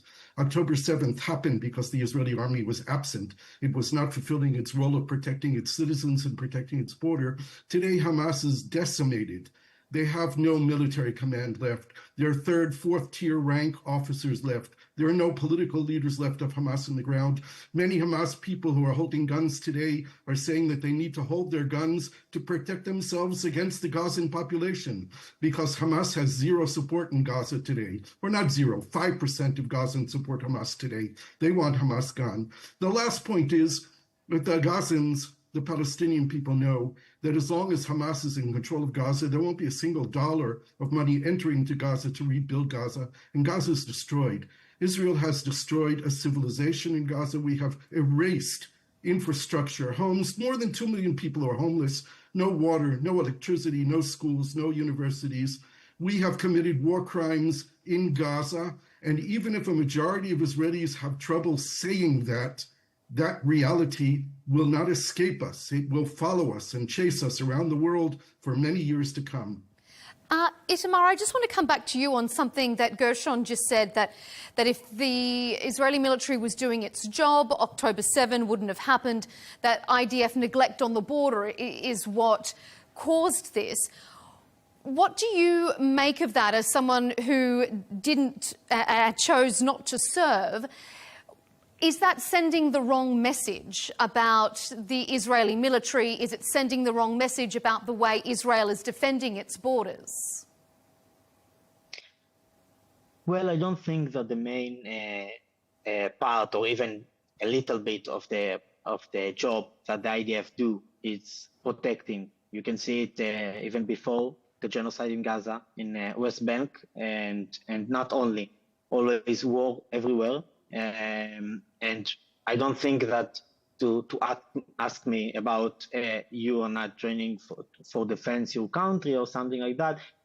The IDF is not protecting anything, just making more troubles for Jews and Palestinians mainly. Yeah, that's it. Asher, what do you make I'm the only panelist here who is serving in the IDF. Itamar, I'm double your age. I can tell you absolutely that when we were in Lebanon, when we were in other areas, and we found rockets ready to fire on Israeli cities, we were absolutely saving lives. Gershon, I respect your, I've been following your career for many years, and I respect your intentions. But as you know, you've also spent many years bringing Hamas's positions and views to the Israeli leadership. Your friend Razi Hamad, who you portrayed as a he's not my friend. partner, He's has now become a main spokesperson for Hamas. I want to make one thing clear, is that Israel has never claimed that it's supposed to destroy Hamas as an idea, because you can't. You can't destroy the Muslim Brotherhood as an idea. You can absolutely destroy Hamas as the dominant governing and military force in Gaza. Unfortunately, the IDF, it's been a very difficult battle. Hamas has nearly every home, mosque, school has been used to store weapons, as appears for. I mean, these are what the soldiers on the ground are saying, not what the talking points of the talking heads are saying. And so, therefore, it's been a very difficult battle, no doubt. Israel can and should have defeated Hamas as the dominant power. We've seen that those who have protested Hamas in areas where the IDF isn't present are quickly have their legs shot or are murdered, because Hamas is able to maintain its reign of terror over the Gazan population. And again, the only way to get to a better tomorrow for Gazans, for Israelis, is to end the rule of Hamas. And these ideas that a consortium of Arab countries will just take over for us and do the job for us, or Hamas will willingly give up its weapons and go on vacation somewhere, is just totally baseless. Gershon, your reaction? Yeah, I think I'm frozen, but can you hear me? We can absolutely hear you. Yes, sir, we can. Okay, good, because my picture is frozen. Hamas is destroyed. We can keep saying that we need to destroy Hamas, but actually what we're doing is we're protecting the government of Benjamin Netanyahu. This is no longer a war about destroying Hamas. Hamas is destroyed, and the Arab states and the international community won't do the rest of the job. There needs to be a political solution here, and it needs to be a political solution based on the Palestinians. This is one of the failures that we're facing right now, is that Israel can justify not ending the war because there is no viable alternative for Hamas on the ground. This is the fault primarily of the Palestinian Authority, but it's also by design by the State of Israel that has not fostered or allowed any kind of alternative to Hamas to be developed. There's only a political end to Hamas. There is no military end to Hamas. And what we Israelis have to understand, and Itamar certainly knows this, that as long as there are Israeli soldiers left in Gaza, Hamas has targets to kill. But if there are no Israeli soldiers left in Gaza, and there is a new Palestinian government supported by the Arab states with peacekeeping troops and international aid coming in to Gaza, we have an entirely different reality. Okay, Itamar, let me come to you. We're going to be moving on to day after political solutions a little bit later in our discussion. But let me stay focused on what's happening now and today. Itamar, how do you think the Netanyahu administration has handled this war, and what sort of sense are you getting today from people in Israel about their sentiment around the government? Yeah, I think that the big problem with this war is that it started. So we can see from the start that it will take thousands, 10,000, now it's almost 100K people that we murdered. But we can saw it from the start, and I don't think the problem is how we handle it now, but I think that the Israeli society start to see it in the last few months, that this war is meaningless, and we can't continue with this forever. And people just want this to end as soon as possible, mainly because the hostages and the soldiers' lives. For me, obviously, the main part is that I just don't support genocide and killing of civilians. But there is no bad reasons for opposing war. So, yeah, I think almost maybe 70% of the Israeli society support the hostage deal and the war. Asher, what do you think? How do you think the administration has handled the war? And do you think that there is division within the society about the Prime Minister? Well, there's certainly division about the Prime Minister, but that's a reflection of the fact that we are a very vibrant democracy. I have to say, from my understanding, my analysis, Itamar's presentation is incorrect, because the political opposition, which is calling to end the war, leaders like Benny Gantz or others, what they're saying is they're not saying we have to, and by the way, you can throw out the word genocide as many times as you want. It doesn't actually make it a fact. There is no genocide in Gaza. But regardless, what their political leaders are saying is we have to end the war to get the hostages back. And certainly many, many Israelis desperately want our 50 hostages back as soon as possible. And then what they say is, and afterwards, Hamas will give us an excuse to go back in and really defeat Hamas. Now, those polls that Gershon cited earlier, when they say, do you want to end the war and get the hostages or continue the war? Then, in fact, about 80% say they want to end the war and get the hostages. When the question is put somewhat differently, there was a poll that just came out today, I believe, that says, if we make a deal now, Hamas will retake control of the Strip and carry out further attacks. Do you want to end the war? The percentages are almost the opposite. So a lot of it is about, as polls are, how you phrase the question. I think that Israeli society, many Israelis believe that it's worth it to end the war in order to get the hostages back. And you know what? They may be correct. It may be that that's the moral strategic decision, but we shouldn't be blind to the fact that this will only lead to further destruction, further war. And given that Hamas continues to be deeply embedded, that destruction, again, the fact that houses are destroyed, the fact that schools are destroyed is not an indication of genocide. It's an indication of the fact that Hamas uses those locations for its military purposes. You raise genocide, and so let me move on to our second segment, which is focusing on how the international community is perceiving the conflict, because that does bring this accusation of genocide to the fore. There has been a clear change in rhetoric from traditional Israeli allies as the conflict has progressed. President Trump didn't stop in Israel during his Middle East tour in May. The UK, France and Canada have threatened sanctions against Israel. The country is accused of genocide at the International Court of Justice, and an arrest warrant has been issued for the Prime Minister Benjamin Netanyahu on war crimes allegations. And on Wednesday, the World Health Organization chief also accused Israel of a man-made mass starvation crisis in Gaza. So, Gershon, let's start with you in this segment. How do the accusations of genocide, of starvation, make you feel as an Israeli? Has this ever happened before in Israeli history when you reflect on the way the international community, some parts of the international community, perceive your country? Listen, I experience physical pain when I talk about Israeli war crimes and the act of genocide being committed in Gaza. It pains me physically to have to say that, but that's true. And even if Asher wants to deny it, like most Israelis want to deny it, we are not exposed in Israel to the reality of Gaza. We see physical destruction. We see almost nothing of the humanitarian disaster. We've seen nothing of the erasure of a civilization in Gaza, which is the definition of genocide. It's not the Holocaust.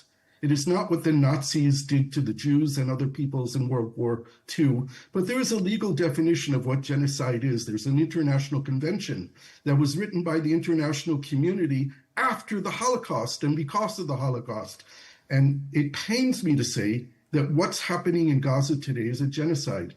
Now, I just want to weigh in on one other issue with regard to the international community, because Asher talks about the impending war that will happen at the end of this war, but we almost might have a very different scenario, because the world today is convinced more than ever that this needs to be the last Israeli-Palestinian war, and the two-state solution, which was off the table for many years, is back now, with the Saudi Franco initiative, with the Global Alliance for the implementation of the two-state solution that more than 90 countries are participating in. The foreign ministers of Saudi Arabia and France will be meeting in New York at the end of this month, preparing the summit for September, to push the international community to take action to implement the two-state solution. That means recognizing the state of Palestine and creating a reality which is going to enable us, the Israeli people, to change our government, which is badly needed.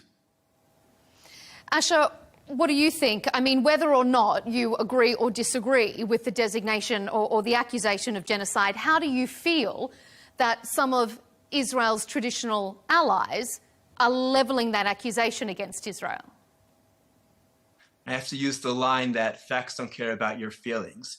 There's never been a military conflict where one opposing side delivered this amount of food and aid and fuel to the other side, in fact, to the side that is firing with them. By the way, we could have ended this war within 1 month if Israel had not. Hamas needs fuel to remain in its tunnels. If Israel had stopped giving fuel to Hamas at the beginning of the war, Hamas fighters would have had to come out of their tunnels. They could have been eliminated, and that would have ended the war. Now, various NGOs, international bodies have been accusing Israel of genocide every year, twice, and every day that ends with a Y. So there's really nothing new about the accusations. In fact, there's nothing new about the UK or France even taking steps against Israel while these wars take place. Now, it is kind of new, to be honest. The war's been going on for 2 years. There is international lack of patience.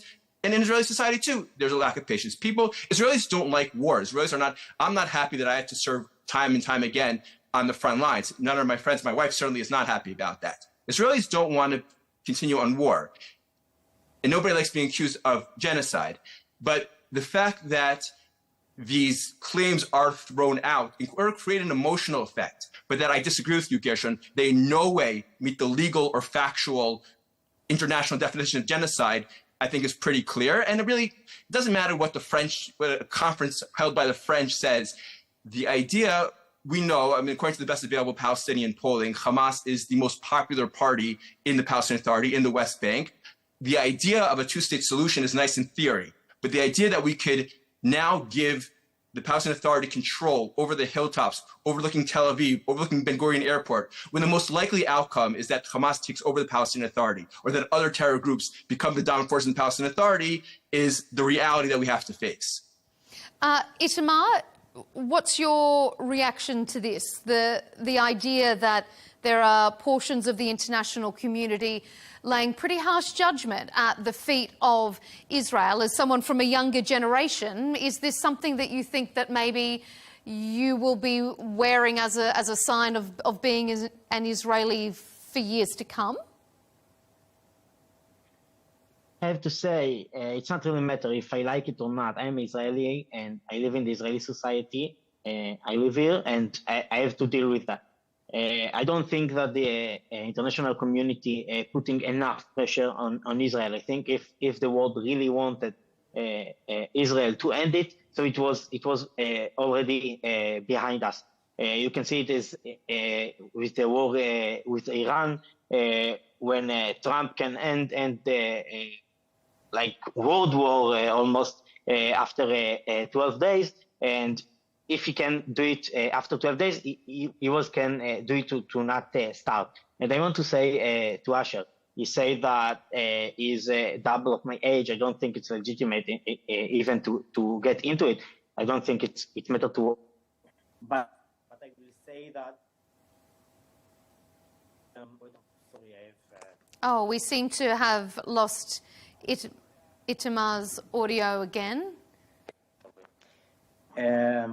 I just want to say to Asher, yeah, you are double of my age. You know better English than me, but you are supporting a terrorist organization that murdered 100,000 people in less than 2 years. And now the just put it, even Hamas doesn't say it's 100,000. So you might want to check with Hamas for the updated numbers, which I think they say are 58,000. Just one moment, Asher. We'll just let Itamar finish. Let me finish, please.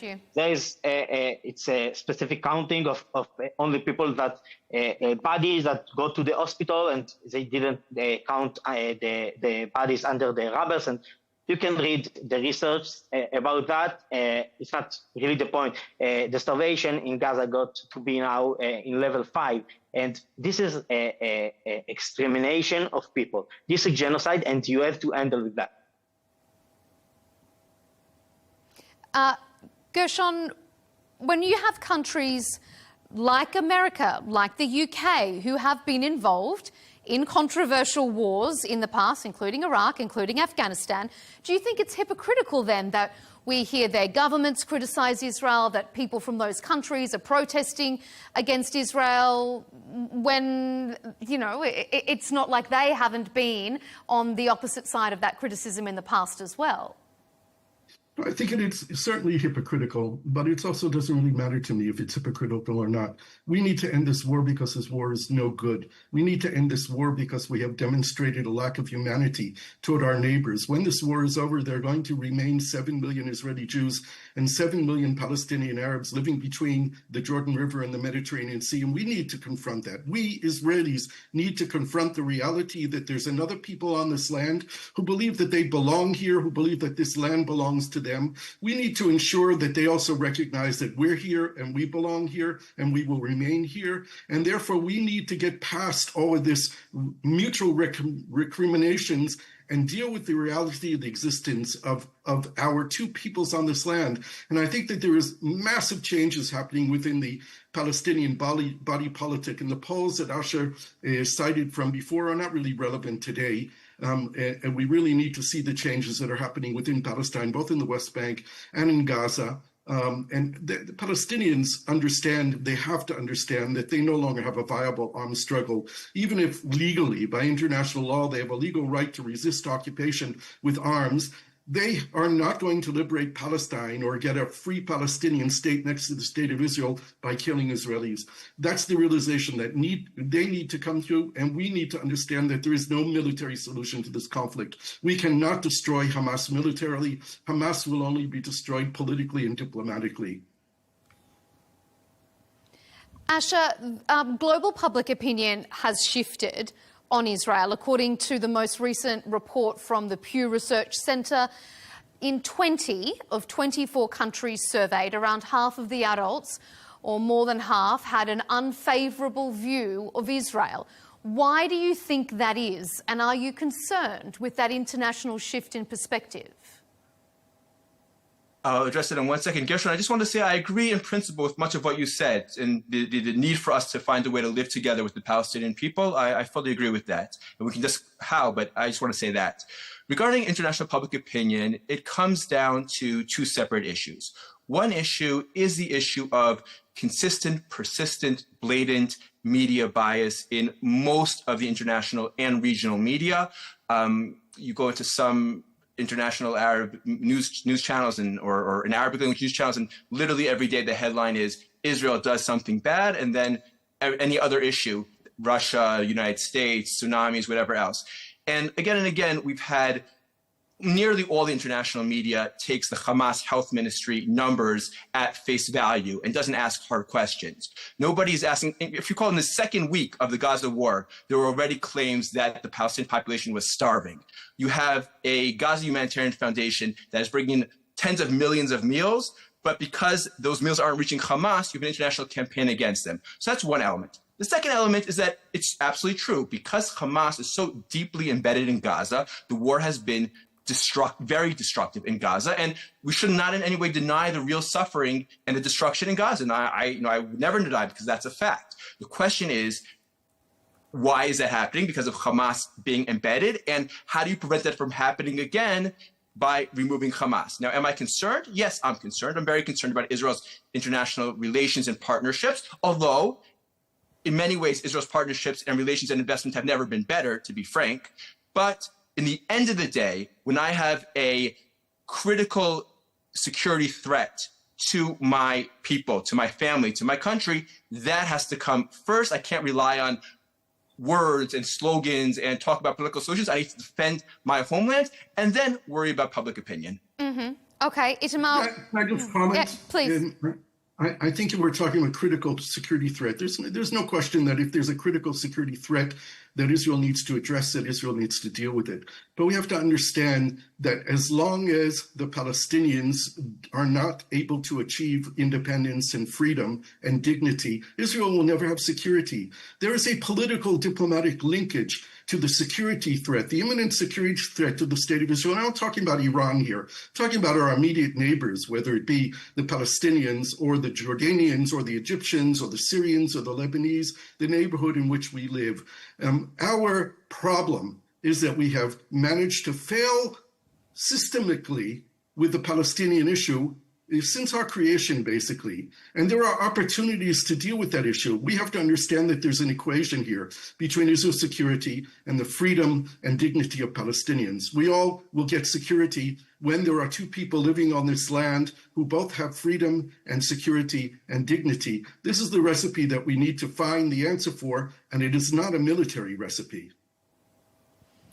Itamar, do you think that the international public opinion has swayed against Israel purely because of an alleged media bias? I think that the world is really interested in the Israeli-Palestinian conflict, if we will call it like that. I think as a person that opposing the war crimes of Israel, the crimes against humanity, it's my privilege to use it, that people all over the world care about what we are doing and our crimes. And I'm trying to use it for promoting freedom and equality for everyone between the river and the sea, for the start. I think, I think we are doing a lot of work over social media. Me too, trying to promote this like idea of to show to the world what Palestinians live with or die with. I think it's important. I think it's wonderful. I think also Asher is a part of the second side is here to do an asbara explanation, like he's not really presenting the most of the Israeli society. A lot of the Israeli society are fascists, sadly, I say it. Sometimes it looks like Nazism, and he is here to explain it to the world in a logical way. So yeah, that it. We have I think it's part of the war. It's also online. Yeah, it's an important front. Well, Prime Minister Netanyahu says this war will continue until Hamas is totally destroyed. And yet even the then Defence Minister Yoav Gallant has said that that wasn't possible, and that Hamas, as some of our guests here tonight have said, is an ideology and can't be wiped out. On the flip side, there are parts of the community who, as Asher has raised, have fears that any concessions to Hamas would only lay the groundwork for future attacks. Some of the Israeli far right want Palestinians to leave Gaza, and even on Wednesday, the Knesset voted in favour of a non-binding resolution calling for the annexation of the West Bank. Asher, is a two-state solution dead? And do you think the Netanyahu administration will try to push Palestinians out of Gaza? I think we need to look behind. It's funny, every time somebody presents facts or realities, other people try to dismiss it as, oh, that's Hasbara, it can't be right. Again, we need to look at reality. Certainly, I think I would have to object to the framing that there are those who say that any concessions to Hamas will lead to disaster or something like that. No, leaving Hamas as a dominant power in Gaza as it is today, regardless of the fact that many of its political leaders, the ones who have been in touch with Gershon for many years, are no longer with us, they are still the dominant power. Regarding the two-state solution, I would like nothing more than coexistence with all of our Arab neighbors, including our Palestinian neighbors. The fact is that the Oslo process, which Gershon, I think, was proudly a part of, which brought this idea of a two-state solution. The PA has not led to that, has led only to ongoing conflict. And that's because while people here talk about freedom, dignity, they ignore the fact, for example, that Palestinian Authority schools continue to glorify terrorists, that they continue to teach that Israel will soon disappear, that they continue to pay salaries to terrorists, despite some bureaucratic sleight of hand. In fact, contacts of mine in the Gulf who served in relatively high financial positions have told me, yes, over the years before October 7th, we transferred money to the PA and we know exactly where it went. It didn't go to the Palestinian people. It went to Abbas and his sons. And I think that in the Arab world, that's fairly well recognized. The other thing we have to recall is, as you remember at the beginning of the year, terrorists took over parts of the northern West Bank, and the Palestinian Authority was incapable of retaking those towns until the IDF had to roll in and take care of the terrorists. So if the Palestinian Authority can't even control its own, several miles away from Ramallah, the idea that it should control the high ground overlooking Ben Gurion Airport, or that it could even theoretically take over Gaza, is just simply not based on reality. We need to get to a solution. We need to get to peace, but it must be a peace based on reality and not on the continuation of the illusions and false paradigms which many people in Israel bought before October 7th, and a few people still believe after October 7th. Gershon, do you want to respond to that directly? Yeah, I certainly do. Listen, Israel and the PLO signed 6 agreements during the so-called Oslo peace process and then went on to breach every single one of the agreements they signed. I was a supporter of the idea of Oslo, and I think the Oslo process was a very bad process, and it failed. Its failure was very clear to me in a year into the process for many of the reasons that Asher said. The failure to deal with creating an effective Palestinian governmental authority that was responsive to the needs of the Palestinian public, the educational system that developed in Palestine that incited against Israel and against Jews. All these things are very true. I think that when we're looking toward the future, the reality is that the triangle of leadership in Israel and Palestine needs to all be gone. Both Netanyahu, both Hamas, and Abbas all need to go. Abbas runs a regime of corruption. Hamas has created a regime of destruction. And Netanyahu is systematically destroying Israel's democracy. We need new leadership in this region who have the ability to remember what went wrong, what we did wrong, what the other side did to us, but also need to have an eye open toward the future where we can build a new reality. And that new reality, the new peace process that will be established at some time in the future, has to begin with things like education and incitement. We need to build the building blocks of a foundation which will be strong enough to hold the kind of concessions that Israelis and Palestinians are going to need to make. And that includes an outward, explicit, mutual recognition of the national rights of both people to live in this land. That's something that was basically absent in the Oslo peace process. So it's very easy to throw at me that I was a supporter of Oslo. I've been a supporter of a two-state solution since I'm a teenager. And that was a long time ago, but it was not the Oslo peace process that I supported. I had many criticisms of it, and I think what we need to do is learn the lessons of why it failed and not make the same mistakes again. We will make new mistakes, but we should never make the mistakes that we made before. And I'll just remind our viewers, we have an all-Israeli panel. We may be discussing Palestinian issues, but we are getting it from an Israel perspective, and we will, of course, bring a Palestinian perspective to our viewers in the coming days and weeks. But as I said, we have an all-Israeli focus for this evening.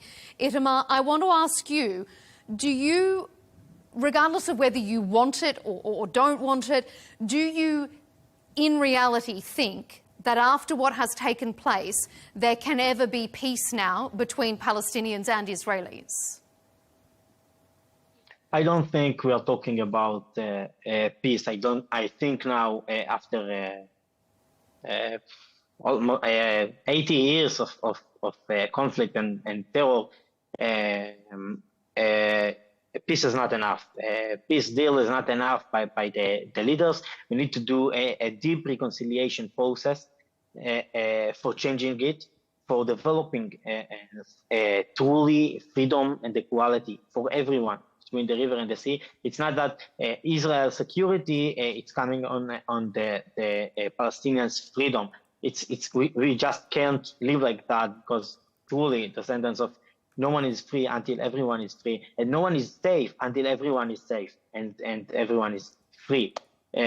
So I believe in peace. I believe in reconciliation. I don't think we have other option. I think all of us can agree on that in the end we have to live here together, because here is millions of Palestinians and millions of Israelis here, and no one will live. This is the reality that we live in, and obviously I think everyone here in this panel can agree that we need to get to peace. I think that the idea of peace by strength or peace by agreements of money and everything that Asher is trying to do, as I see, I think it's also important to have peace with Saudi, but I think it's meaningless to develop it and try to do it now while with the people that live in the same place that we came and just got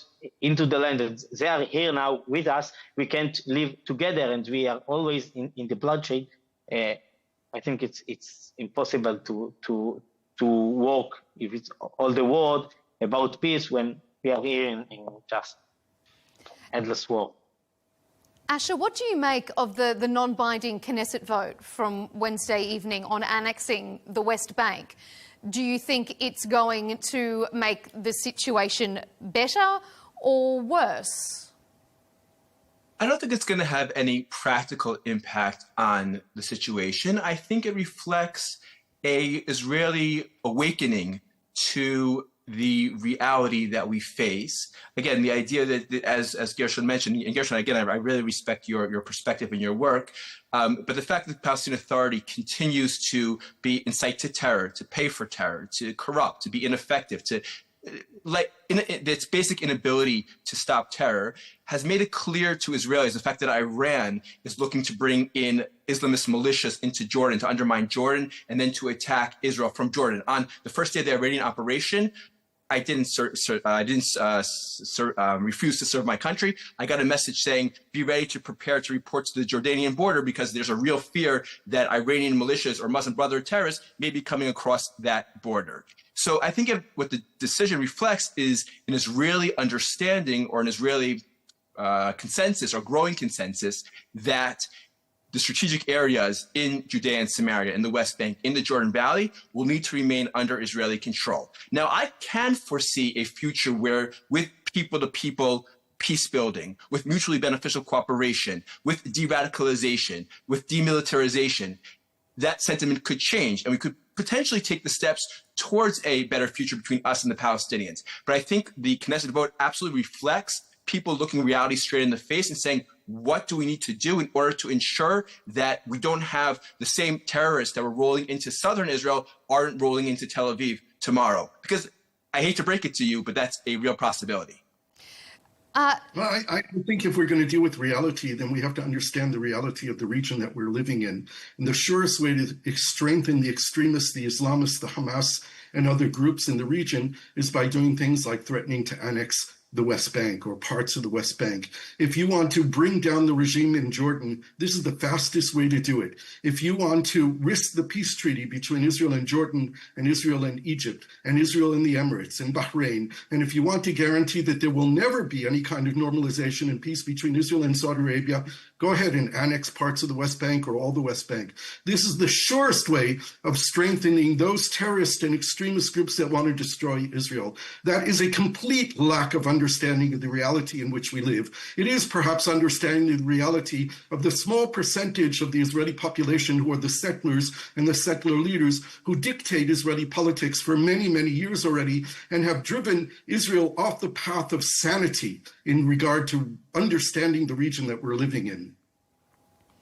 So I just want to point out, there's been a lot of complaints about Netanyahu, and you can like him, you can dislike him, but the fact is that Israel is a democracy, and there is an easy way to change the leadership, which is by election. Not so easy, and Netanyahu has won vote after Not vote so after easy. vote after vote. What will be in the next Not vote? so easy. No. Since October 7th, the Israeli public wants Netanyahu gone, and we have no way of getting rid of him. And he keeps doing things. We're a democracy. There's a democratic process. He's demoralizing the majority of Knesset members to vote for no confidence. There could be elections He has for a 3 solid months. majority in the Knesset. He has a solid majority in the Knesset. The Knesset is irrelevant in terms of legislation, and Well, they're then trying democracy to turn is irrelevant. Maybe let's call on France. It's not democracy. But if you want to be democratic, you have the Knesset. It is the dismantling of democracy that we're experiencing in Israel today by Netanyahu and his regime. This is what they are doing. They are creating an autocracy in this country. We see the way that Netanyahu controls his party, the way that he controls the government, the way that he controls the Knesset, the way that he controls our future. Our future We is have parliamentary democracy with free and fair elections and the rule of law. The fact that you don't like the outcome is certainly legitimate, but it doesn't make the Knesset or the government illegitimate. Yeah, democracy is not defined by what the majority decides. Democracy has a lot of other elements within it that determine is it defined by what you decide? No, democracy is about protecting the rights of the minority, not protecting the rights of the majority. There are rights. There's no country in the Middle East where the rights of minorities are protected more than the state of Israel. Okay. Itamar, jump in here and give us your perspective on this. The situation of the Knesset vote annexing the West Bank, is there a concern to you that it will exacerbate the situation? Will it calm the situation? What's your take? And maybe to comment on what Gershon and Asher have been debating there. Yeah, I have to say in the start, we don't live in a democracy. Democracy is where everyone has their rights. Firstly, obviously, you can say that Israel is democracy when we control millions of people without the rights to vote and just basic rights, human rights. And I have to say about the West Bank, we live under the ground. There is a ongoing process of annexation for years. Okay, I work a lot in West Bank in my activism, also in what's called protective presence. We are trying to help Palestinians that are suffering from Israeli terror and settlers terror. It's both. It's actually Israeli terror because it's not that the army is not controlling it; it's part of it, and this is main part of my activism. And I don't know what Asher knows about what's happening there because Israeli news don't like to report about that. But Asher, I invite you to come with me and to see what actually terror looks like in West Bank. And you are talking about theoretically options of what will happen after we will do peace and terror in Tel Aviv, or you don't live in the reality. Reality now it's years of terror, and I don't understand what you want to talk about theoretically things that will happen because our problems now it's a lot more important. Yeah, I think it's crazy to talk about annexation. Do you think terror in Tel Aviv and Jaffa is theoretical or something that happens regularly? I will continue. Please let me finish and reply later. I'm just saying about the annexation and the Riviera plan of that in Gaza. That yesterday there was an event in the Israeli Knesset, MKs from the government that did an event about our plan to establish a settlement into Gaza. So I don't think you can talk about the meaning of the war, of destroying Hamas when we see the reality and what is the real meaning of this war. Yeah, that's it. We're almost out of time. Asher, a quick right of reply to you before we rush out. I think that we need new thinking and new paradigms to figure out how we get to a better future, whether this idea of one Palestinian authority is the right approach, or whether working with local leaders is I know it's a very out-of-the-box approach. It's going to create a lot of reaction, but there are potentially other paths forward for creating healthy, productive, mutually respectful relations with the Palestinians, the millions of Palestinians who share the same beautiful land. And I just want to say, I think this debate, obviously we disagree, but it is a reflection of the Israeli democracy. Itamar, I dare say that I've been around the West Bank, Judea and Samaria, perhaps even more than you have. I certainly think that the small examples of violence by people in Judea and Samaria is condemnable. I think that the reality, again, is far different, but we don't have time to go into that. But I just think that this is an example of the Israeli debate taking place. So if that's the goal of the program, then you've heard a good example of that. And thank you very much for having me. Pleasure. All right, Gershon, a final wrap up from you. I think that the conclusion of any kind of debate like this is it's not about creating a Palestinian authority, but recognizing that the two people living on this land have the same right to the same rights. And until we understand that, both peoples, the Israelis and the Palestinians, that we all have the same right to the same rights, there will be no solution for ending this conflict. And that's what we have to try to achieve. This has to be the last Israeli-Palestinian war. We can't keep doing this to each other. What Hamas did on October 7th were horrendous crimes against humanity and crime, war crimes, acts of terrorism, and what Israel is doing in Gaza are horrendous war crimes and crimes against humanity. It has to end.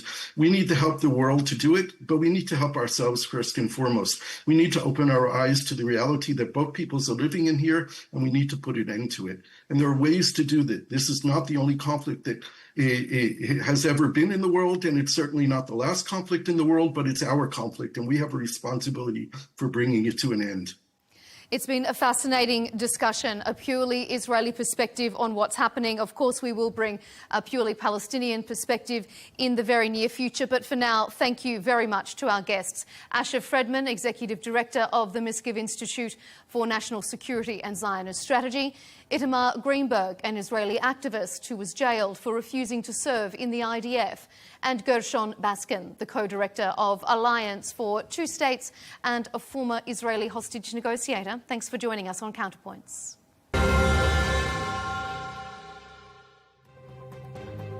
And to you at home, thank you for joining us here on Counterpoints. To watch all of our latest debates and special interviews, subscribe to Al Arabiya English on YouTube, and of course follow us on X and TikTok. We'll see you next time.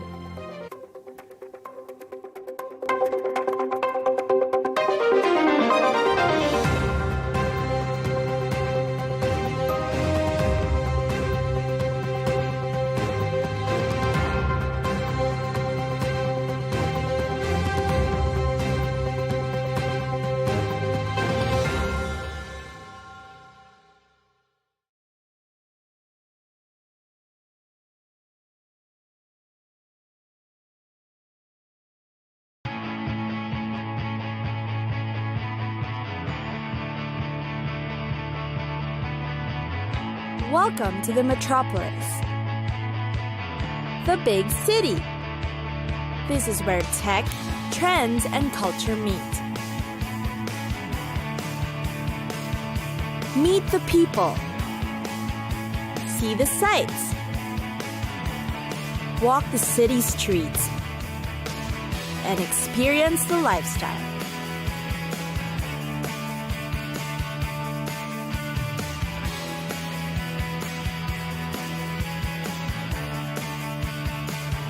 This is your first-class ticket to the cities of the world.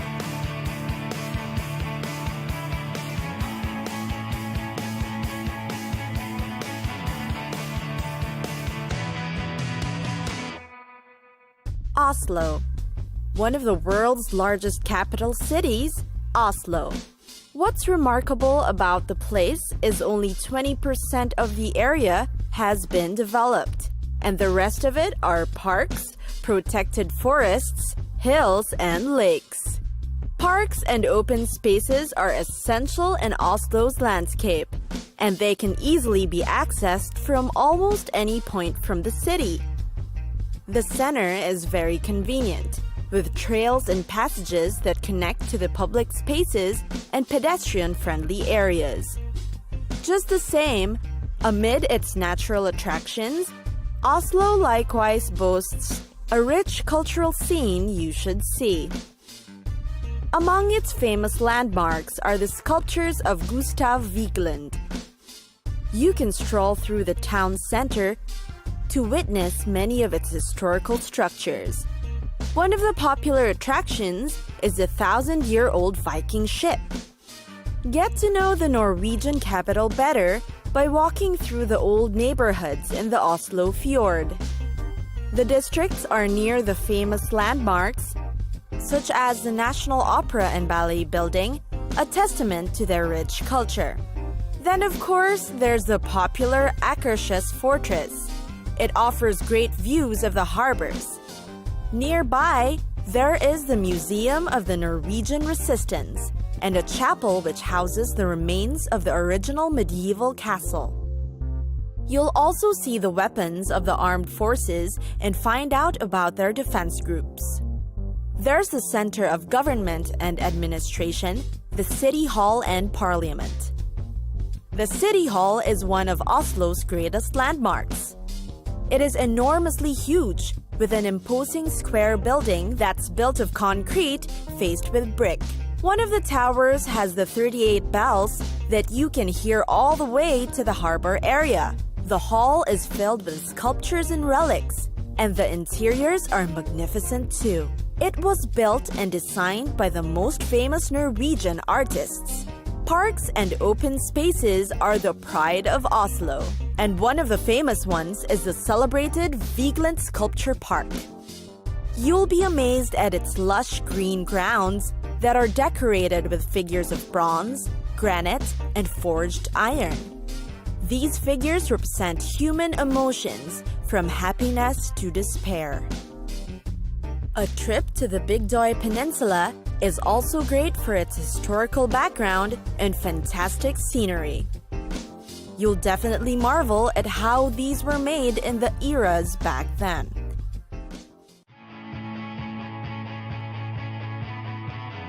It's time for us to go. Pack your bags and get your tickets ready. And we'll see you on the next destination. Catch us again next time on Cities of the World.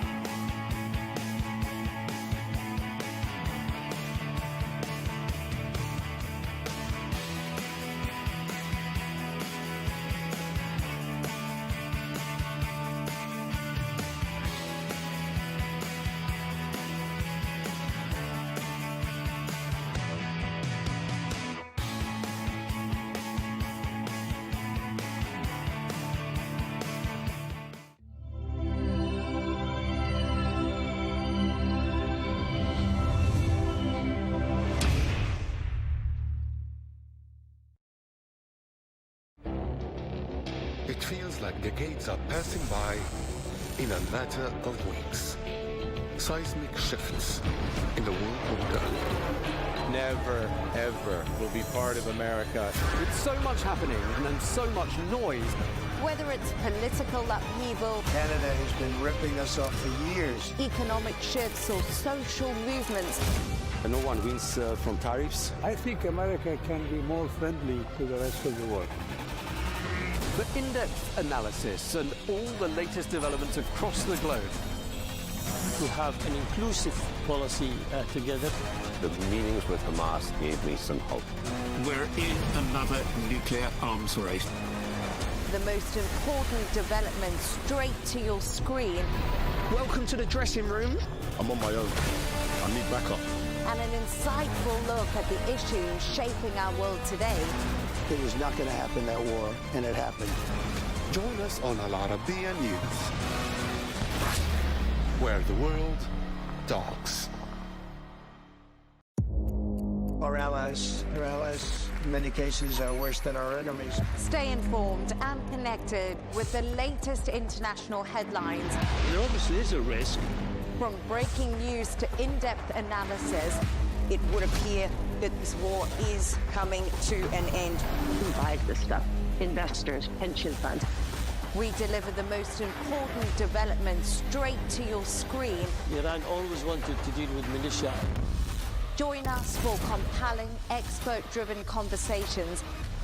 A curfew order has been established. And an insightful look at the issues shaping our world today. There are a lot of proposals about European architecture for security. I'm Leigh Ann Gerrans, and this is W News. We dealt with this when I was Chief of Staff in the first term. Where you don't just hear the headlines, you get the full story.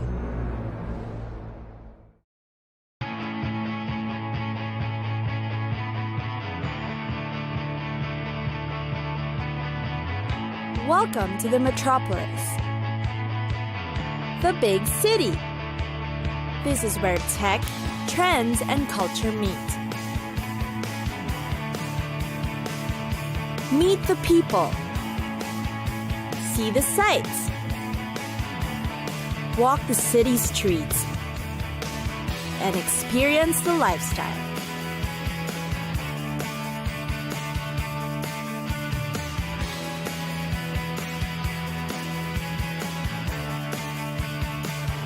This is your first-class ticket to the cities of the world.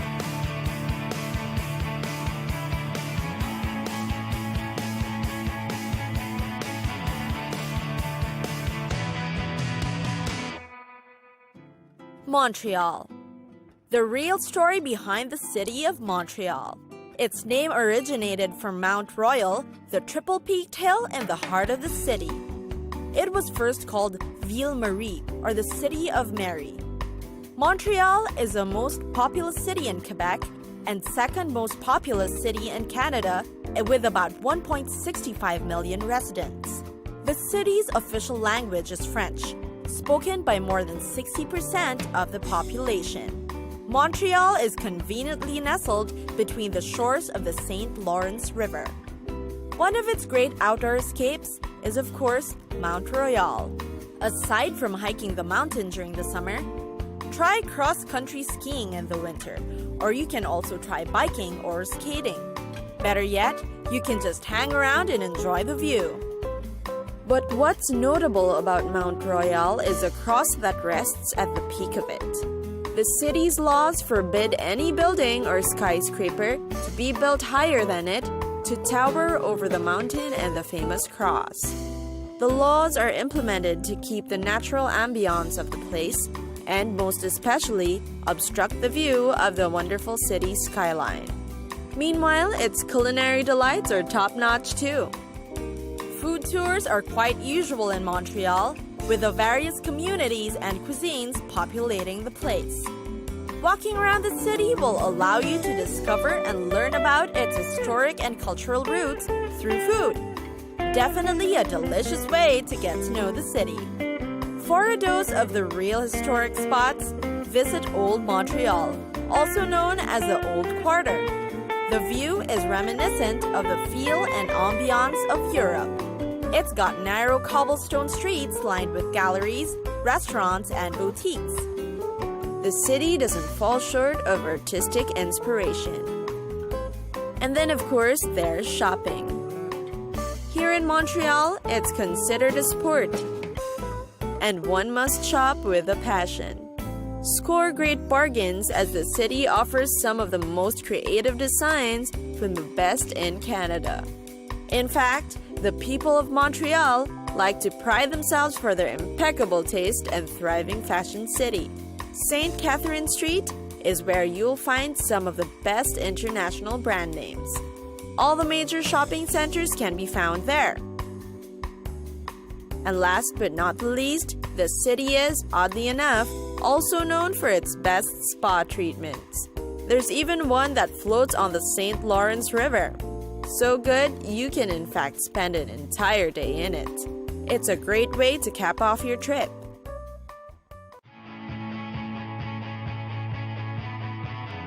It's time for us to go. Pack your bags and get your tickets ready. And we'll see you on the next destination. Catch us again next time on Cities of the World.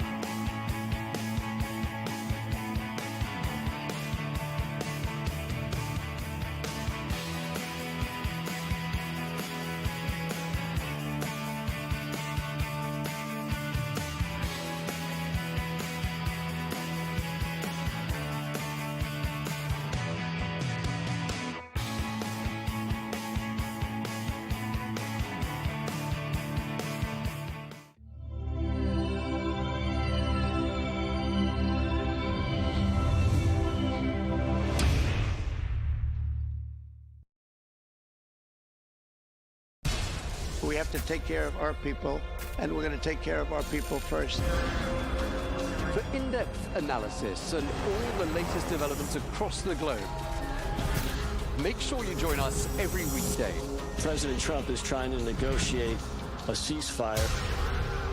With so much happening, so much information, and so much noise, International law will have no part in his administration. it can be hard to keep track. Tariffs will just fuel inflation. We're going to fight these tariffs. But you can count on us to tell you what you need to know. We stand by your side. Join me, Tom Burges Watson, for Global News Today, right here on Arabiya News.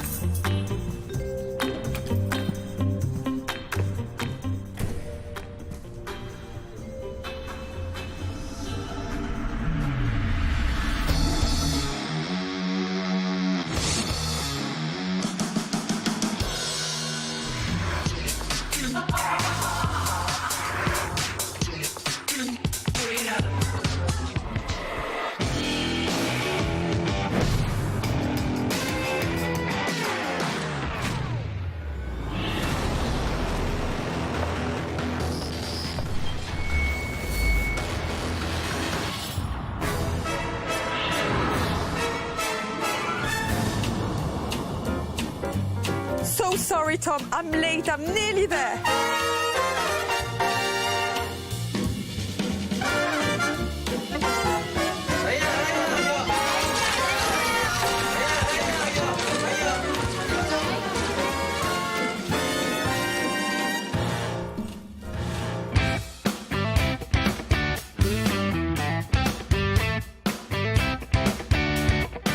My favorite quality about Mr. Fantastic is how dedicated he is to his family.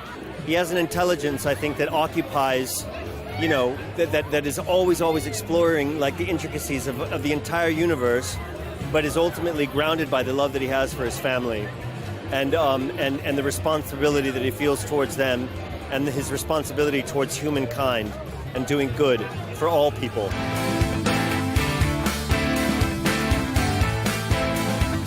Such a big universe, and so much of it is in post in a way, so like having trust with the people around is so important, especially for something like this. I think just like everybody in this cast, whether it's Joe or Eben, Pedro, Vanessa, they're all such incredible actors, and they have such range and deep soul. They can do anything. I think he's like a really tragic character. I don't know, we had such a nice time. Sometimes it was hard maintaining his tragedy because he's inherently in a bit of a war with himself. And I don't know, it wasn't too much hard. It was a really fun job. What was the most challenging part about playing the role? Being blonde, trying to get under the surface, get under the skin of a blonde, felt quite difficult. With blue eyes, I can't relate. So that was the most challenging part. The size and weight of the suit. You know, it's a lot of suit to wear. A lot of lights to the way they shot me highlighting. So yeah, but it was good. All worth it. I've got everybody telling me your collar's up, your collar's up. I've left it there. It's how I like it.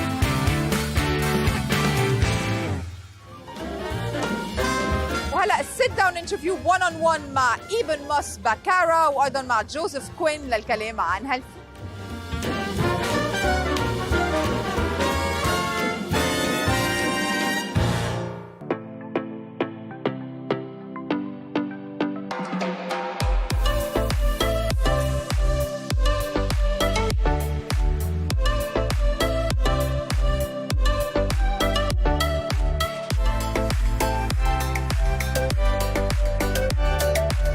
I was at the fan event there, and it was so crazy to see how much they know, how much they're anticipating, how now that you're touring for this, how much is the experience also different because you have all the fans excited about it. It's quite surprising. I mean, when we were in Berlin the other night, like we pulled up to this event and I thought there was going to be a few hundred people there, and there was like thousands and thousands. I find it very encouraging. It's really inspiring. Obviously, we know how much the Fantastic Four mean to people, but when you get out there and actually see the eyes and the smiles and the faces, there's nothing like it.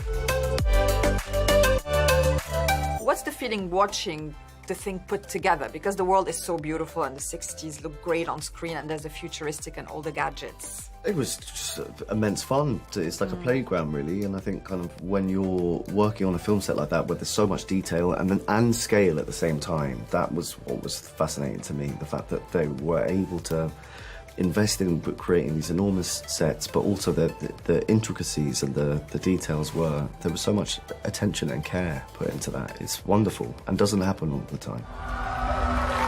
Wow, folks, we all know the story. 4 brave astronauts head up into space and come back forever changed. This car? I think you played him with emotion and care. I really loved how, his emotions from the inside resonate, although you in that, I assume hours-long fitting of costume. How much of a challenge was that, and how important was it for you that he feels so emotional? That was my job. That was like my marching orders, was to bring as much of my own, the most Eben sort of tender part of my inside as I could bring to this guy. And it was like a nice objective, and to sort of, be as much as present with my scene partners as I could be. It was a pleasure, absolute pleasure. It wasn't very hard. Our city, our planet, owe a debt to these intrepid souls. And while we can never repay them, we can certainly celebrate them. Thank you, Fantastic Four. Thank you. Thank you, Fantastic Four. Please welcome the Fantastic Four. Johnny also feels very emotional in this one, but also with a lot of humor, and the rapport with the Silver Surfer is fun. So how much can you tell us about it? It was an enormous treat working with Julia Garner, who plays the Silver Surfer brilliantly. She's such a talent. Yeah, and she's such a talent and lovely to be around. So kind of negotiating that relationship was interesting. She's a wicked talent. Okay. That is fantastic. You're late. What do you mean? What do you mean, what do I mean? You're late for dinner. Yes, we are. You're late? I just said that. Are you pregnant? What? There's an obvious sense of family on the set. I mean, obviously it's the theme of the Fantastic Four, but every time I meet some of you, I mean, it feels like everybody got so close. Is it the right impression? We did. We got very close. You know, there's long shooting days. It's the Fantastic Four, so we were in every day. Sometimes you have quite kind of transient filmmaking experiences where you're not all together at the same time, and you can spend quite a lot of time alone, but we spent a lot of time with each other. And so that kind of informed the film and added to the film and added to our lives. Your planet is now marked for death.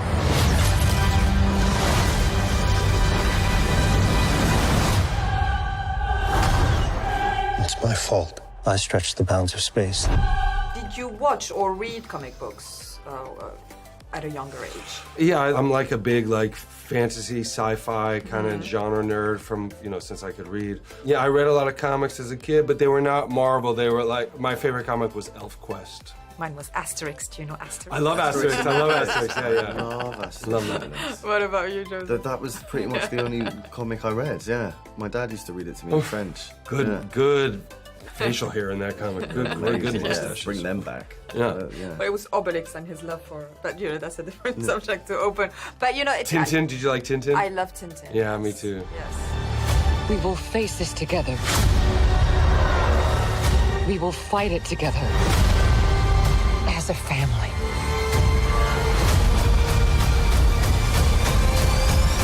What do you feel it is about those comics? Is it making your imagination work when you're younger that gets you so attached to them? I mean, you could see it from the fans at Fantastic Four. They're attached. Yeah, the cool thing about comics, it's like, you just draw a scenario and you're there. It's much harder to make a movie where you take you to outer space or take you to the North Pole or take you wherever it is or take you back in time. Making the comic, obviously these artists are very gifted, but you just draw it there, and if the writing is compelling, then you as a reader are deeply involved and you're right there with them. What time is it, Ben? No, Johnny. Say it! I don't wanna! Say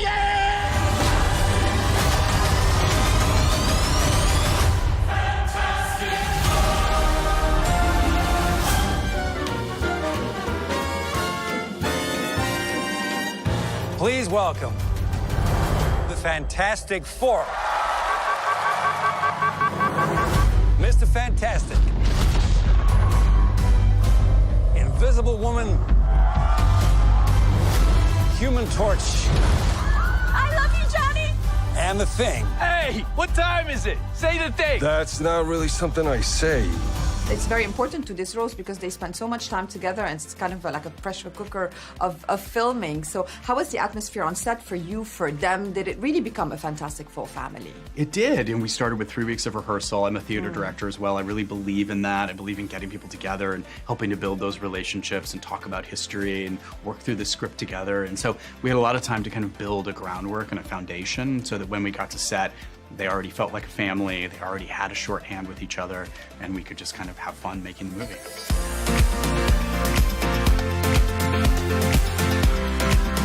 The art department must have felt like a family in this one because the choice of each prop, the car that we saw yesterday, every single detail in this film is important to the story, isn't it? Yeah, we were building a world, an entire world from the ground up.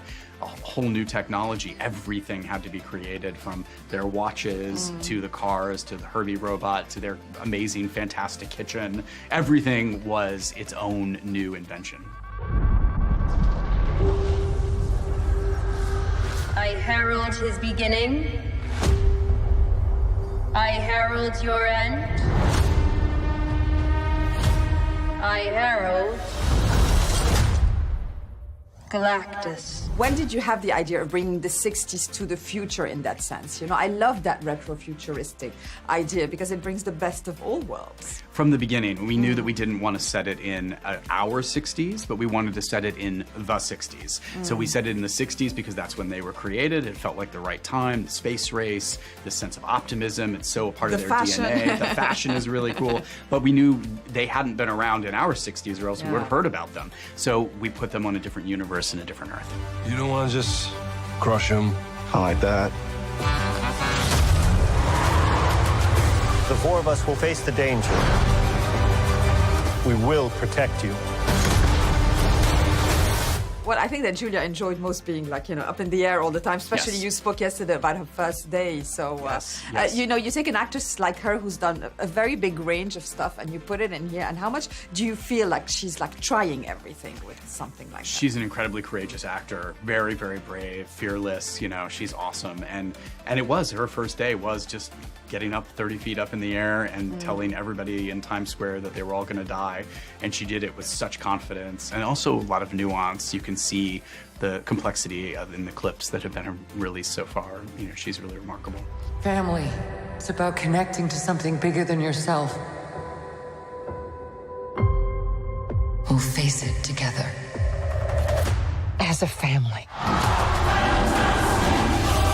Every Marvel comic has a theme to it, something that the audience relates to. What do you feel it is about the Fantastic Four that's made it endure, you know, since the 60s? Family, you know, it's relatability. You know, we all understand family. We all understand because we come from one. We know what that's about. And they're unusual. They're the first family of Marvel. We have a lot of found families in Marvel. You have the Avengers and the X-Men, but it's the Fantastic Four, that one true family. Yeah, it's that and the family's expanding without too yes, without giving too much away about the film. But what are you most looking forward for fans of the Fantastic Four to see in this in first steps? Well, I hope that they feel the passion that was put into making it. All of us love this material so much. Me, most of all, baby, but certainly all of the actors. Everyone has they've fallen in love with these characters in this world. We've done everything we can to sort of do right by them. What time is it, Ben? No, Johnny. Say it! I don't wanna! Say it!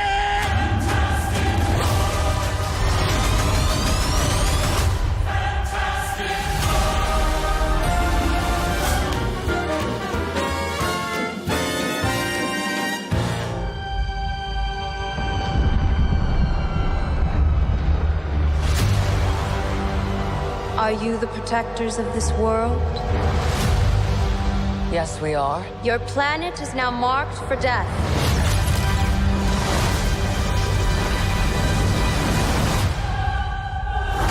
It was very exciting for me seeing you guys because the fans were in the room at this fan event and you could feel the energy that they have and the enthusiasm towards the project. Did you feel it from the start or you're starting to feel it now that you're touring with it? I've always felt the passion that, you know, the fans had for the Marvel universe, but experiencing it in person is like a whole different thing. Then it becomes like a reality more than like a thought in a way. It was amazing. It was really special.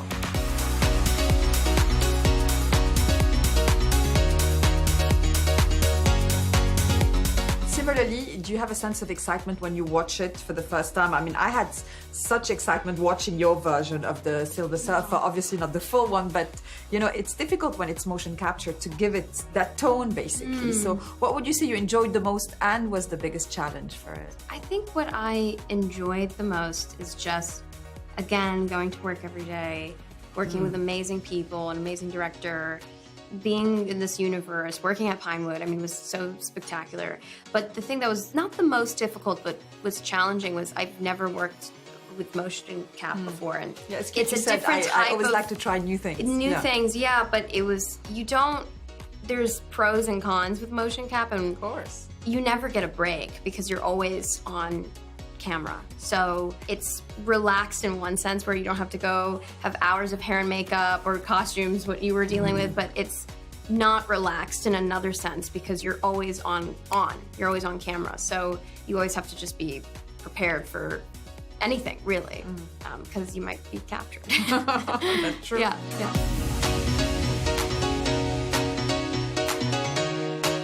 How were those sets? Although a lot of motion capture, as you mentioned, but how was it stepping into the sets all the time?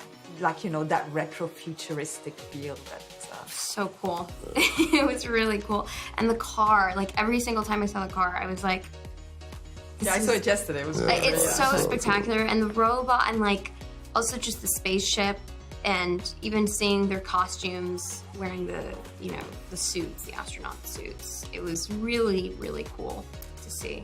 Yeah, there was a huge room next to the costume department where they had all the artwork of all the different worlds in it. And I could spend a day just walking around, just all the different costume designs and sketches for all the supporting artists as well as all the main characters and different outfits. Yeah, when you go into a room like that and you see the amount of work that goes in, and every single sketch is a work of art in this room, and there's over 50,000 of them all on the walls. It's just the design and being able to step into that world, like you say, on the sets, they just look immaculate, the costume. Finally, what makes the villains and the heroes equally popular, you know, in the Fantastic Four universe and enduring? I don't know I suppose what makes these two enduring is that they're pretty much immortal. So that gives you a certain amount of endurance. Immortality. Yeah, but I think they've been, you know, some of the top villains to Marvel's first family forever. So yeah, that gives them their durability. I would say the same. It's a good answer. We will face this together. We will fight it together. As a family.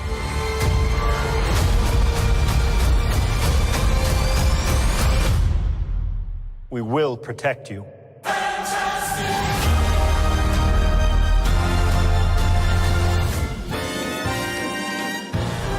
Please welcome the Fantastic Four.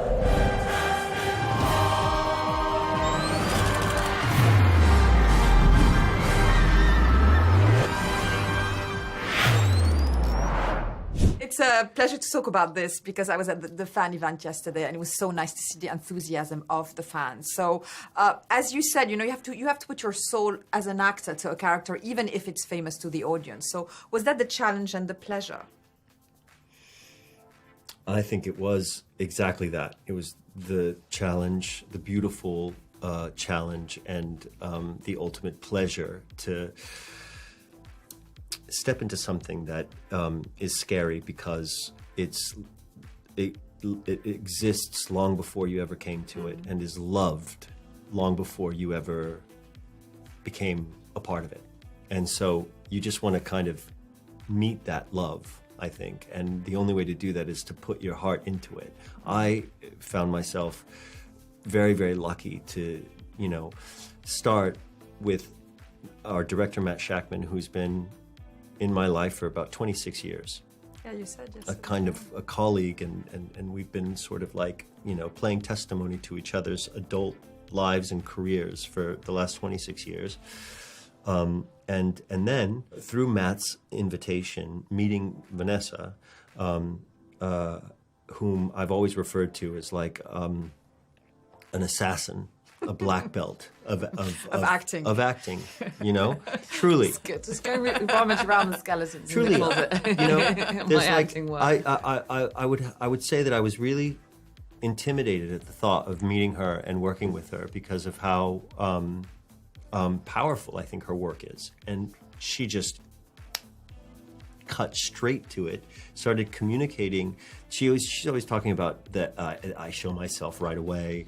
I make people feel safe because I'm vulnerable. She just, like a direct shot into my heart, like said, "Hey, we're doing this."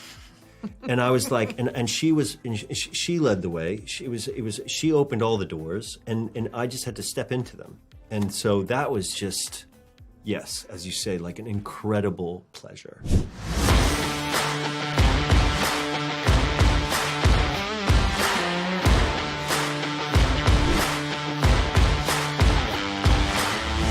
Did you know that you wanted to play her with that, you know, quiet confidence that she has in this one? I really love that. I mean, she knows where she's headed.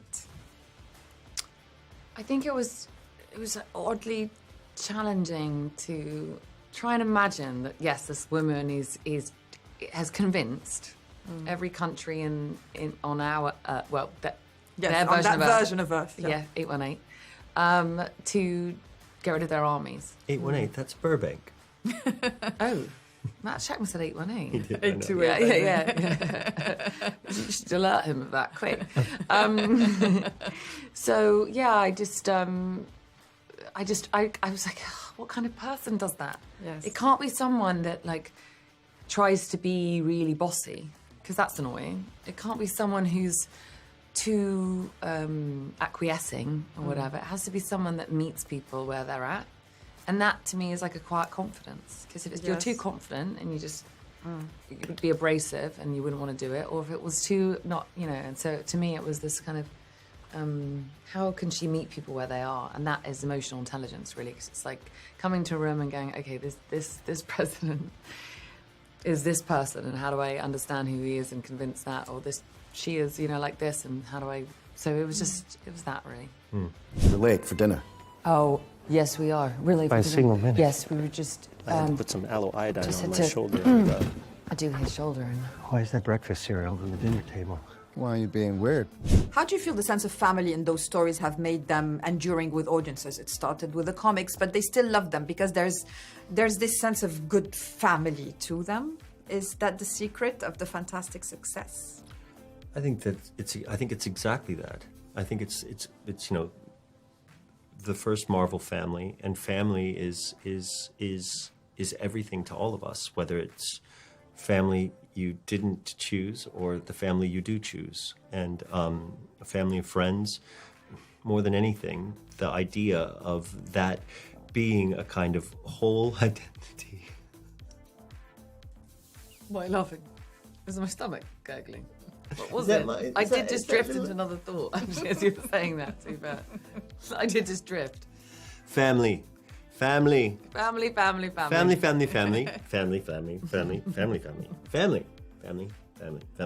It's all about family.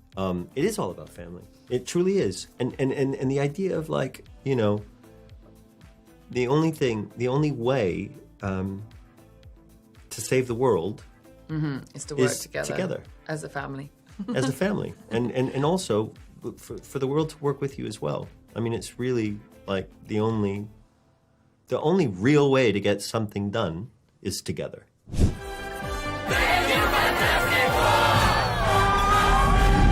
By Harold Galactus.